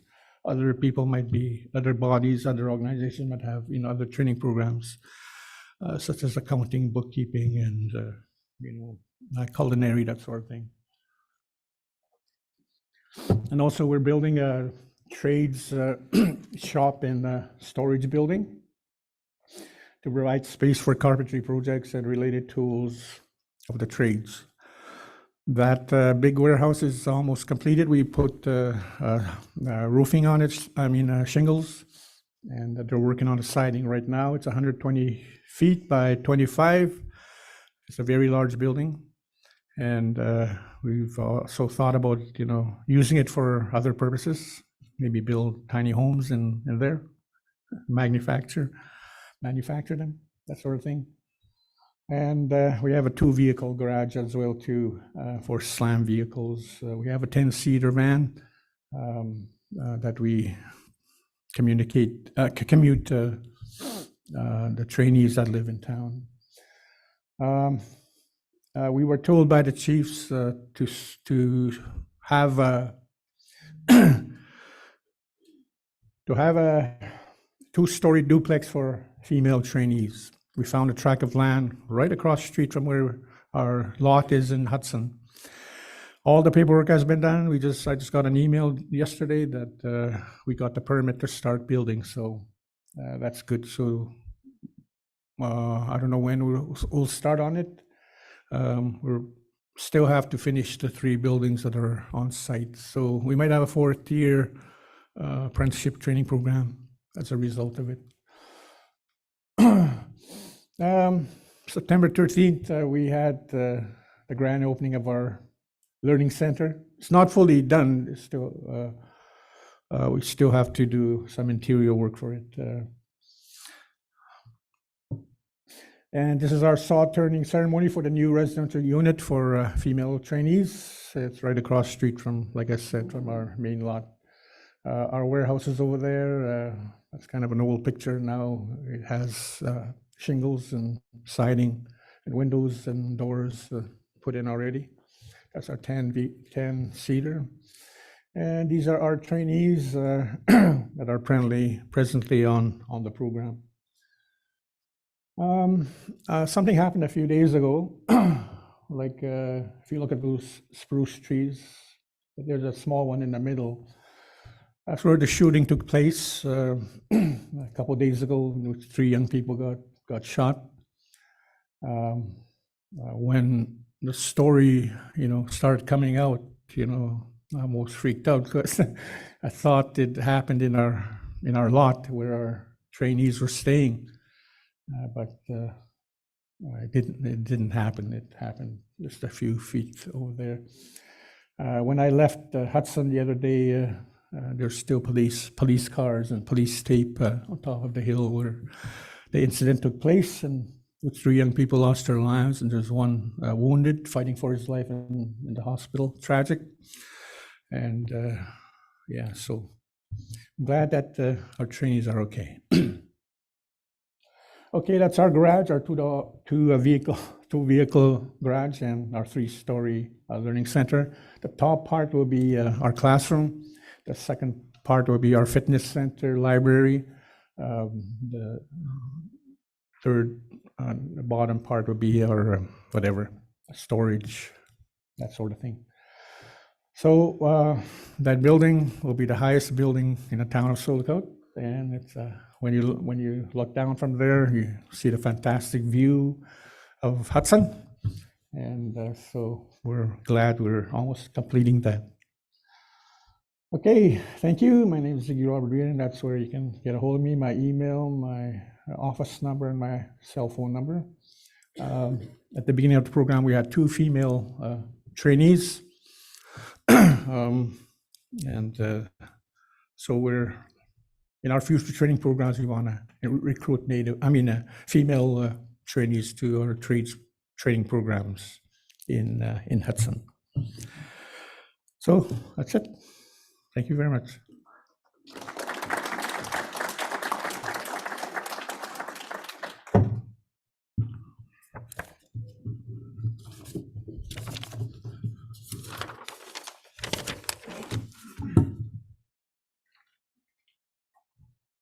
Thank you, Ziggy. Before you go, we're going to present you with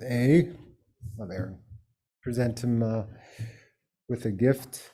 We promise it's not a bingo dabber or a Zorb stick thing, he said. Yeah, so that kind of, that's the last item on our agenda. Thank you again to Ziggy. That is truly, thank you, inspiring. The work that SLAM is doing and training individuals from the communities and building that capacity, especially in those trades like plumbing and electrical, and it's great to see that, obviously carpentry. So just a quick review here of day one. We want to remind that the delegate forms are available at the front desk for NAN's staff will hand out, and the checks will be ready. The delegate checks will be at the front as well. Also some, due to the weather, I know everyone was looking to catch this bus to Toys R Us, but due to the weather, it's we had to cancel the transportation. And so we apologize for that. But I think that is everything for now, right? Anything else? No? Okay, yeah, that concludes day one. I appreciate everyone joining today, and we'll see you tomorrow.